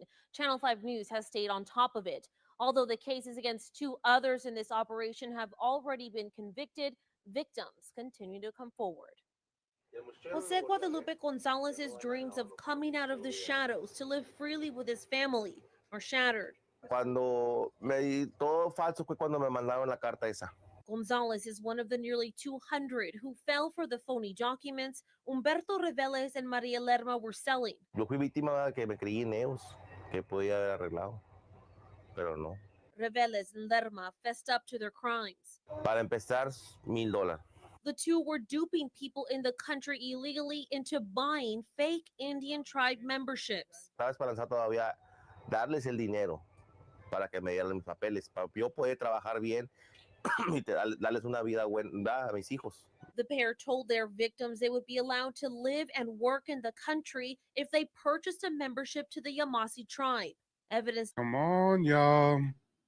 People are scamming illegal migrants by claiming if they pay them $1,000, they'll get the membership in the fake Yamasee tribe. And this is how this negatively impacts Native Black Americans. There's a real Yamasee tribe, and they're Black. The chief is called Chief Sekou. This is his book, Yamasee Culture, Heritage, and Practices. So we got a real Black Indian tribe, the Yamasee, and they get their name dragged through the mud because some scammers want to use their tribe's name to create a fake tribe to sell illegal migrants fake tribal citizenship. This is so distasteful. This is so disingenuous. And if anybody ever wants to look up Chief Sekou, leader of the real Yamasee tribe, just go on YouTube and type in Chief Sekou. He does interviews and everything. He pops right on up. He pops right on up. And we're trying to do it as amicable as possible. We're trying to do this as peace and positive as possible, because we understand how this would affect one of the largest economic hubs in South Carolina, Hilton Head. Whoa. All right, Chief. Sid just laughed because I'm going to tell you why. That is our favorite place to go to. My parents, that's where they used to honeymoon. We grew up around that area. Hearing this is crazy because we were just talking about Hilton Head on the way here. No coincidences. Wow. Break that down for us, Hilton Head, because that landmass Europeans, they love being in there. They love stealing that land. Why is that landmass so important? So let me break it down to you and how all of this plays a part. Wow. And again, we're not trying to disrupt anything. We're still workable. Yeah. So when you say the Hiltons, Paris Hilton and the rest of them, they have a history that spans. Their wealth is based on Yamasee. Their wealth has been dependent on that because Hilton Head is named after one of the Hiltons who fought and enslaved the Yamasee people and said, damn, today you just learned that Paris Hilton and the wealthy Hilton estate descend from European colonizers who enslaved the Yamasee Indians. Chief Sekou is dropping a lot of gems early on. We got it covered on this end. Oh, that's your land. And then inside of that, you have Beaufort. Yep. Who is Beaufort? Interesting. Who's Hampton? Who is Barnwell? These are the counties that are named after the generals and people who fought against us, who enslaved our people and was given, quote, the land. Barnwell, Hampton, the only one that's not that way is Allendale. Allendale isn't named after one of the people who fought against us. Matter of fact, we have a great working relationship with the Allens. Wow. But that's the history behind it. The Hiltons were one of the ones who enslaved the people. And now it's a major tourist location. Yes, sir. It's a tourist spot where the wealthiest people in the United States come and buy land. We're fighting right now a land developer on behalf of the Gullah Geechee people. Whole nother conversation. I was going to ask you about that next. Oh, Chief. that's a whole nother conversation. That will take a whole nother podcast, brother. Crazy. I promise you. That was just I be my promise next you, because I question. would have a lot of people pissed off with me with that one. Yeah, I'll save it then. we are now helping the Gullah Geechee now try to maintain and save land that has been purchased by a developer who wants to come in and disrupt burial lands, sacred places. This is what they do. This is what they do. You get what I'm saying? Yes, sir. But in order for them to accomplish that, they had to first do what? Write us out. Because that statute is living. That can't be changed. That can never be changed. There is nothing they can do about that. And we've had to play chess to understand the dynamics of the disruption it will cause other people's lives. So we're asking people who live in these areas, hey, help us figure out a solution to this. Because is it right for our land to be taken from us? We exist. We're still here. Authors are writing about us. Denise Bossy, Chester D. Prater, Stephen Hahn, they write about us. They say, hey, these Yamasee people are still here. But that's what that is about. That's what all this has been about. The land. Go back to the original conversation. We are a chess piece. We are a political identity. Our history has been obscured from us for a reason. It is more mutually beneficial for you all to say that you are African American. And I can promote the Gullah Geechee history, because as long as I'm promoting these histories and keeping you away from this land, you have no rights to that 40 acres and a mule you keep begging us for. As long as you keep saying you are something without proper knowledge and history and information, you can't argue. And this is where the history gets deep. He talks about the Hampton, the Hiltons, these being war generals that fought against the Yamasee. Well, guess what happened when the Yamasee lost the battle? They were reclassified, captured, and enslaved on plantations. Some of them were shipped to the Caribbean. Again, this is Chief Sekou's book, Yamasee Indians Cultural Practices and Heritage, on page 21. It says, are you trying to say that there are Caribbean Yamasee? Yes, it is a fact that many Yamasee Indians were shipped to many of the islands in the Caribbean and the West Indies. See for yourself. Quote, taken from the New Advent Catholic Church Encyclopedia. The Spanish missionaries under Fray Antonio Sandino began to labor among them about 1570, and little trouble arose until a rebellion of the Yamasee was provoked by an attempt of the Spanish civil authorities to send some of them to the West Indies to labor. Guys, this is part of the reason why there was even a Yamasee war, because they were kidnapping Yamasee Indians and sending them to plantations. Guess what? If they were kidnapping them and sending them plantations, that means that these Indians were black. They didn't look like no Asians. Not like the Asians that you see on the reservations nowadays, right? Let's talk about it. Let's talk about it. But again, let's get back to Chief Warhorse. I just wanted to bounce around a little bit. Federally recognized. You sure? Yes, I'm positive.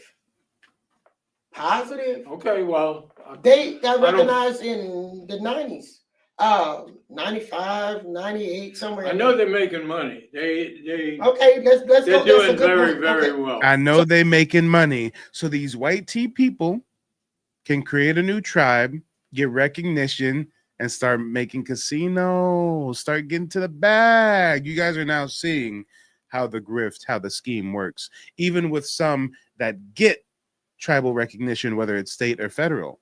You got fugazi, fraudulent ass tribes who are not recognized by the government at all. And then you got tribes recognized by the government that are fugazi and fraudulent as fuck. And guess where the real Indians are? In this Black American population you see spread out through all the country. So here to Gina, who to get their recognition said, and I have a copy of it. Do you have my books with me? Go get my white book. The chief then said they only got their recognition because of their connection to Bayou Lacombe, where this one family member of ours named Lewis, he said him and his 9 children or something went. Boyd Lewis? No, out of the same family, out of that same family. So they were saying that Lewis, one of the family members, went that way, ended up stopping off by them. And when they stopped off, they start intermarrying with them, and that's what saved their tribe. Prior to that, they was marrying Germans and Irish and Scottish. And I always said this around the country. You mean our blood is so strong, none of us can leave here and go create a federally recognized tribe called Gina? Come on now, we got some good blood. 9 of us. And this ain't that, I'm saying they said that. But we can't get recognition here, and the only reason they got theirs. Now, first of all, there is no Bayou Lacombe Choctaw. That's white folks' writings. Lacombe was a man who came here with a tar pit. Right. That's what we got to get straight. A man who owned slaves. There were people living there when he came there. That's correct. Then they were Indians. That was my people. Now, how do they become? Well, that's why I'm saying Lacombe and Bonfaka is the same place. Well, yeah, exactly. They were. The place was in my Bonfaka. estimation. Well, it was. They were always Bonfaka. together. It was all right. You've been living there a long time in Lacombe. Yeah, but I don't. You know, notice how we have people a strong are family. very Yeah, close we mouthed don't. about. You know, we don't talk our business. No. But one thing you do know as an observer, I just heard you say it. Lacombe and Bonfaka Indians is the same people. Yeah. I always have felt that way because of what people I And know. you also know it was. So the white man gonna tell us that these Indians are the same people because he feels that way. Peep game, y'all. Words matter. There's a difference in the. We gonna cross-examine this motherfucker. Watch. Y'all can tell I descended from lawyers, right? Watch how I cross-examine this dude. Creole community and the Indian community. Oh, well, you know, that's human nature. But no, it's just a. Oh, don't try to write it off as human nature. Oh, that's just human nature. Because of what people I And know. you also know it was a difference in the Creole community and the Indian community. Oh, well, you know, that's human nature. But no, it's just we got to understand there are differences. Y'all getting what I'm saying? Yeah, it's like an Irish community is different from a German community. Their celebrations are different. And the Irish fight the Irish, so you know. Okay. So that Creole can't just all of a Shout out to Nola. Nola says my great-grand from Macomb, Mississippi, Pike County. Dope. sudden one day say, well, now I'm an Indian. And that's what actually happened. They actually organized this thing when I was going through Katrina. They organized this tribe that never existed, and my family started calling me, wanting to know. Well, what's wrong with that? A lot wrong. What's wrong with that? Motherfucker, what you mean what's wrong with that? She says that you guys stole information from her family before Katrina. Post Katrina, you start a new ass tribe full of white folks. You get federal recognition, you get into the bag. Meanwhile, her people can't get no governmental recognition. And this motherfucker just said to her, well, for folded hands and everything. Motherfucker got his hands folded glass. Well, what's wrong with that? Well, I mean, I don't see a problem with that exactly. I mean, people can steal your heritage and your culture and get to the bag off of it. I mean, what's wrong with that? Oh, hell no. Or Ari says he's bold. Hey, he's something. Coco says he's bugging. Hey, that's more like it. Shoo. Shout out to Bamboo Shoot says, I got family in Liberty / Macomb. Okay. We got a lot of heritage in the house tonight. Like what? Explain it. I'm not being That's my confrontational. I history. just want to. That's my history and culture that's being appropriated by someone who are not us. Well, wouldn't that be helping? How? Wouldn't that be helping? He's not listening, obviously. She just said that you're taking my culture, you're appropriating my culture, my people, and he just says, would that be helping? She says, look at the body language. She's like, look at how? And he's like, girl, I don't know. I'm just saying. I'm just pulling shit out my ass. Can't you see? Like, oh, bro, what are we talking about right now? What are we talking about? First, he says, what's wrong with it? Then he says, isn't it helping? Lord, oh Lord. I told y'all. Put some fists or feathers in the chat if you remember the warning I gave you earlier. I told you he gonna drop the N-bomb. I told you he's gonna crash out. We're getting into crash out territory, y'all. He already took off his jacket, right, guys? He started sweating. That was phase 1. He took off the jacket. He looking at her all stern. He clasping hands and shit. I mean, guys, how long do you think it's going to be until he drops the N-bomb? You think it's going to be 10 minutes from now, 20 minutes from now, 30 minutes from now? When they cut the pine trees, how it helped us? Well, it helped build the nation. Okay, but how that helped us? He is such a grimy mother. She just gave a beautiful example. She said, well, when they destroyed the pine trees, how'd that help us? Meaning, obviously, that doesn't help us. Just like stealing our history doesn't help us. This motherfucker gonna say, well, it helped build the nation. You mean it helped colonization? You mean, I mean, what side are you on? Oh, I'd never invite a motherfucker like that over to my house. I never, ever would I won't even meet you at Starbucks, good sir.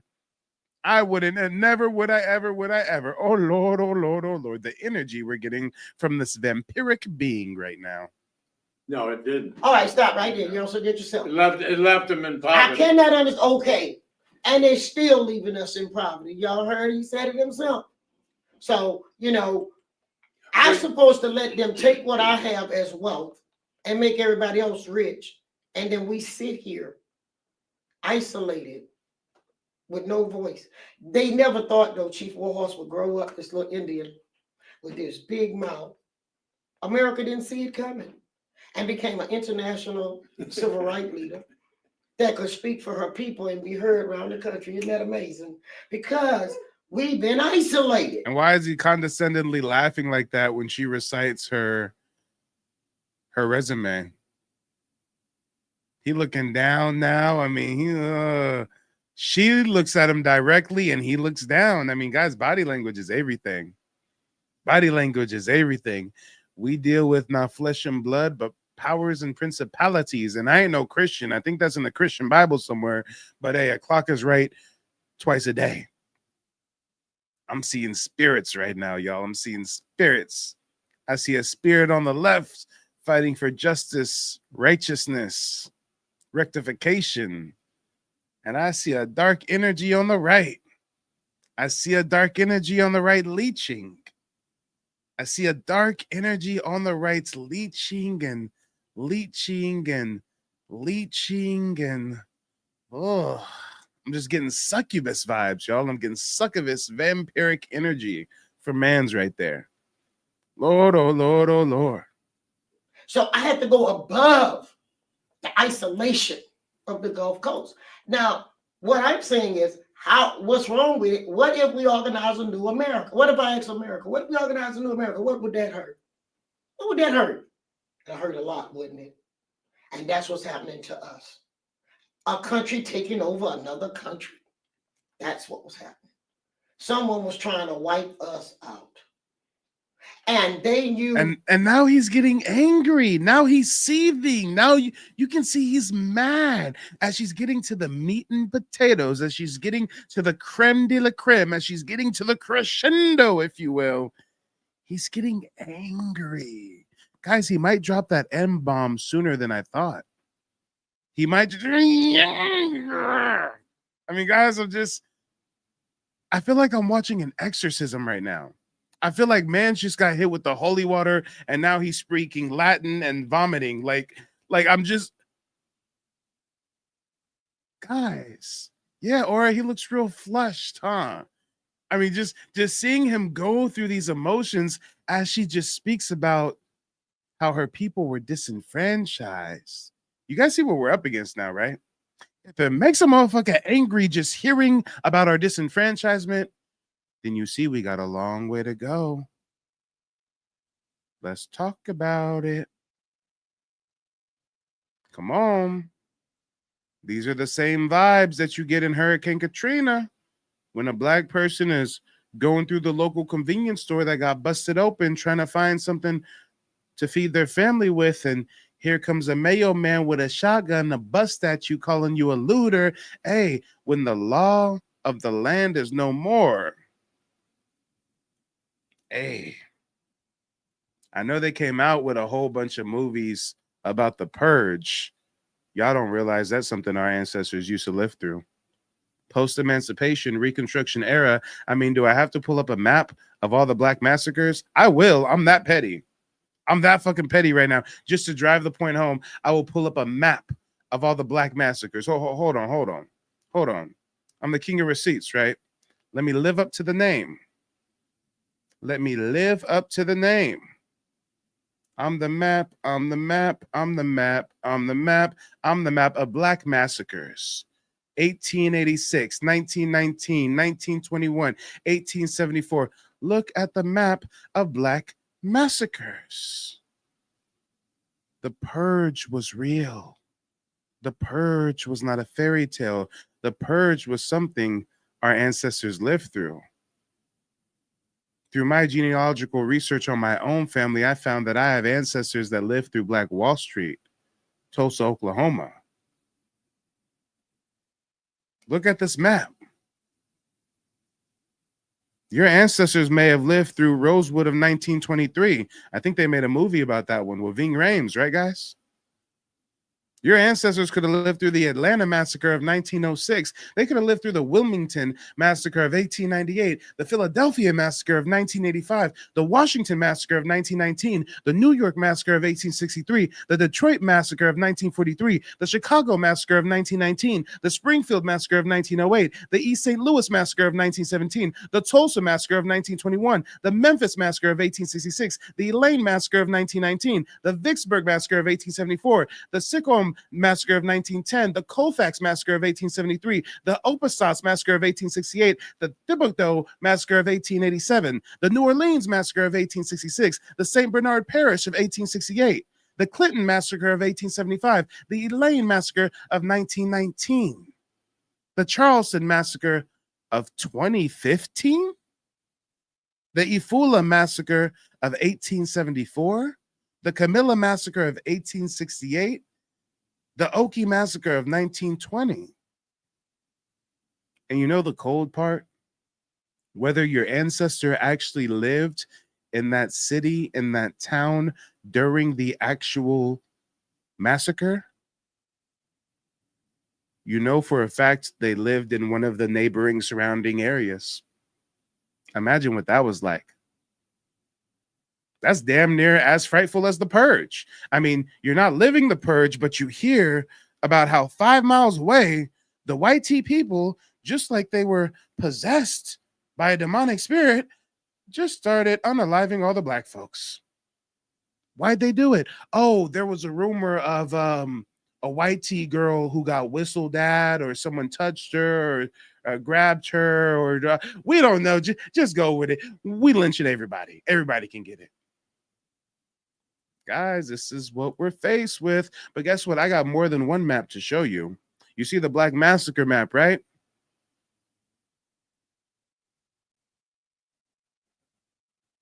These are the tribes that were in those areas. Are they not? Where did these people go?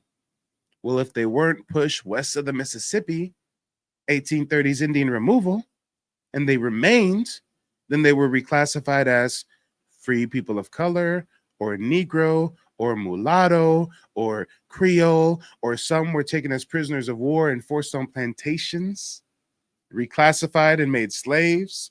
Whole bunch of them got reclassified as freedmen during Reconstruction era. But guys, just take a moment and reflect on this map, and then check out this map and say, damn, isn't this just a continuation of the terrorism against indigenous Black Americans? What else can we call it? And we got this dude up here looking like he about to start spinning his head backwards and crawling on top of the ceiling. Mans is getting real angry, guys. Cast your votes. How long until he drops the N-word? Local people who were not part of the tribe and organized a Bayou Lacombe Choctaw. What if I go to the Gina and say, well, okay, if you came out of us, that recognition belonged to us, since you said it came from Well, let me tell because you. there were no Lacombe. Lacombe came in 1700 when a Black European came here. Yeah, Black European. Guys. You know how you can tell the pseudo from the real? Y'all heard a lot of people talking on TikTok and YouTube about Black Europeans, right, guys? Let me get some zeros in the chat if you haven't really heard people mentioning Black Europeans. Let me get a 1 in the chat if you have heard people mentioning Black Europeans. Of course, it's going to depend on your algorithm and what you research. And shout out to Merc, that dude. He says, my great-grandmother is Choctaw. That's what's up. He said, bro, I love your work. Keep it up. Hey, thanks for tuning in, Merc. Appreciate it. I'm seeing a 0. I'm seeing a lot of 1s on TikTok. On YouTube, I'm seeing some 0s. I'm seeing some 1s. So for you guys that have heard of Black Europeans, I'm talking about the ones that put 1s now. For those that have heard of Black Europeans, help me out here. Put a 2 in the chat if you hear people talk negatively about Black Europeans. Put a 3 in the chat if you hear people talk positively about Black Europeans. Like, this is a hidden part of our history, and we may descend from Black Europeans, and this is like a noble thing of some sort or something, right? 2 in the chat if you hear them speaking negatively about Black Europeans, and 3 in the chat if you hear them speaking positively about Black Europeans. Give me some feedback. Give me some feedback. On YouTube, I'm seeing some 2s. On TikTok, I'm seeing some 2s. I see 1, 3. Well, for everybody that put a 2 in the chat, leave me a quick comment. What negative thing have you heard said about Black Europeans?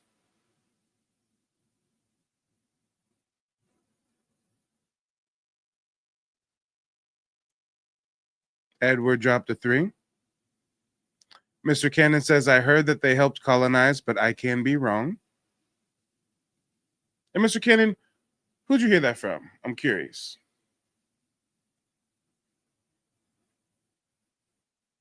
Murray says they helped colonize the United States. So same sentiment as Mr. Cannon. Aura Reese says they cosplay Americans and are behind the hidden hand. Oh, okay. We're getting deep with it. We're getting deep with it. Nola says, I honestly don't remember. It'll come to me later, but I knew it was negative. Starseed says 3, the Moors Empire. There you go.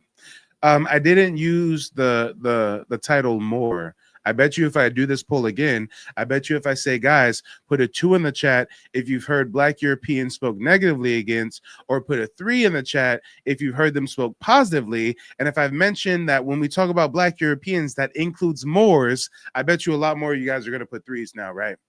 I bet you a lot of you guys have heard people big up the Moors and say that we're really Moors and we come from Moors and the Moors helped the white tea people learn how to bathe in civilized Europe. I'm sure a lot of you, now that we use the word Moor, a lot of you guys are going to drop some 3s, right? A lot of you guys have heard the Moors mentioned in a positive light. Am I right? Coco says yes. Merck says yes. Alicia says yes. Moray's putting a 3. Yes, Starcy says, yep. Mr. Kenneth says, true. So for one, I'm kind of surprised, but I'm kind of not. A lot of you guys are well researched to have heard the negative stigma surrounding the Black Europeans. But hey, of course, you guys are well researched. You're the ones that are up at 2 a.m. listening to me talk about a whole bunch of Native Black American history, right? But for those that aren't really familiar, yes, everything they said is true as far as the Black Europeans capitulating to European dominance and being African conquistadors working to enslave Native Black Americans, working to enslave indigenous tribes, even though in sometimes they shared similar phenotype.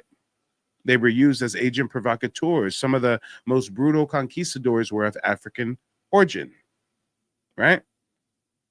The Moors backdoored us. We were trading with Moors for a long time. The Moors, when they were getting pressured in Europe, the Alhambra Edict, they're about to get kicked out and whatnot. They're losing control. Well, the Moors taught Cristobal Colon, the Sephardic crypto Jew, and the rest of them how to get over to our land. That's why the earliest ships of the Spanish coming over here, they always brought Moors with them, Moorish vassals, Moorish guides, Moorish slaves. Moors is public enemy number one as far as I'm concerned. So yeah, Chief Warhorse, she also knows that history. So Chief Warhorse, you're going to notice when she speaks about the Black Europeans, I believe she may even verbatim speak about how they were used to help colonize us. Remember, whenever you see those films and movies and shit, like, it's always some African who's holding the musket and following some European, or like holding the Europeans' bags and hell. I mean, the Africans have always been down with the get down. As you said, it came from. Well, let me tell because you. there were no Lacombe. Lacombe came in 1700 when a Black European came here, had slaves, got wealthy, and but there were Indians living there. My people. Yeah, that's what I'm saying. So there always was Indians But it was in Bayou Bonfaka. Lacombe. You know what's so strange? Just in the 1900s. What? They was just in the 1900s, like 1940 something and 1930 something. You still saw Bonfaka all across those areas. Y'all hear? Damn! Shout out to Miss Williams. Miss Williams says, dang, I was just reading a news article in Ancestry about how one of my ancestors got his head blown by entering a country store in Mississippi. Damn. Did it have any more context than that? And I wonder, what era was this? What was the year?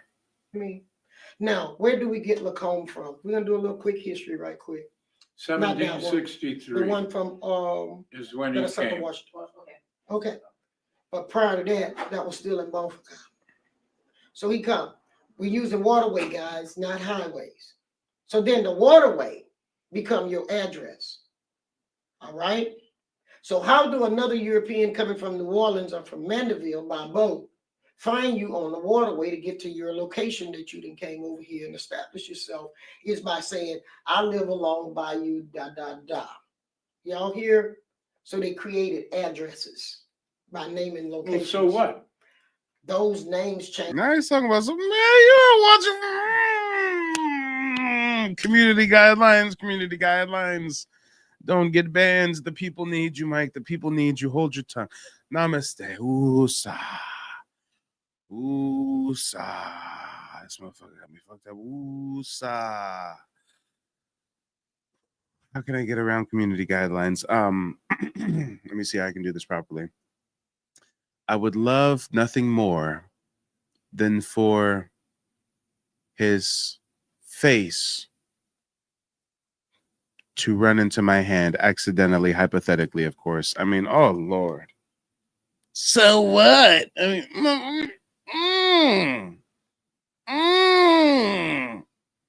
just because of you, I'm playing ignorant trap rap song about being an American terrorist and defeating Christopher Columbus if he ever came to my block. Just to get out my rage, I got to listen to some ignorant hood shit for a moment. I'm sorry, guys. I'm sorry. I'm not sorry. They say Jesus was a nephew. know what I'm saying? They say his mom was a virgin. So when he was born, they told him he was sent from God. So he started going to village, helping the people, and they killed his ass. That's crazy. That's crazy, man. Good. They killed Jesus for helping the people. That's why I ain't got patience with people. In the Bible, God dealing with evil. They said God didn't deal with the devil. That's the reason Job had sores on his feet. That's the reason Job lost his house. That's the reason Job lost his kids. I'm reading the Bible like, what is this? Adam made Eve off of one rib. They made the world in 7 days. So Adam and Eve had 1,000 kids. Cain and Abel, they fell out beefing. Me and my brother, we fell out beefing. They said cocaine, that was on the tree. What if Adam would have never fucked Eve? Why Eve made that nigga eat that? That's why I don't eat a bitch food now. Job lost his whole fucking family. They said God gave him 100 cows, like 200 horses or something. How the fuck is that worth for my kid? What I did to deserve to go through this? Let me get this right. Just because of Eve? Okay, I'm for with Adam, but I'll beat the shit out of Eve. How the hell they live at the forbidden tree? Somebody show me the forbidden tree. I believe God, but I ain't too religious. How the fuck they really got a picture of Jesus? Name one person who was alive with Jesus. How the fuck they telling me I need Jesus? If I need Jesus, then where's Jesus? Or if I get shot, I'ma meet Jesus? So I gotta die just to meet Jesus? It's a fucked up world with fucked up people. The first religion, they worship the sun. They made some bullshit story about that. They said the sun went down because of sins. The sun was never gonna come back. Every 1,000 years, it's a new religion. Unk in the street screaming new religion. Pastor got diamonds rocking true religion. Pray to who? You must be tripping. Bitch, I'm praying to my money rag. They said we living in Revelation. Vaccine got us mutating. So fuck it then, I'ma go take it. If the whole world start purging, my daughter gonna still have a Lambo. I'ma have 1,800 guns, 30 Audis and 20 Camaros. They said the world was ended 2012. I was selling crack in 2012. They talking about the calendar ended. 8 years later, a pandemic. Swine flu, Ebola, COVID-19 was different. All of that shit was killing people. I ain't scared of that. Guns kill people. I ain't scared of guns. AIDS kill people. I can die in a car crash. How the fuck you gonna tell me I'm going to heaven? Please tell me when you talk to the dead. Who you met that came from the dead? Show me a picture and show me some proof. Explain to me why the fuck Benjamin Franklin stood his ass up on the roof. How he discovered something out the sky? If that's the case, T-Rex discovered it. If you ask me, this shit made up. I'ma loop the beat cause I ain't said enough. I ain't said enough. In school, I had a lot of questions. Social studies teacher making up shit. All that shit was in their head. Who the fuck is Christopher Columbus? If he would have came to my block, talking about he discovered my trap. his ass would have probably got shot. How the fuck I'm African American? Bitch, I'm American terrorist. 5th grade smarter than my parents. Grandma couldn't help with algebra. Grandma like, what the fuck is algebra? She like, that's a goddamn shame. Them people gonna keep making up shit, trying to keep you in the same grade. They trying to hide shit in a book. I was in jail reading books. OG teach me about real estate. Every landlord I know a crackhead. I'm in the hood with the slum love. Grandma Jehovah Witness, no Christian. Jehovah Witness people move like a cult. They recruit people at their door. How you gonna force religion on somebody? How you change the Bible and tell it to everybody? My Jehovah Witness don't like Christians. They fighting over Jesus' birthday. How the fuck y'all know Jesus' birthday? Who the fuck is that white man Santa Claus? They say that nigga was eating kids. Why would I let that man lie to my kids? Why would I go out and buy gifts and blame it on a nigga named Santa? Shit, a nigga climb through my roof, I'ma beat his ass in the head with a hammer. You eat my cookies, beat you with a hammer. Drink the kids' milk, beat you with a hammer. You like 100 times buying. All right, guys. We're gonna draw the line at violence against Saint Nick. Okay, everybody loves Santa. Everybody, we gonna let Santa live. Okay, Santa is about to be Christmas soon, y'all. It's about to be December. Santa can rest easy. Okay, it's all good. It's all good. Let's pick up where we left off, y'all. Lord, I just needed a break from Omeo, man, y'all. I swear he's about to start dropping N-bombs. I swear he's about to start dropping N-bombs any moment. Change the place. Those names. Yeah, but it was called something before he came. Okay, but we don't know about that no more because they don't put it there. Well, I don't know it, but let's do this. Like Bonfaka. Bonfaka in my lifetime. Let me show you, for instance. Bonfaka in my lifetime, the waterway was called Bonfaka. My grandfather talked about long before your life. Huh? Long before your life, it was called Bonfaka. And then all of a sudden, recently, it's a Choctaw word. Yeah, but now I didn't hear some people talking. Oh, it's a French. Ain't no French word before the French got it. French say they found it here. The French took a Choctaw word and made it French. There you go. So you hear that? You hear that, guys? The French took a Choctaw word and made it French. So for those who have Louisiana ancestry, when you hear these words and these counties and stuff, and you think that that's French, it may be the local indigenous tongue that the French adopted.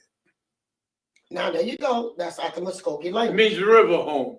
is what We lived on the what it waterways. means. That's right. So we control the waters. Bonfaka lets you know that we control these base of this water. This is what everybody wanted, what we controlled.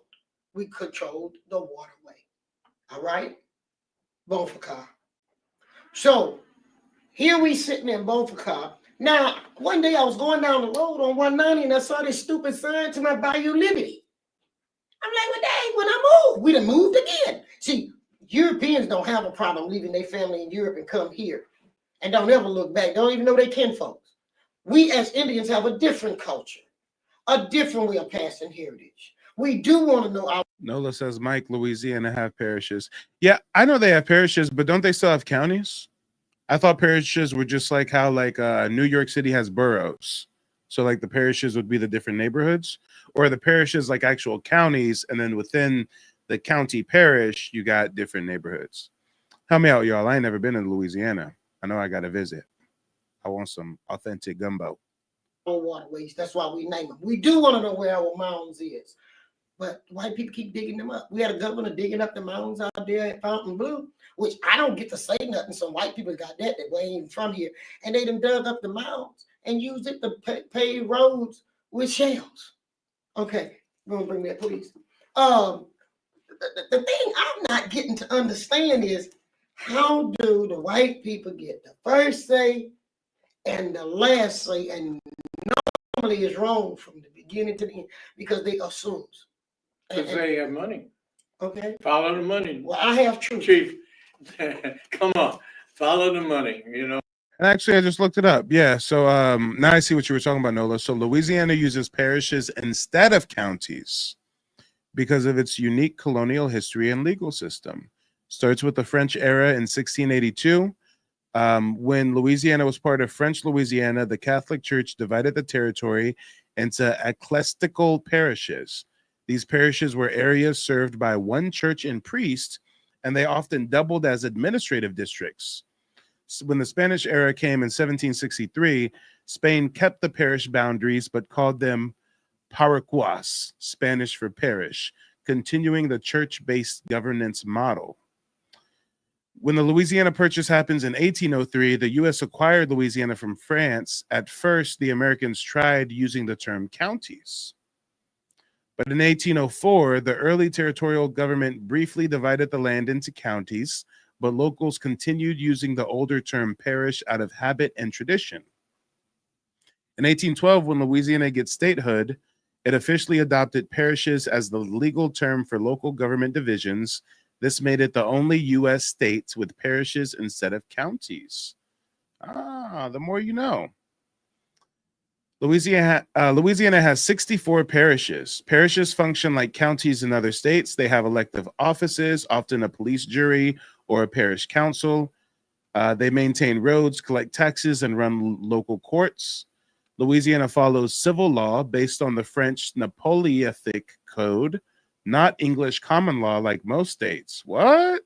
This influences legal terminology and some governmental structures. Cultural significance. The parish system is reflection of Louisiana French, Spanish, Catholic, and Creole heritage. Many parish boundaries still align closely with the original church parish boundaries from the 1700s. Orleans Parish contains most of New Orleans. Its names and borders go back to French colonial times when it was the ecclesiastical parish served by the St. Louis Cathedral. Interesting. Wow. Shout out to Nola. I would have never looked this up tonight if it wasn't for your comment. And yeah, ecclesiastical. Ecclesiastical is a new word I got to add to my repertoire. It's relating to the Christian church or its clergy. Yeah, Nola says, Mike, Louisiana have parishes. I think they're like counties, but we call them parishes. Yep. I guess we want it to be different. Yeah. Y'all are definitely different. Yeah, Coco, real interesting, huh? Well, I'm tired of following the money and Well, keep going I mean, the other what way. I'm saying is that's the basis. Well, that is the You basis. know, You and I both know that. Them that has the gold make the golden rules. Okay. So here we got a. And now he's on some dismissive shit like, oh, well, us white folks got the money, so shut up. We got the money, so deal with it. Whoever got the look at that folks. Got his hands clasped, looking all to the side and shit. Oh yeah, well, Well, those who have the money make the rules, bitch. So now what? Like, who are you talking to? Oh Lord! I mean, this is a hell of a freeze frame. She's literally like, "Bruh, what are you talking about?" And he's like, "Han, well, those who make the to the victor goes the spoils, face ass nigga." Like, what are we talking about right now? This shit is crazy. By you look on Choctaw, that it looked like the federally recognized tribes came in and set up in my territory. I know that already without you telling me that because I've been doing my homework too. But is that right? Is it right that a group of Indian tribes could come to my area and try to push us out? This is what's been going on. And yes, it does hurt my people. Because then they start to taking my history, sending it to all of them. And I want that corrected before I die. Well, how do you correct it? Tell the truth like you're doing right now. Okay. Well, it's time the truth come out. We used to do seminars called Lives. My Louisiana history teacher taught me. This is how we do that. All right. I have a friend over there. I'm not gonna call your name. You're behind the light, but I'm not. Have you ever taught? But you and I both have a friend. Other than this? Huh? Have you ever taught like groups of people? Yes, all the time, man. Y'all just don't. White folks don't be knowing nothing I'm doing. I got white friends like, I didn't know you did that. Then you're not doing the job. Yes, I am. No. Damn, who was you kidding?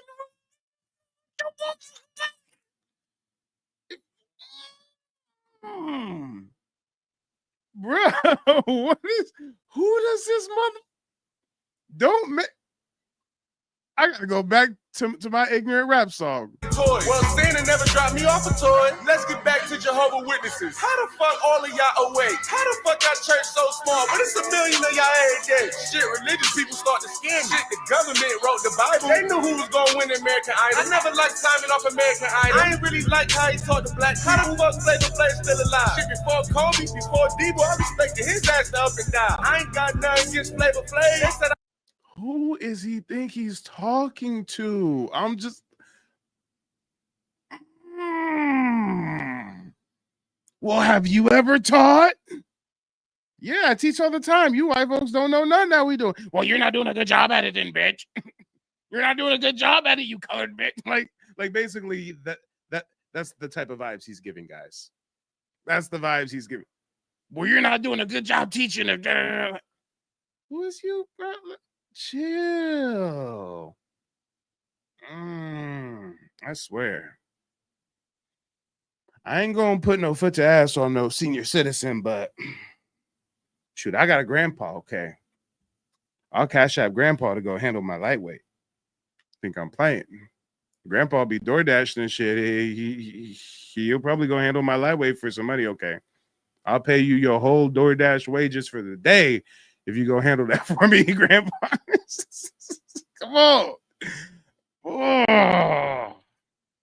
But you and I both have a friend. Other than this? Huh? Have you ever taught like groups of people? Yes, all the time, man. Y'all just don't. White folks don't be knowing nothing I'm doing. I got white friends. They're like, I didn't know you did that. Then you're not doing the job. Yes, I am. No. If I tell the white people, they're gonna turn it around. I disagree with you. Go ahead, tell me what you got to do a better job if you're only reaching. That's why we're meeting right now. Well, that's why I'm here to help you. Because we got a common friend. I'm here to help. Who is he? Yeah. And YouTube, we actually have a troll over on TikTok. A native son says, this guy's mom is a white tea lady. Bro, show your white tea mom pics. Well, it's funny that you make that comment as we're discussing Louisiana heritage because my mother is not white tea. She's mulatto. Nice try, though. That's why I'm saying. I want you to. Every time I would say something, it gets stolen. Can the white people and the Creole stop stealing something every time I say stop? Because there's money in it, dear. Okay, well, can y'all that say y'all not making the money tell the truth? We understand there's money. It's not the color of white nor black, it's the color of green. Okay. But you know that what your daddy taught you? He sound like he practiced that in the mirror, y'all. It's not the color of whatever, it's the color of green. All right. They got all kinds of little phrases and shit to excuse their poor behavior and degeneracy. Okay. from the real heritage here. That's what I'm saying. You didn't Yeah, research. yeah, I know that, and I admire what you're doing. You know, and I'm here to help you. Because what if Russia come to take America? This is what they're telling me right now. Let Russia take America, or should America stand up and fight? Come on now. Shout out to United Aboriginal. Says Mike TV doing the work of a chief/king. Who cares? Hey, those that don't want me to do the work care.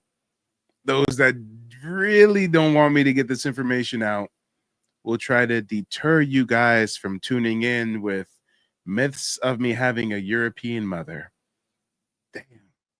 Guys, let's play devil's advocate. Let's say in like an alternate reality, there's a Mike TV out there that has a European parent.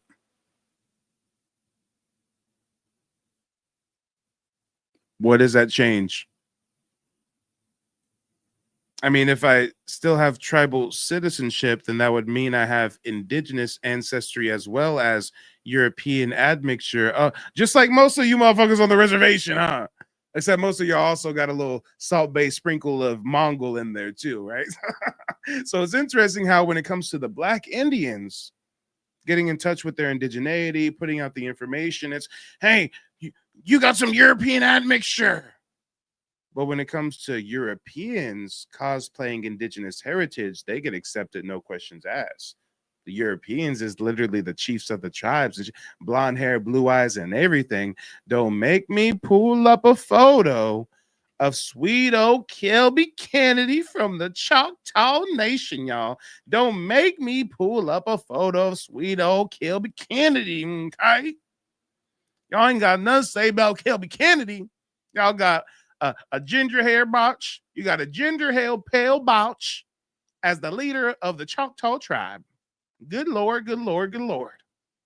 I guess it's only an issue if that European got some Black Indian admixture. If it's just straight European cosplaying as Indian, oh, that's okay. European cosplaying as Indian is a-okay with me, brother. But if that's a Black person with some indigenous ancestry, we got to separate the indigenous ancestry by saying there's European admixture, because somehow that means they're not Indian no more because they're European. But we can be full-blooded Europeans and run the tribe, y'all. Kelby Kennedy is a proud citizen of the Choctaw Nation, okay? And she serves as the first ever National Tribal Affairs Advocate for the Federal Emergency Management Agency, FEMA, y'all. We got pale skin, ginger hair botch, Kelby Kennedy as the first ever Tribal Affairs Advocate for FEMA. But they ain't never gonna say nothing about no Kelby Kennedy, okay? Oh, no. Matter of fact, hold on. I'm gonna do a little roll call. Okay? We're gonna look up chief of the Seminole Nation. We all know that the Seminoles were those Negro Indians. We all know the Seminoles were those blackies, those darkies, right? But let's see if the leader of the Seminole Nation is a darky or not. Or is he a Negro? Oh, Marcellus W. I mean, Marcellus is kind of a Negro name. I mean, I guess he gets a little bit of a black card because his name's Marcellus, but Marcellus Osceola Jr. Damn, he's looking like a Eurasian to me. Jesus Christ, what is going on? We got a straight up Eurasian as the current chairman of the Seminole Tribe of Florida. Hold on. Let's see. Let's Chickasaw Chief. Who's the current chief of the Chickasaw Chief? Let's see. Current. Type in current. Okay. Here we go. Oh, goddamn. Governor Bill Toby. Governor Bill Toby looks like a straight up goddamn Mongol. Oh my God. Governor Bill Toby looks like he's one of them Genghis Khan of them. Oh my God. Can I zoom in? Can y'all see what I'm seeing right now? Sir, he's smoking that Zazar.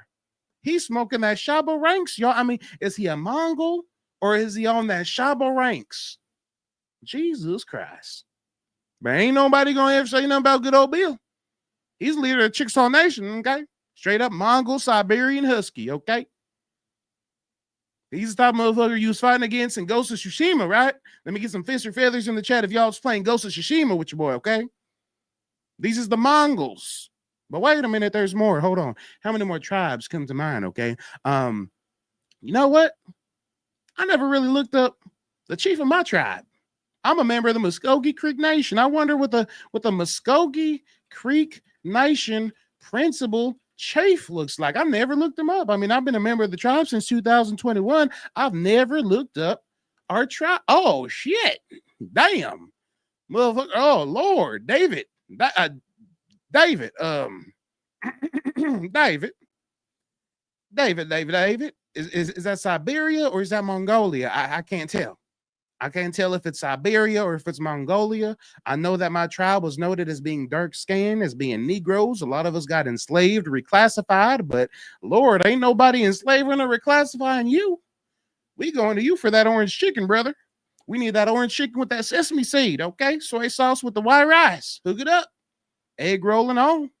Good Lord, I never looked up the principal chief of my tribe. But this is making me fiend for some fortune cookies right now. I don't know what it is. I don't know what it is right now. Maybe it's the Zaza I was smoking earlier. I mean, I don't know. I'm fiending for some fortune cookies. I'm going to leave it at that. Okay, guys, I'm done with the terrible country accent, but this is fucking wild, is it not? This is wild. Shout out to Mark. Mark says, bro, I'm crying. Damn, I didn't even look at the chat. The whole chat is crying. My bad, y'all. My bad. We got to mix the entertainment with the education. I mean, we got to laugh through the pain. What is going on? What is going on? Damn. Hey, back in my great grandpappy's days, this is what a leader of the Muskogee Creek Nation looked like. That's my lineal ancestor, Thomas Jefferson Adams Harjo, Black Indian, leader of the Muskogee Creek Nation, prominent lawyer of the tribe, Chief Justice of the Supreme Court of the Creek Nation. How do we go from this to Mongolian barbecue? How do we go from collard greens and fried catfish to Mongolian barbecue? I'm perplexed. This is some crazy work, y'all. This is some crazy work. Over time, I guess the Pilgrims become the Indians, and they throw in a little Mongol flavor now and then. I mean, I don't know. I'm done. I'm done, y'all. Let's get back to the video. Hey, I knew I was cutting up. I knew it was only a matter of time before TikTok started coming down on me, y'all. I just got a warning on TikTok. They said that they're restricting my live because it contains themes that some may find uncomfortable. So my live stream has been restricted, y'all. I guess I was roasting these pretendians too harshly. Good Lord, I was roasting the pretendians too harsh. TikTok said, Mike, take it easy, Mike. Take it easy. All right, I get the message, TikTok. If I gotta go down with the ship because they making money in green, then what you think Russia and the other countries want in China? They want to make some green too. So why is white people cutting up in America about another country taking it over? It sounds like to me is, you get rich, now after you done got rich, move over, let me get rich. But who don't never benefit is the people who lives there generationally, who actually heritage is there. And I think what we're doing now, and I'm asking y'all for a hand wave so we don't be making all this noise up in here. I either wave your hand or keep it down. Don't y'all think what we're doing here in a dialogue is a beginning that can start the truth coming out? If y'all agree with me, raise your hand so he can see. No, you've been telling the truth for a long time. It's just you're not reaching enough people or the right people. And that's it. There's a talent. Advertising, all right, propaganda. What if, I admire what you're doing. This one friend of ours, you need to do it better. Okay. He's a disingenuous asshole, but God damn it, he does have a point. I didn't learn about Chief Warhorse until like last year. Chief Warhorse has a wealth of information. She has a wealth of knowledge, but quite frankly, if we're going to call a spade, she did not properly take advantage to the technological advantages through the decades or the different methods of dispersing media. If you guys are familiar with Chief Warhorse, you know what I'm talking about. I mean, she has a YouTube channel. She posts, she goes live once in a while. but like just throughout the years and stuff, I mean, she was on like one TV show. They did like a call-in segment. She was at like one seminar back in the day or early 2000s or something, but like she hasn't really marketed and promoted or so. I mean, like, and again, I'm not trying to critique her harshly, but as somebody that's in the same realm of content creation, as someone who knows that you have to be a marketing savant, you have to be a marketing guru to get this information to your people, to get it to the masses, to enact change. I mean, this is a talent. This is a lot of hard work. I'm literally sleeping like 3-4 hours a night. I mean, you got to do a lot to pump out this type of content. And although he's a disingenuous asshole, he does have a point in the sense that whatever tactics she's been using for the last 30 years, whatever, it's, it's just,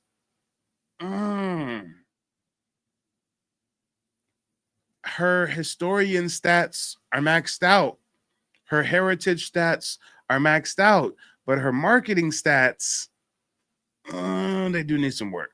That sounds good. But there's one friend of ours that's here. And shout out to the Black Mamba. The Black Mamba says maybe she's too old school. We could say that, but isn't that a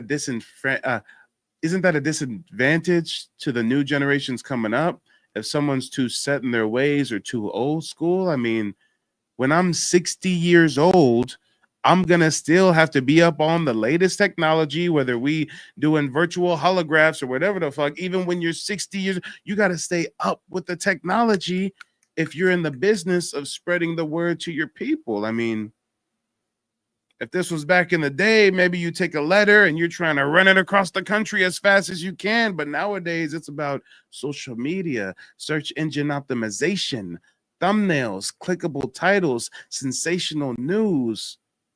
I mean, it's a lot. It's a lot. And I just wish that a lot of our elders had that kind of knowledge, had that kind of expertise. I understand why they don't, but I don't know. Maybe I can put something together in the next year or so where when I start to work on some different documentary films, I can at least get some elders like this a part of it so we can preserve that history and properly market it and distribute it to the community, because somebody has to do it. I mean, Tariq Nasheed came along with the Hidden Colors and he did that for the Pan-African shit. But who's going to come along and do it when it comes to the indigenous heritage? To be here with you and I, because she knows of you, she knows of me. Who is that? Jeannie right there. There she is. Oh, Jeannie. There she is. Oh, Jeannie's here? Yeah, he didn't see you. Hello, Jeannie. All right. Jeannie is a peacemaker. I'm just being honest. Well, healing. You got, I meant to tell you earlier, you got it right when you said we need a gumbo healing. Yes, a healing gumbo. Yes, we do. Yes, we do. And we're not going to agree all the way on. Get out of here, motherfucker. You just want to taste her gumbo. We need a healing gumbo. You just want to get some good gumbo. Stop it. Stop it. Stop it. Y'all understand. But I'm telling the truth. And he agreed. What we Ricardo said sitting up there with Colonel Sanders. Kentucky Fried Chicken looking ass, Confederate soldier looking ass. disagreeing on is who should benefit from my history. Is that what y'all finding out too? Antebellum South plantation owner looking ass boy. I'm not disagreeing with you on that. That's what I'm saying. Y'all getting it, right? He looking at Chief, he getting hungry. He said, I need to taste your gumbo. So, how we start the healing is like I told Jeannie, bring us that's at the opposite sides of this thing together. And if we all want to be truthful, let's tell the truth and the kids can understand what's happening here. They've been trying to make me look like I'm crazy, crooked, all of that stuff.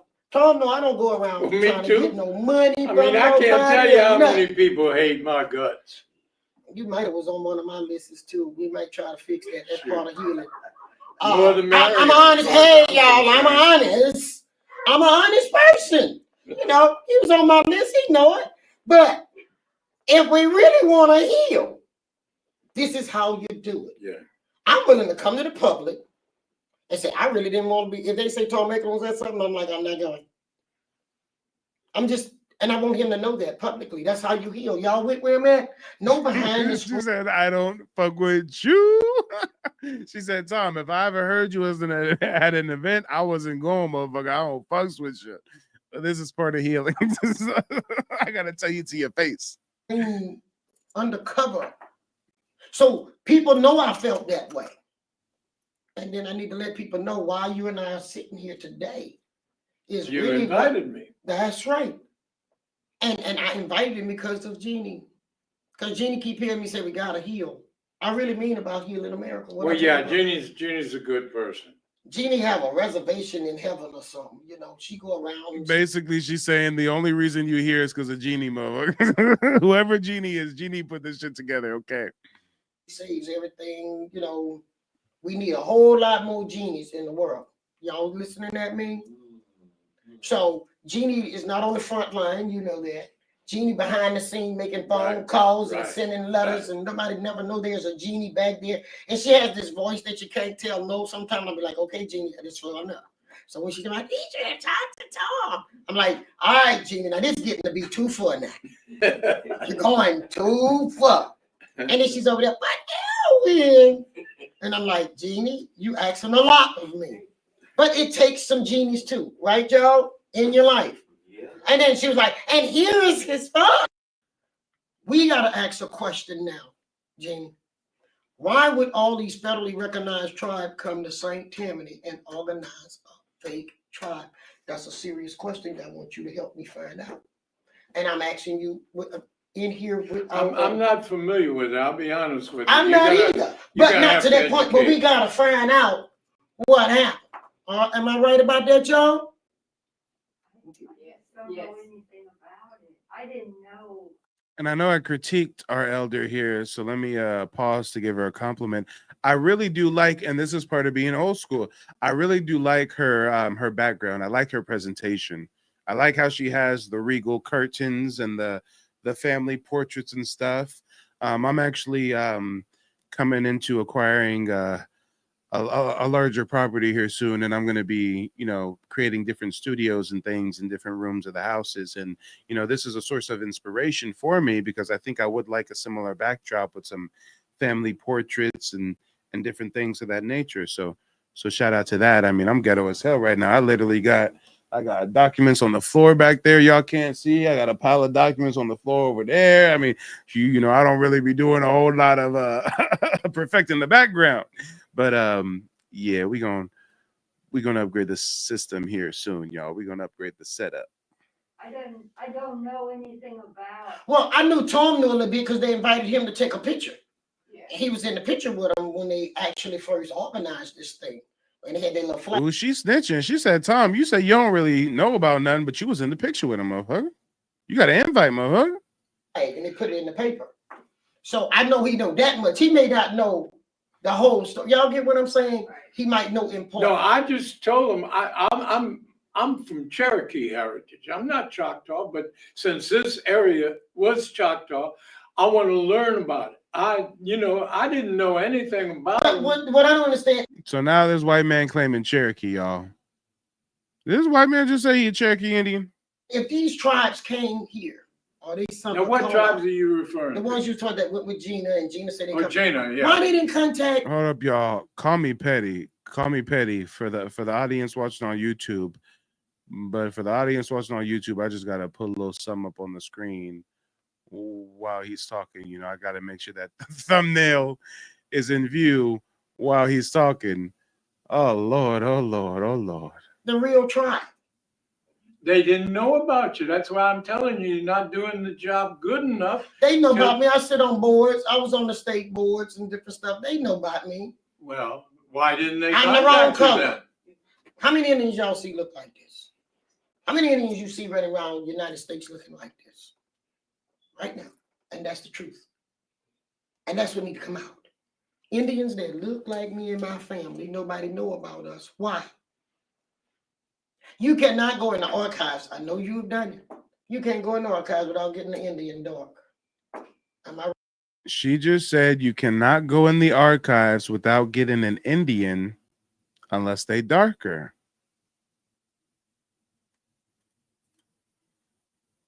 She ain't lying.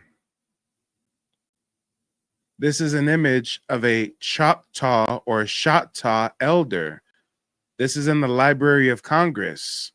This don't look like Tom and his people, do it? This looks like a dark-ass Indian right here, don't it?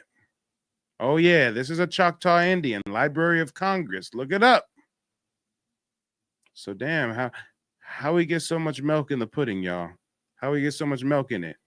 Right about that? That's right, yeah. So what happened to them? So did America kill all of us, hide all of us? What is the story?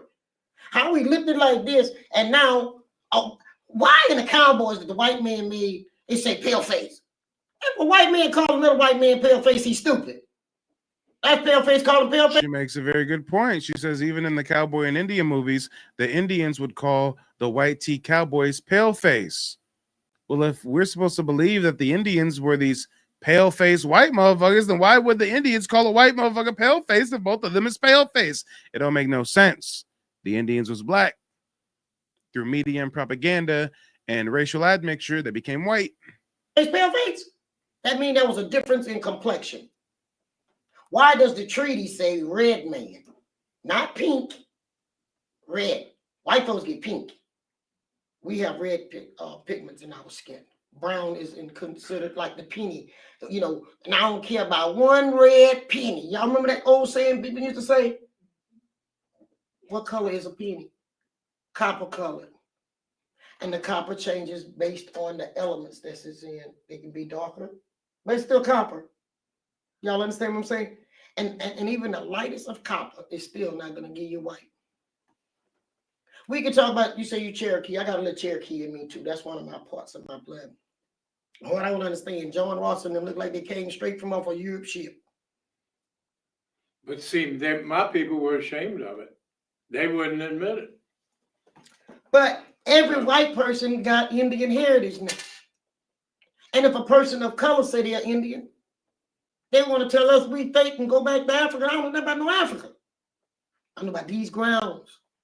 And that's the history have to be corrected in the school system throughout America, because the same elected officials are in office learned this lie that the teacher taught. Y'all read the book, The Lie My Teacher Told Me? You read it?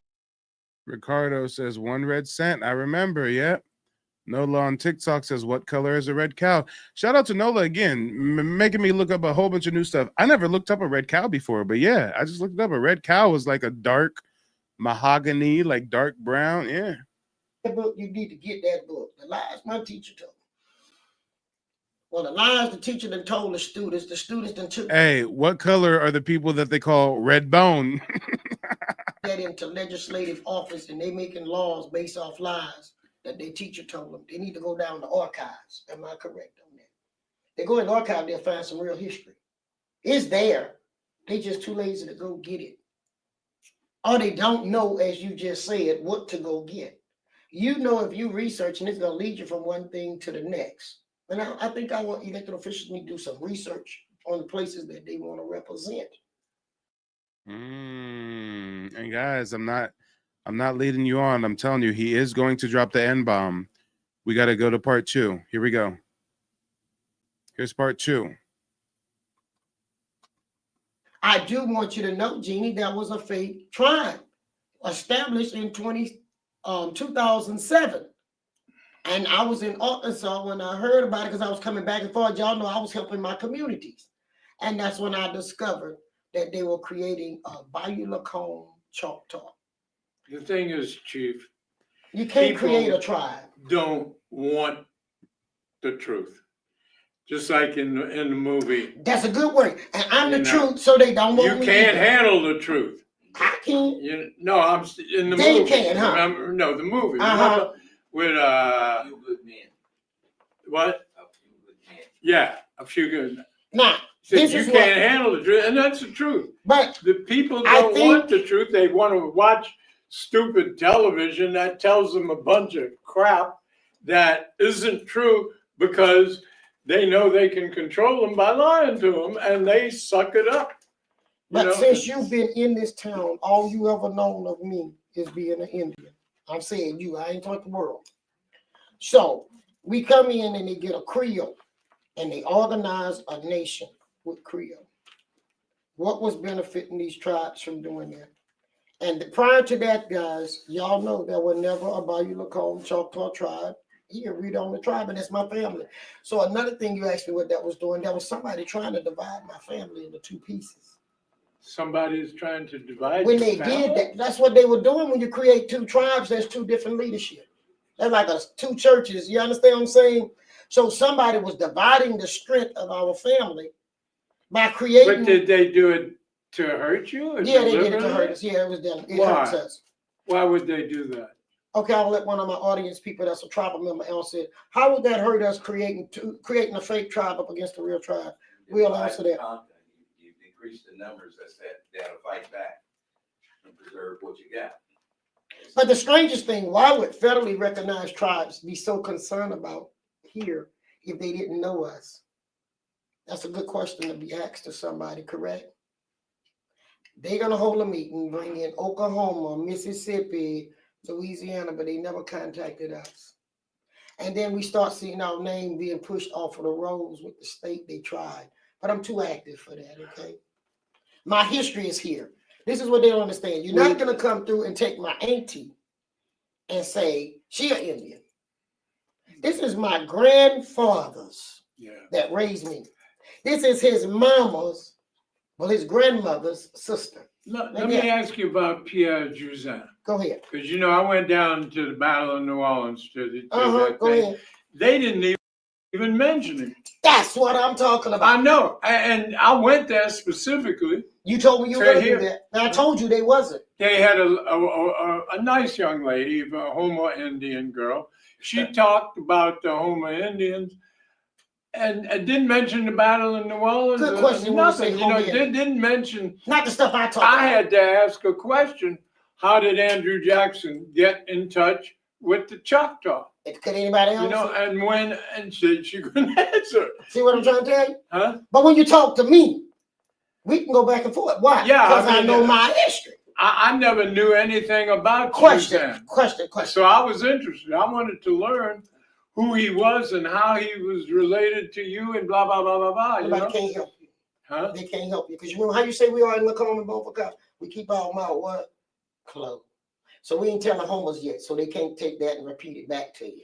Well, now, let's do this. Are you, in all of your research, since you brought up home, all of your research, you've been out there, you told me since 1975 or something like that, right? Yeah. From 75 to now, since you had interest in our people, have you found that the Homo was the ones? It didn't say Homo, it says us. Led him in battle. Damn, Queen Brader says he's giving massive vibes. Facts.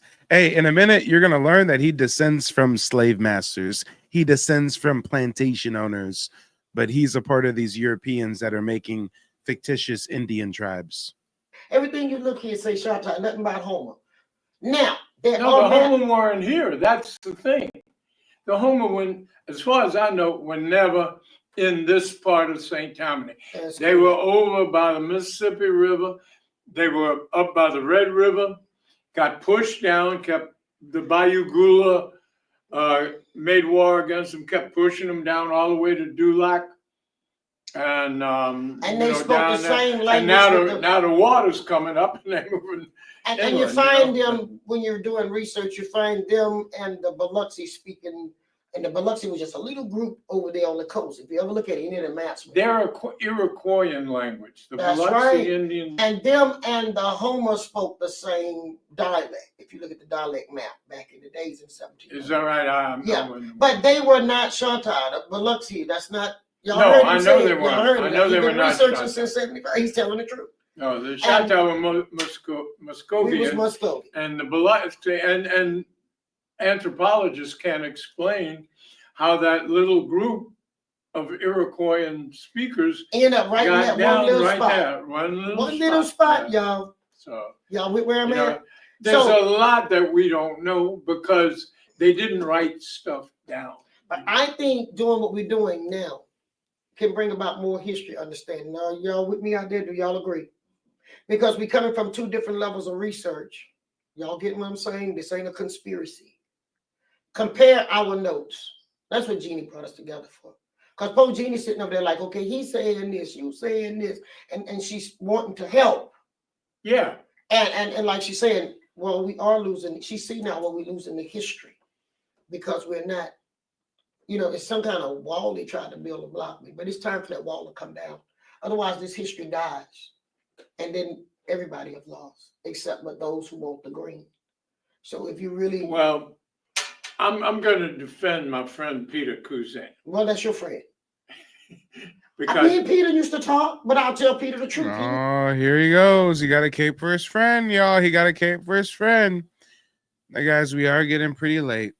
We are getting pretty late into the evening.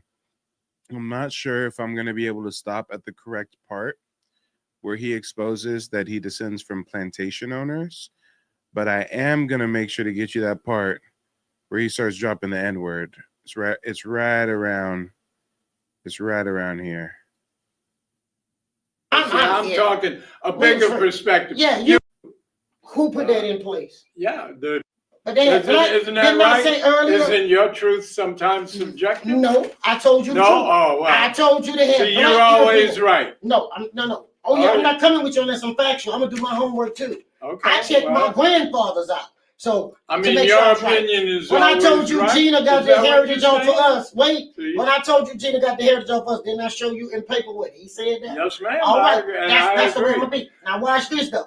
I also told you But that you're black making a slave judgment on owners. other person's character. No, there were black people who had slaves here, not So white. what? They had white people who came later. What you mean, so what? If it was just so what, why does black people have to go through all these Jim Crow Slavery's laws? been around long before there was any. What about Jim Crow even law? United What about States. Jim Crow law? Where it come from?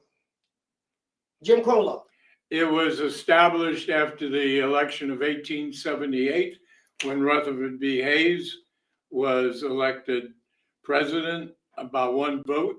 Who put that in place? Yeah, the people who had lost the war. What color was it? In order to get, No, come on now. You're asking silly questions. Now that's a silly question. I'm just Yes, you gotta ma'am, tell yeah. the whole history. Well, they were white people that put the law obviously, together. it And who was did the they put the law people against? Who did they put the law against? Listen, it was Black people. obviously people who had the control returned to them. Okay. Who had rebelled against the Union in order to keep. What he's talking about is if you guys look up the Reconstruction era, after Abraham Lincoln was assassinated, the vice president, I forget his name, but whoever became president after Lincoln, he was literally a Southern Confederate. And he basically let the Confederates get off with a slap on the wrist. Many of the generals, many of the men who rebelled against the Union went into insurance industries or different methods of wealth creation. Some of them went into politics, and they enacted things like the Jim Crow legislation. Slaves. That's correct. That's what it was. So slaves wasn't trying to keep slaves? Listen, it was an economic decision.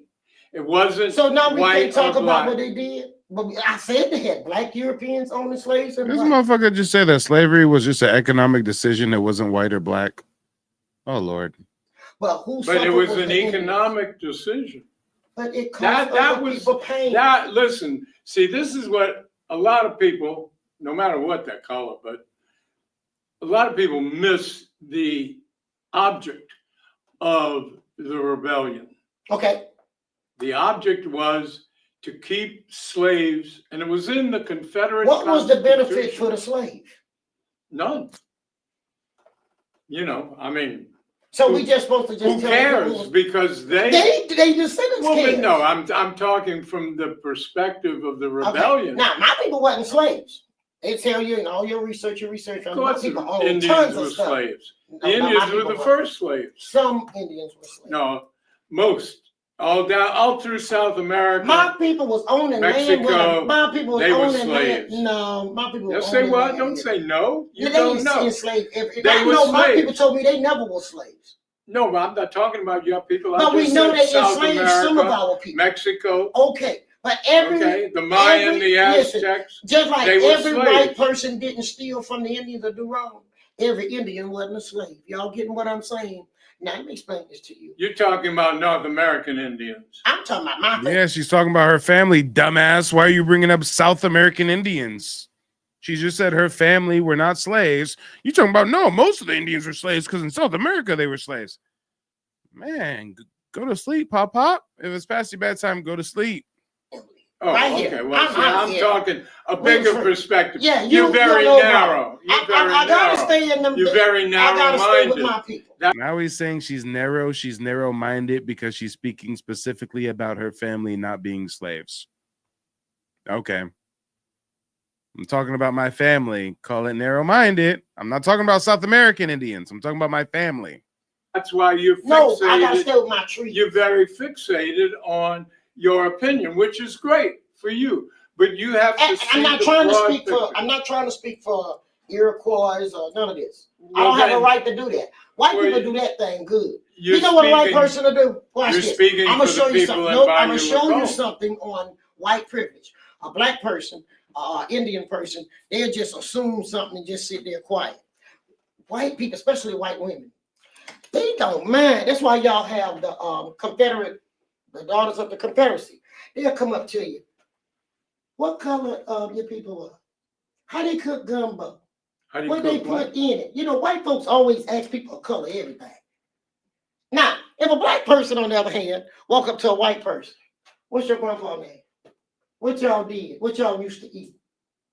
Then that's not appropriate. But people do that to us. Very good point. We see it even on social media. These foreigners will come all up in our live streams. Where are you from? Where are your people from? Where are your family from? What language do you speak? Da da da da. But if we ask that same question to them, okay. Freak show. Go ask a white woman. Just walk up to her like white people do me in the store. What kind of job you do? How y'all live? How y'all survived? Who White are you people do talking that. about? This is what. Who are Come you on now. talking about? This is how history is done. What? Yeah, white people just walk up with a notepad. Of course, he doesn't get it. Of course, he doesn't understand, right? The motherfuckers even come up and start touching your hair. Oh my gosh, your hair texture is so wow. Ask your questions. I told Margaret, the one that got that slave thing over there, her and the Boy Scout, where did they get them slaves from? Who told them they had them many slaves over here? They see people of color, they look for slaves. That's junk passed down through the history they taught. My people was building schooners and ships. See that schooner over there?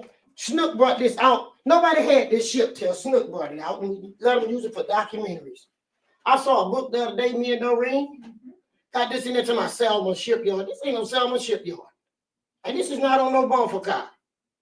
So, you know, my grandfather had a big shipyard right there in Madisonville and Mandeville. Let me tell you something. Stop making the Indians look like there was some people running around, hooping and hollering. I still don't get When what they you're came talking here, about. the white folks walked up to my people and said, what is a blowgun? So people showed them the blowgun. They got them out there to demonstrate it. Bruce Nelson and them got the pictures. They got them to demonstrate stuff. Then they took that.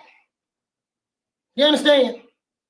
Just like they got Ton Emma to take her slashing beads off and they put it on each one of them. That's why this display here for you to see. Same beads, same slash, and it was only one slash and one set of beads so that they could take a picture to take an image to the rest of the world. Y'all see what I'm saying? Stop it. I've talked to Jeannie. She honest. She said, I was just trying to put something together to save it. But we ain't trying to put something together. We are telling who we are. We didn't call ourselves no Choctaw. My grandfather, people said until he had cursed. If my grandfather was living with what y'all doing, I'm telling you, God help the truth and go ask anybody. Him and the Parker, my uncle, the Parker and McCall, they ran you out of here a long time ago, messing in their history. Go ask anybody in the car. I'm not messing with that. That when y'all ain't understand. What makes you say that? That's because y'all not writing our history. What do you mean you all? Whoever been writing, not us. What? Okay. First Writing of all, what we're up? not Choctaw. We Shatta. The next thing. Most people don't know that the true term is not Choctaw, it's Shatta. That's why even that image that I have that I just showed you guys a moment ago, let me see if I can find it. That image of the Choctaw elder, right? It says a Choctaw, and then it has Choctaw in parentheses so that you guys can associate it with a more modern term. But it was Choctaw. The waterways got changed by white people. You're not making sense. Anybody out there think I'm not making sense? I do. Let me get some fist or feathers in the chat if you guys think she's making sense. Because the white man is the only one who thinks she's not making sense. I understand everything she's saying. We picking up what she's putting down, right, guys? Can I get some fists? Can I get some feathers? I mean, he don't get it. He looking at her, he don't get it.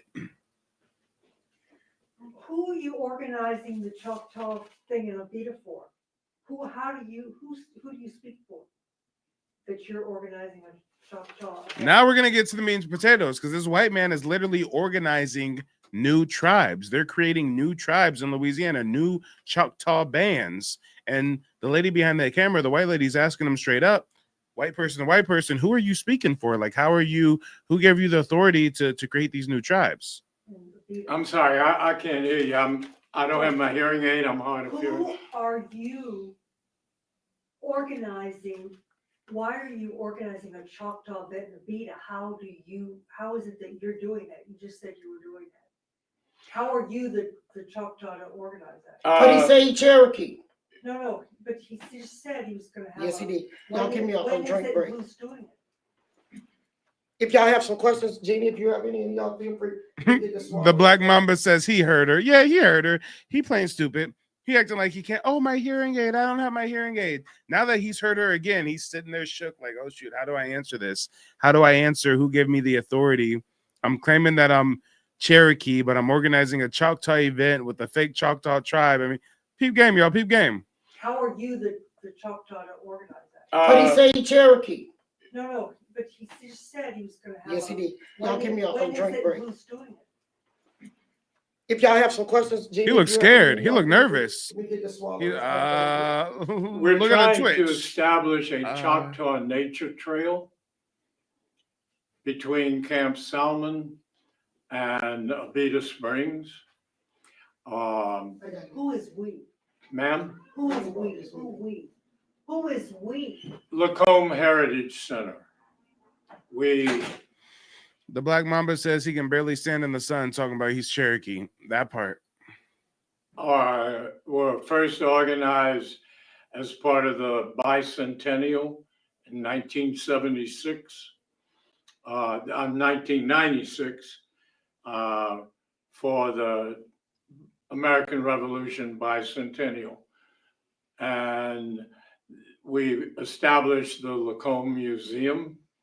And because a lot of our people were Choctaw Creole by heritage, they elected me chairman of the Heritage Division.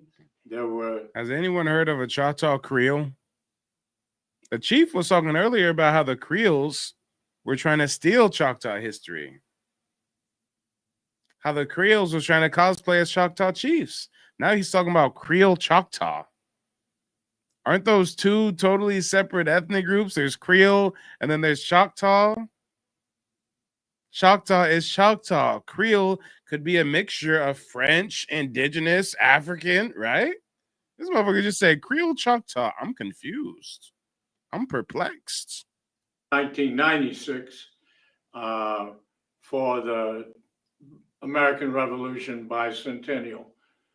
And we established the Lacombe Museum.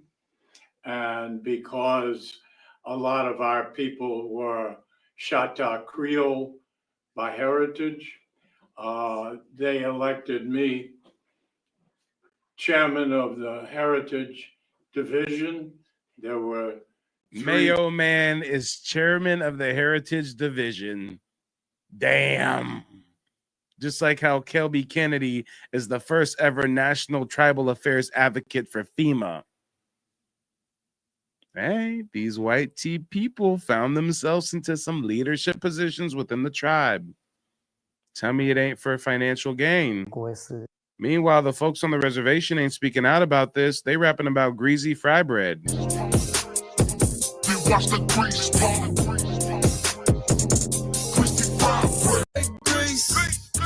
caffeinated, 50 power wow bass.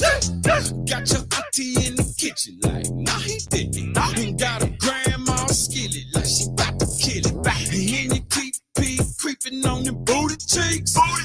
On the TP creeping on the whoa. Snagging and you bragging like who the freaks? Socky in the burner, hope they head turner. On water baking powder, chopping up that white stuff. All purpose flour, gotta mix it right up, right. Hit the brands with the shit, they easy right up. Whoa. Okay, enough of that, guys. Enough of that. Oh Lord. Divisions, Horizon, which was for things of the future. So we got the Lacombe Park established through that division. Heritage, which was for things of the past.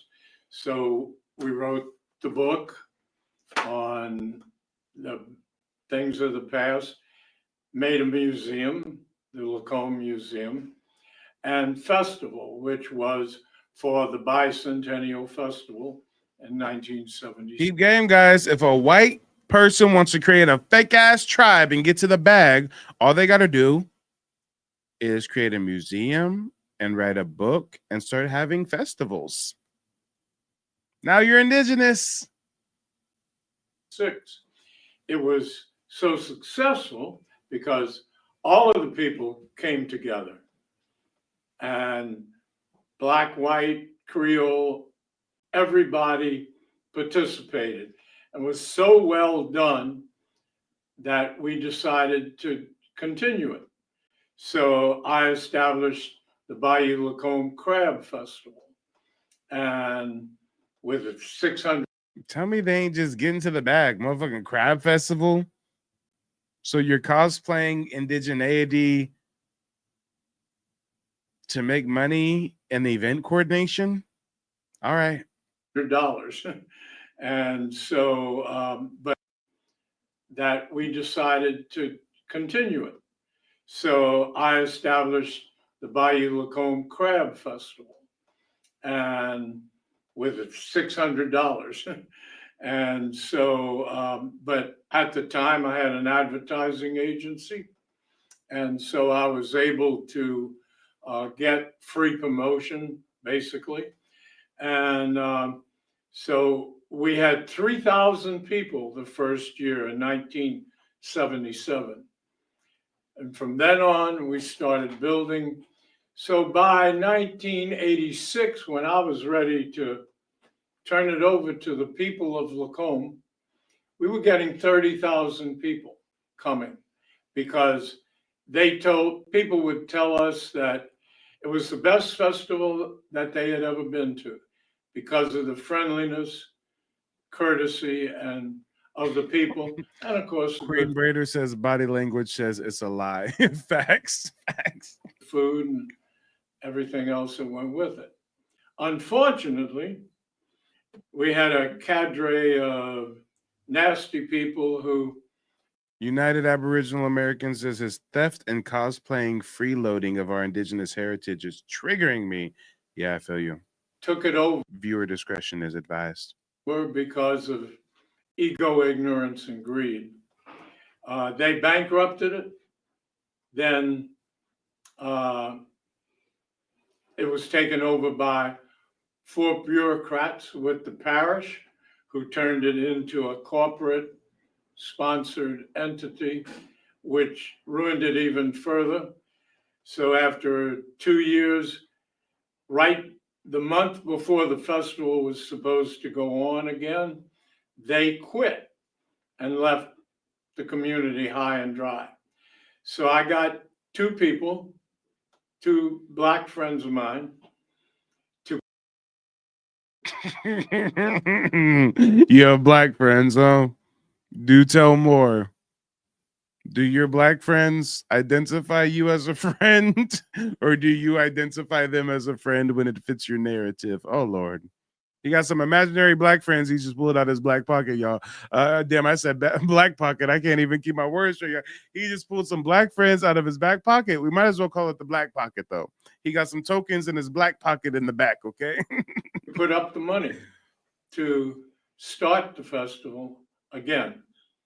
And so for 2 years, we didn't do real well, but was starting to build again. And then one of the people who was on the board of the recreation district, which controlled the use of the park where the festival was put on, decided they were going to take it over and refused to allow these two gentlemen to have access to the park. So they renamed it the St. Tammany Crab Festival and took it to Slidell, where it's doing pretty well. So my interest is in heritage. Why the fuck you lying? Why you always lying? Oh my God. Why the fuck you lying? Why you always lying? Oh my God, stop fucking lying. Yeah, you're not fooling anyone, buddy. Whether it's your heritage or somebody else's, whether it's the heritage of people that you disagree with or agree with or love, it is a heritage that, as Elwin says, when you speak the truth, it can be preserved. And so, Yeah, we gotta get into the meat and potatoes. He's just doing a whole lot of fronting. Whole lot of fronting. Where's Chief come back, y'all? Is Chief coming back? You're Choctaw bringing what? people from Durant and all these things, but you're not gonna involve. Yeah, Queen Braider says one thing about a lie, it's gonna be a long exaggerated, fabricated, and too many small details for nothing. Facts. Facts. And ignore the Choctaw tribe here. Still plan to continue, so you still intend to completely ignore the Choctaw tribe here. Ma'am? Damn, she's asking a direct question. Do you plan to continue to ignore the Choctaw tribe here? And Philadelphia, Mississippi, the Moab Band north of Mobile, Alabama, to have their people come and participate in Chief, in the Choctaw Heritage Indian Enterprise and Folk Life, so that they can showcase their heritage. Does that make sense to you? No, it doesn't. So you still plan to continue, so you still intend to completely ignore the Choctaw tribe here? Ma'am? You still intend to completely exclude and ignore the Choctaw tribe here? Am I choosing to ignore what? Chief and the Choctaw tribe. The Choctaw You're bringing what? people from Durant and all these things, but you're not gonna involve Chief, but you're gonna call it Chief. And you're not gonna involve the Chief here. I'm sorry, I can't understand you. Hey guys, to give you some context, he's creating some new event. He's literally naming it Chief. The title of Chief is in the title of the event, and he's inviting all these different Indians from the East Coast and all over the country, but he's not going to invite Chief Warhorse or the original Choctaw tribe. And business enterprise, because the people are very concrete garage in the center of Abita Springs. I suggested instead that we have a bike festival, which had been going on for years anyway, and co-join that with the heritage of the Choctaw that was in Abita Springs, and to have a festival called Chief, CHIEF, which is an acronym for Choctaw Heritage, Indian Enterprises, and Folk Life. So that What the fuck is a Choctaw Indian Heritage Folk Life? These motherfuckers just trying to get to the bag.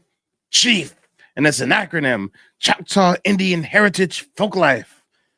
Tickets are $99.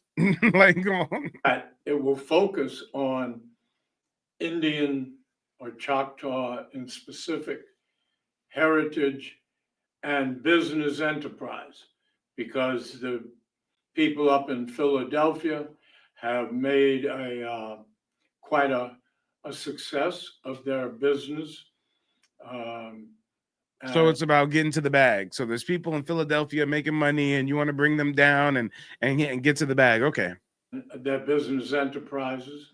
So what my intention is to invite people from all of the Choctaw areas, Durant, Oklahoma, Clifton, Louisiana, Gina, here, and Philadelphia, Mississippi, the Moab Band north of Mobile, Alabama, to have their people come and participate in Chief, in the Choctaw Heritage Indian Enterprise and Folk Life, so that they can showcase their heritage.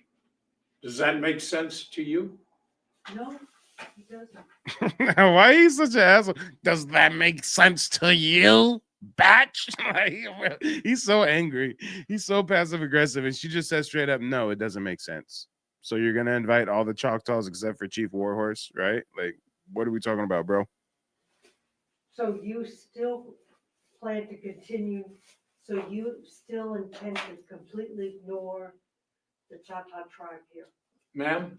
You still intend to completely exclude and ignore the Choctaw tribe here? Am I choosing to ignore what? Chief and the Choctaw tribe. The You're Choctaw bringing what? people from Durant and all these things, but you're not gonna involve Chief, but you're gonna call it Chief. And you're not gonna involve the Chief here. I'm sorry, I can't understand He you. is here to work together with Chief right now. His presence says that he wants to work with Chief and the local. Who is this other white lady running defense? The people here, he wants to all come together. Well, he didn't describe that though. I just asked him what he was doing. Okay, well, let me. What is go it ahead. you asked me? I'm sorry. Well, go ahead. I was just I asking can you a tell you, question. his presence means that he wants to all work together with, that's why he's here right now, to include, so much of my own efforts all these years is just out of ignorance. We just, I mean.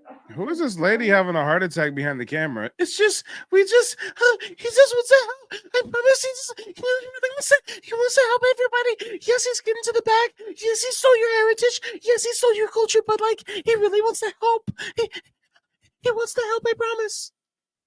Bro, somebody get that lady some albuterol. Get that broad in an inhaler real quick. She needs to shake it up and hit the one time. Like, relax. Never meant to exclude anybody. Sharon, what is it you asked me? You just, well, why don't you go ahead and explain it? to No, me? answer me. What? I didn't understand you. No, I said, so you still are gonna exclude, you talked about all the people that were gonna be involved in the event called Chief in Avita Springs this year. I'm hoping they will. I'm gonna invite them. Okay. Just like I'm inviting Chief here. Well, that's what I asked. Okay, so go ahead with that. That's what you asked? You didn't mention that. You talked to everybody. I invited her before. That's what I asked her. Okay. So, you know. But anyway. To participate, you know, to showcase her heritage. That's what I'm trying to do through the Lacombe Heritage Center, have been since 1975, actually even before that, when I was in New Orleans and all, you know, so you should know that. You wrote about stuff, and we did. I wonder if you know that I know I am right. Oh, you got the new Margellas? That's what's up, I see. That's your BMW? That's your girl? Golly, I see you. I just wanna know one thing. You ready? Why the line? Yeah, I'm just hearing some lies on top of lies on top of lies. You know, you should know. I You don't remember? Well, I remember that the guy with the museum came in and said that they were suing you for taking artifacts out of the gold museum. So I don't know what happened there. No, those were my artifacts. No, I sued them because I gave them on temporary loan. And I thought that we explained that to you, Sharon. I don't think we ever recorded, didn't we ever wrote anything? Yeah, well, you I know, didn't get there's a involved lot with of that. stupidity that goes around. Who is he talking to? Is deliberate. And okay, can I ask a question? the museum was controlled by bigots, Bobby authors. You know they were bigots. They said, we don't want no niggas in here. Okay, that's the stuff I'm talking about. They kicked me. I told y'all he was gonna jump the end, but I told y'all it was coming. I told y'all it was coming. Y'all, who's putting hats on me and shit? Hey, I wear Nike hats, not TikTok hats. I appreciate the gift. Say, Franny, is that you? Thank you. I appreciate it. I told y'all he was gonna start dropping M-bombs, y'all. He getting flustered. He's standing up. He's talking about people ignorant, and then, whoa, Grandpa, relax. What? Huh? I gave them on temporary loan. And I thought that we explained that to you, Sharon. I don't think we ever recorded, didn't we ever wrote anything? Yeah, well, you I know, didn't get there's a involved lot with of that. stupidity that goes around that is deliberate. And okay, can I ask a question? the museum was controlled by bigots, Bobby authors. You know they were bigots.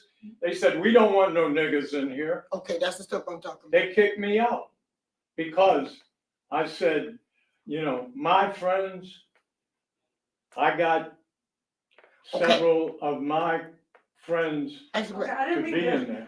He right on cue on what I'm saying. You just Okay, said what well, I'm saying. You just said I you just said what I was saying. Okay, we've been niggers for a long time on our own land. And the niggers can't talk and the niggers don't have voices. Do you understand that, Jeannie? And all of these boards do not have anyone from our tribe that go for the heritage, the parks, the whatever. We are invisible. And we are fighting for our visibility. I have 2 grandbabies now. And I am taking a stand that I took when in integrated school that my grandparents and my mama took. Enough is enough. Yeah, well, that's why I'm here to help. The museum has stuff. Yeah, you're such a help, Tom. You're such an ally, Tom. We really were doing so down bad until Tom came through with the assist, guys. I mean, such help, such helpful vibes. Matter of fact, the building that the museum was in, niggas couldn't go there. That's first off. Yeah. You got that, Jeannie? And they called you just what he said. They called us niggas. Niggas couldn't go there. I couldn't go. How can a museum representing people be placed in a place where they said niggas couldn't go? Let me tell you, And I'm glad I we're on the couldn't word go as a nigga. Boy Scout because I had Indian blood. Yeah, we don't believe you. So Jim Crow segregation, niggas can't go in. He gonna say, "Oh, I was discriminated against too. I was a Boy Scout and I had Indian blood, so they discriminated." Nobody discriminated against your pale ass Tom. Nobody said, "Oh no, Tom can't come in. He has Indian blood." Can't you tell? What? Huh? Ain't nobody buying that. You got that, Jeannie? And they called you just what he said. They called us niggas. Niggas couldn't go there. I couldn't go. How can a museum representing people be placed in a place where they said niggas couldn't go? Let me tell you, And I'm glad I we're on the couldn't go word as a nigga. Boy Scout because I had Indian blood. Round here, you would have passed. We got them darker than you in Pearl But River. they wouldn't let me. I'm telling you. You think Not I'm lying? because you had Indian blood, maybe because you was an outsider to this. No, ma'am, because I was Cherokee. I wanted to go. Well, I can't tell a Cherokee from a white man. Well, then you don't know enough. Let's talk about it. Hey, this motherfucker talk about they knew I was Cherokee and they wouldn't let me in the museum. Motherfucker, well, hey, I guess we can't tell the difference between a Cherokee and a white person, huh? Yes, we got them darker than you in Pearl River. But they wouldn't let me. I'm telling you. You think Not I'm lying? because you had Indian blood, maybe because you was an outsider to this. No, ma'am, because I was Cherokee. I wanted to go. Well, I can't tell a Cherokee from a white man. Well, then you don't know enough about it, do you? and you Yes, need I to be do. educated. Yes, I do. Yes, you do. You need to be I educated. know the Scottish and the Irish Just like intermarried into the Cherokee, and it was more Scottish Irish than it is the Indians. Come on now, we know that. Education is I'm very freeing well thing. educated. I'm not going to get miseducated. Well, all right, y'all. So the Indians were dark, and they came from dark to white. Now I just want to know, how do you get white out of darkness if you don't bleach it? It gets whitewashed. And if I could see Indians of different colors, if you were sitting in the room, we all say my uncles, my aunts and uncles were all dark. You know, We don't believe you ain't got no dark skinned aunts or uncles, Tom. Well, why you don't bring their pictures on display? Okay, let's do another thing. I told you, I said you. What do you mean, why I don't pick? Because you telling us to display us. Well, you should be able to display your Indian heritage too. Why should I? Because the Cherokee need to be displayed. I do. We have it in the plans. Okay, it's in the plans. Yeah, but you didn't go to the Cherokee Nation. This was with. But y'all didn't go pull the Cherokee Nation down here. They're gonna go pull tribes who don't even know we exist. Well, you don't know what we're doing, do you? That's the problem. You're making an assumption without knowing anything. No, I'm not making an assumption. Yes, I am an Indian. I know y'all doing stuff that we not included. You just made an assumption, right? Does anybody think I made an assumption? She wasn't in the room when you explained what you're doing. Why should I'm telling him what I feel. In the room or out. And it's not about just him. It's the whole thing. He said he go back into the 70s doing stuff. Okay, so in the 70s, where was the Gina Band of Choctaw? Where was these tribes he brought in here? These people never came here till they invited them in here. Y'all understanding what I'm saying? But they didn't take time to reach to my people that was right here in Bonfaka and Macomb. And to me, that's like invisible. And Jeannie, I'm sorry, but just like y'all glorified Salmon to my friends of Salmon, I would not sit on a board with the word friend of Salmon. Because what did Salmon and Fritches and the Porter Buns did? He just said, those are the people who was making the money. So they took stuff. They invited you to sit on the board? I don't want to be on the board. But did they invite you? And you turned them down? No. Oh. But Jeannie knew I wasn't going to sit underneath Salmon because they knew from day one how I felt about the name Salmon. Actually, So you don't want to be on the board? I want a new board. What do you want? A Bonfaka board. Salmon didn't live here. A Bonfaka board? That's right. What is that? The board should not be Salmon's nothing. It should be Bonfaka. Who says so? Because this is Bonfaka. And Slidell have their stuff, and there's nothing here for Bonfaka. Nothing. Say Franny 93 says his condescending ass. Yeah, for real, man. So disingenuous. So disingenuous. And in created. That's right. That's what we're here for. Hold on. That's what I'm here for, to help you create it. I helped work on getting that Camp Salmon there. But I'm running out of time. I have sit-in meetings, Jeannie. Have I not been a part of that fight? Oh, now he's looking for his jacket, y'all. I think he's had enough. He's getting ready to go. He said, damn, I thought I was going to run game on this dumb black wench. But, man, turns out she's a smart cookie. Lord, she done gave me a heart palpitation. Elwin, you were, Tom and you both came, like with all of us, we went. But where are my representations at? You went through the park the other day. What you see there for my people? Just like he said he ain't seen nothing when he went to the thing. Now, the only thing up about the indigenous people is the trifold that you created with Kevin Davis, and it's got the St. Tammany Parish emblem on it. And we got 6 acres supposed to be in that park. And it's white people that's on the board of the park. They ain't even from here. So I didn't think the board was set up properly. There's no board for There's a board for Salmon called Friends See, of Salmon. this was our plan back when Kevin Davis first. But Kevin don't have the right, neither you, to plan on the Indians that's here. That's like me. Okay, all right, hold on. I want to do a Confederate story. Since the white people writing about the Indians, let me write a Confederate story. Now, Tom, your family history ain't so good either. Oh.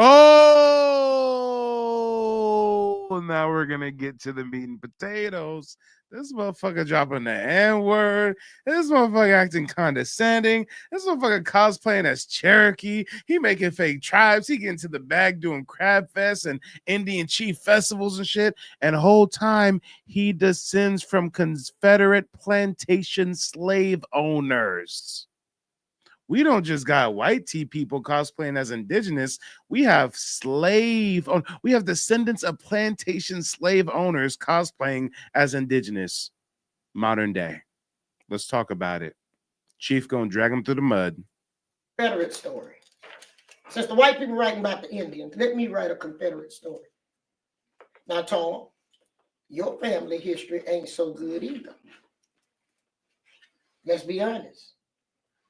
Right now, when we look at, we're going to do real history, okay, guys?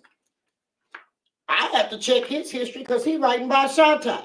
So I'm figuring, was he Shatta? I went to dig to see, and I didn't find nothing, but his grandfather was a colonel in the Confederate Army. No, he wasn't in the Confederate. What he was in.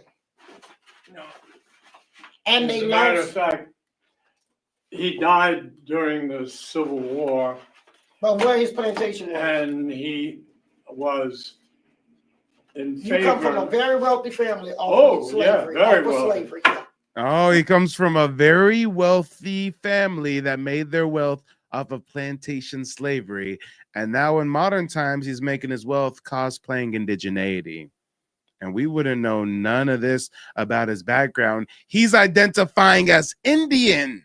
It's not until Chief Warhorse brings it up that your ancestors was Confederate colonels and shit. Y'all got to the bag running plantations and enslaving people and shit. But you don't want to talk about that, Tom. You want to talk about being a Cherokee. Watch these chickens come home. And As they a matter of lost. fact, he died during the Civil War. But where his plantation was? And he was in You favor. come from a very wealthy family. Off of slavery, very off of wealthy. slavery. And A very wealthy family. Yeah. And they lost their wealth after the war. No, they didn't. Oh, no, I'm sure they did. Because they had ways to hide it. Alicia, his wife, made a deal with both the Confederates and And the Yankees. there you go. Come on, Yeah, let's talk history. Get up there, child. Damn, he descends from plantation slave owners who was double agents making backdoor deals with the Confederates and the Union. I'm sure. Sound that horse you riding over there. You know, I know. And they was working both sides. Yeah, Confederate she was smart. and Union. Yeah, she was smart. It was a woman, you right. She was sharp, man. And when the junk got hot, And she grabbed her britches. Belmont is the plantation that they had as their summer home up in Nashville. Come on. And that's where Trump and Come on. Biden Sit had down. I know that history too. Come on. I'm Sally, y'all. Trump and Biden vacation at his family's old plantation residence. And you wouldn't know this until the chief just dragged it up out of him. Go, come on, let's talk history. Get up there, child. Sound that Yeah, horse you I'm riding not- over there. White people writing about the Indians. Let me write a Confederate story. He died during the Civil War. But where his plantation was? And he was in You favor. come from a very wealthy family. Off of slavery, very off of wealthy. slavery. And A very they- wealthy family. Yeah. And they lost their wealth after the war. No, they didn't. Oh, no, I'm sure they did. Because they had ways to hide it. Alicia, his wife, made a deal with both the Confederates and the And Yankees. there you go. Come on, Yeah, let's talk history. Get up there, child. Sound that Yeah, horse you I'm riding not- over there. You know, I know. And they was working both sides. Yeah, Confederate she was smart. and Union. Yeah, she was smart. It was a woman, you right. She was sharp, man. And when the junk got hot, And she grabbed her britches. Belmont is the plantation that they had as their summer home up in Nashville. Come on. And that's where Trump. And look how he's now getting all giddy and excited as he talks about his slave plantation ancestry, right? Look how he's getting all loose and all ecstatic about it. Sharp, man. And when the junk got hot, And she grabbed her britches. Belmont is the plantation that they had as their summer home up in Nashville. Come on. And that's where Trump and Come on. Biden Get back and sit had down. their Sit down. I know that history too. Come on. I'm saddle your horse, man. That's right. I'm y'all here, huh? I need to get home. You coming from? I'm gonna let you go home. Oh, he said he need to get home. She said, "Saddle up that horse, Tom." That's right. He said, "I need to go home." You talking about my slave owning ancestors? You talking about us running plantations? You talking about us being Confederate soldiers? I need to go home. Hey, he was doing all this shit, talking, dropping M-bombs, talking this, talking that. But as soon as we start talking about the real deal of where his family comes from, he got to go home. She said, when I looked at your family tree, I didn't see no Cherokee. I seen some Confederates, though. There's lots of stuff But that let's we tell can both. do. Let's tell both. You histories. and I can Are do. we gonna tell both histories? Of course. All right. We're gonna tell how the Confederates got outsmarted. We got outsmarted by the Confederates in a way. Confederates are still here. That's why he went to Trump, guys. Y'all listen to what he know. I know what I'm talking about. He know. But you don't know everything. You only that think smart you grandmother do. You yours, only think you do, yo- trying to con some of these people into believing hold everything on. you Am say I is conning true. into y'all? No, you're not conning. Do y'all research for I yourself? say you are. All right. We all research. You just hold on. You just Now that she exposed his family's history, now he's calling her a con woman. Now she's conning people. Okay. I think he's the con. He's running all these indigenous festivals and shit, making fake tribes since the 70s, and he's running around identifying as Cherokee and Choctaw. He ain't running around saying, hey, I descend from plantation owner ex-Confederates who got their riches from slaving people and tricking the Union. You just making assumptions about me. I'm gonna lay it Now, back did I on make you. an assumption? I'm telling your real history like you out there telling trying to tell me. I didn't say anything about your history. Okay, but your grandmother. I didn't say anything about your history. I didn't say anything about your history. Don't ever say that. You know that's not true. You know that's not true. Who's the Choctaws? Who is the Choctaw? I just write about what I see. Now let me say on that part. You're not writing about my history. You're telling people what Confederate it actually was out there at Fort Pike, right? Who was? They were the Confederate soldiers. You know they had Fort Yeah, Pike. they come on were, now. They were at Fort Pike. They was right there at Fort Pike. And that was how they moved the Indians from here to Trail of Tears. The only people traveling Trail of Tears really was the Cherokee. That side of my people. No, the Choctaw were in the Trail. No, they wasn't walking first. But no. They were first. But The how they were went? first. But how they started going? Let's tell how they first started The going. Cherokee were not until 1835. The Choctaw later went in the 1830s. But we calling everything the Trail of Tears, but they left out of here on the boats, right? They would load the boats. And The even, boat? yeah, the boats. Yeah, he's running, Chief Blackfoot. He's running. He's on the ropes. He's getting out of there. As soon as she started talking about his Confederate plantation slave owning ancestry, he said, I got to get home. I left I left the stove on. I forgot. Ships, the schooners. Oh, boat. I'm sorry. Yeah, they went by boat, not walking all up. Y'all get me? Now, years later, the ones who wanted to go last on them second removals, he keeps saying they came back to push him out. Them were the ones that walked. But the first ones left here from boats from these forts. Okay? That's why that fort is called Fort Pike. Because Albert Pike. Zebulon Pike. That's right. He designed, but I say Albert Pike designed him and his people what we know today as Indian Territory. He was a news reporter in Arkansas around Fort Smith. Y'all listening to what I'm saying? The Confederates have never left. You see, he just went straight to Donald Trump, just like that. It ain't never left. They glorified Donald Trump for? Because all that junk ain't never left. The same plantation your people had is Angola prison today. Yeah, it was named, it had 7 plantations, one of which was Angola. And when, here's what they did. When the Yankees took over, they converted it into a prison and used former slaves. That's correct. Put them in prison Correct. on any little charge. Correct. And this is into the 1900s. That's correct. I mean, Angola was a bad. You can't say I don't know my history now. Oh, I know you know. You got to do is read. All you got to read, I know. But not But a let's lot do of it this people. way. A lot of people don't know. How are we throwing shade? First he says she don't know history, then she does know history, but you know, all you gotta do is read to know history. I mean, this motherfucker, get up. If you're gonna go, then go, Tom. Go. You've overstayed, you're welcome. Yeah, But I do. Exactly. And I know about your grandma. I'm not saying anything. Your grandma was a smart lady. Let me tell you. Let's that finish. you now. can't tell Let me me tell you how what smart I she know. was. I'm gonna tell you about your people. Like you tell my mind. Your grandma was so smart. She had both government payers. And when it got hot on one end, she loaded that stuff up in them cotton bales. And that money was Who did? Your grandma. Yeah, she wasn't my grandma. She was a cousin to Rutherford B. Hayes. That's right. That's who I'm talking about.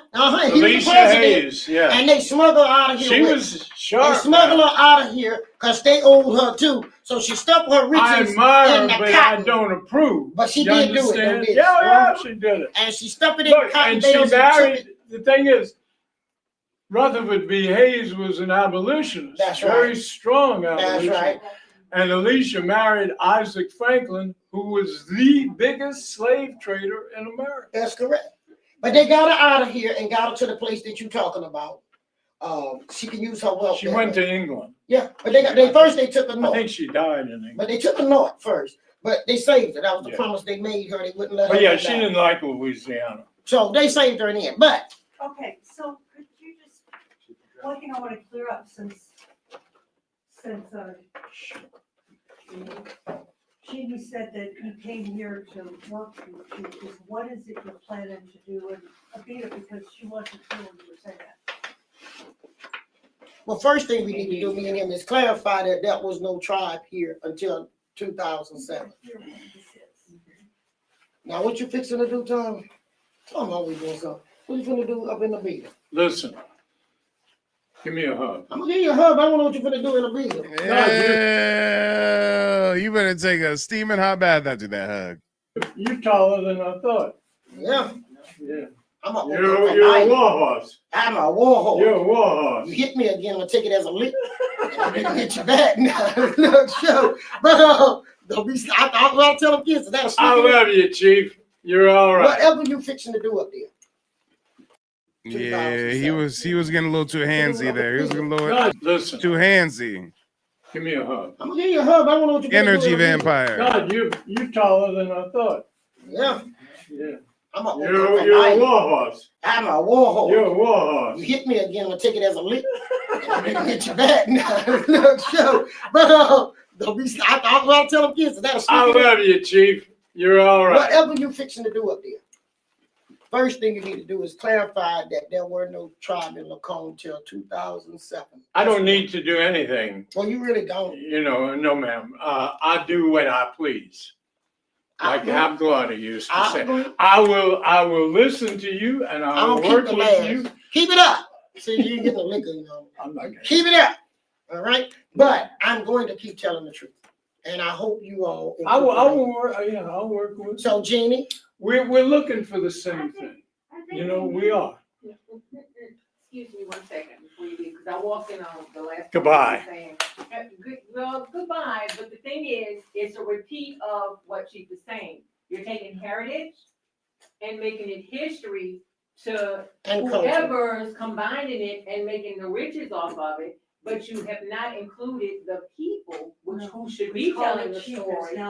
It's going to be chief. It's going to be called chief, and that's a title that should not be used. I don't care what the acronym is. and if Jeannie don't see a difference in it, that's not right. Calling it chief, and it should not. Why don't y'all You said, wait a minute, Tom gonna get these hands before we leave, okay?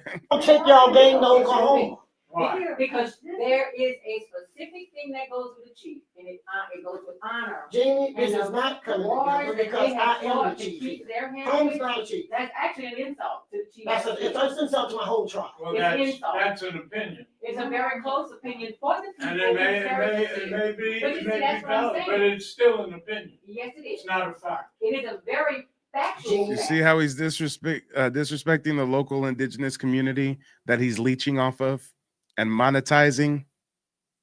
He making a whole ass event called Chief, claiming that the acronym is like Cherokee Heritage or some. I mean, come on. No, man, Do your history. It is not just my opinion. And you can hear enough of the nigger stuff. Because I'm not dealing with that. Chief is a word. Yes. Yeah, and she said, and he was dropping the N-word, and I ain't dealing with that shit. Get him on out of here. It's not just my opinion. And you can hear enough of the nigger stuff. Because I'm not dealing with that. Chief is a word. Yes, that has It's a a meaning. word. It's a meaning. All words have It means And now he's defending his use of the N-word, talking about, oh, it's a word. All words have Leader, yes it does. But that doesn't make it exclusive to you. No. I'm not gonna worry about it. No, Makes ma'am, it exclusive stop. to who is actually leading It's an with opinion. the truth, not just an opinion. Okay. That's your opinion. Yes, it is. Okay. And again, I know, factual. and you admit it. All right, let me See what happens when we invite the Mayo people to the cookout? do my close on this show. Sharon, Well, good. let me do close on show. Yeah. We've been cooking with Chief, serving up. You on? We've been cooking with Chief, serving up history. And if y'all notice, history can get to be really intertwined and it can get all tangled up and facts can come out. But if you have to listen to this over and over, you hear the Chief Blackfoot says, I wonder if he's still in the land of the living. Well, this video was only 2 years ago. You know, it's not like a decade ago. I mean, he probably still kicking, unfortunately. word nigga come out his mouth and everything. So when you meeting with these type people, y'all hear me saying clans, who? Y'all hear me talking about Confederacy? You got a chance to witness St. Tammany Parish, how the history is put out, who is put out by. You learned today that there were no Bayou Lacone Choctaw tribe until 2007. Put together by him and the federally recognized tribe from Oklahoma, the Gina, and several others. This is what we've been dealing with. And he admits it's about money and grants, and he get grants. Now it's time for the government to investigate this stuff. Let's talk about it, y'all. Shout out to Chief Warhorse. And ladies and gentlemen, boys and girls, I got to get on out of here. We're going on 6.5 hours consecutively of live content. Thank you guys for tuning in. Make sure to check out my website, nativeblackancestry.com. If you need any historical resources or help with genealogy, you can book a one-on-one consultation with me where I teach you the 3-step process me and my family used to trace our heritage and get tribal citizenship with the Muskogee Creek Nation in 2021.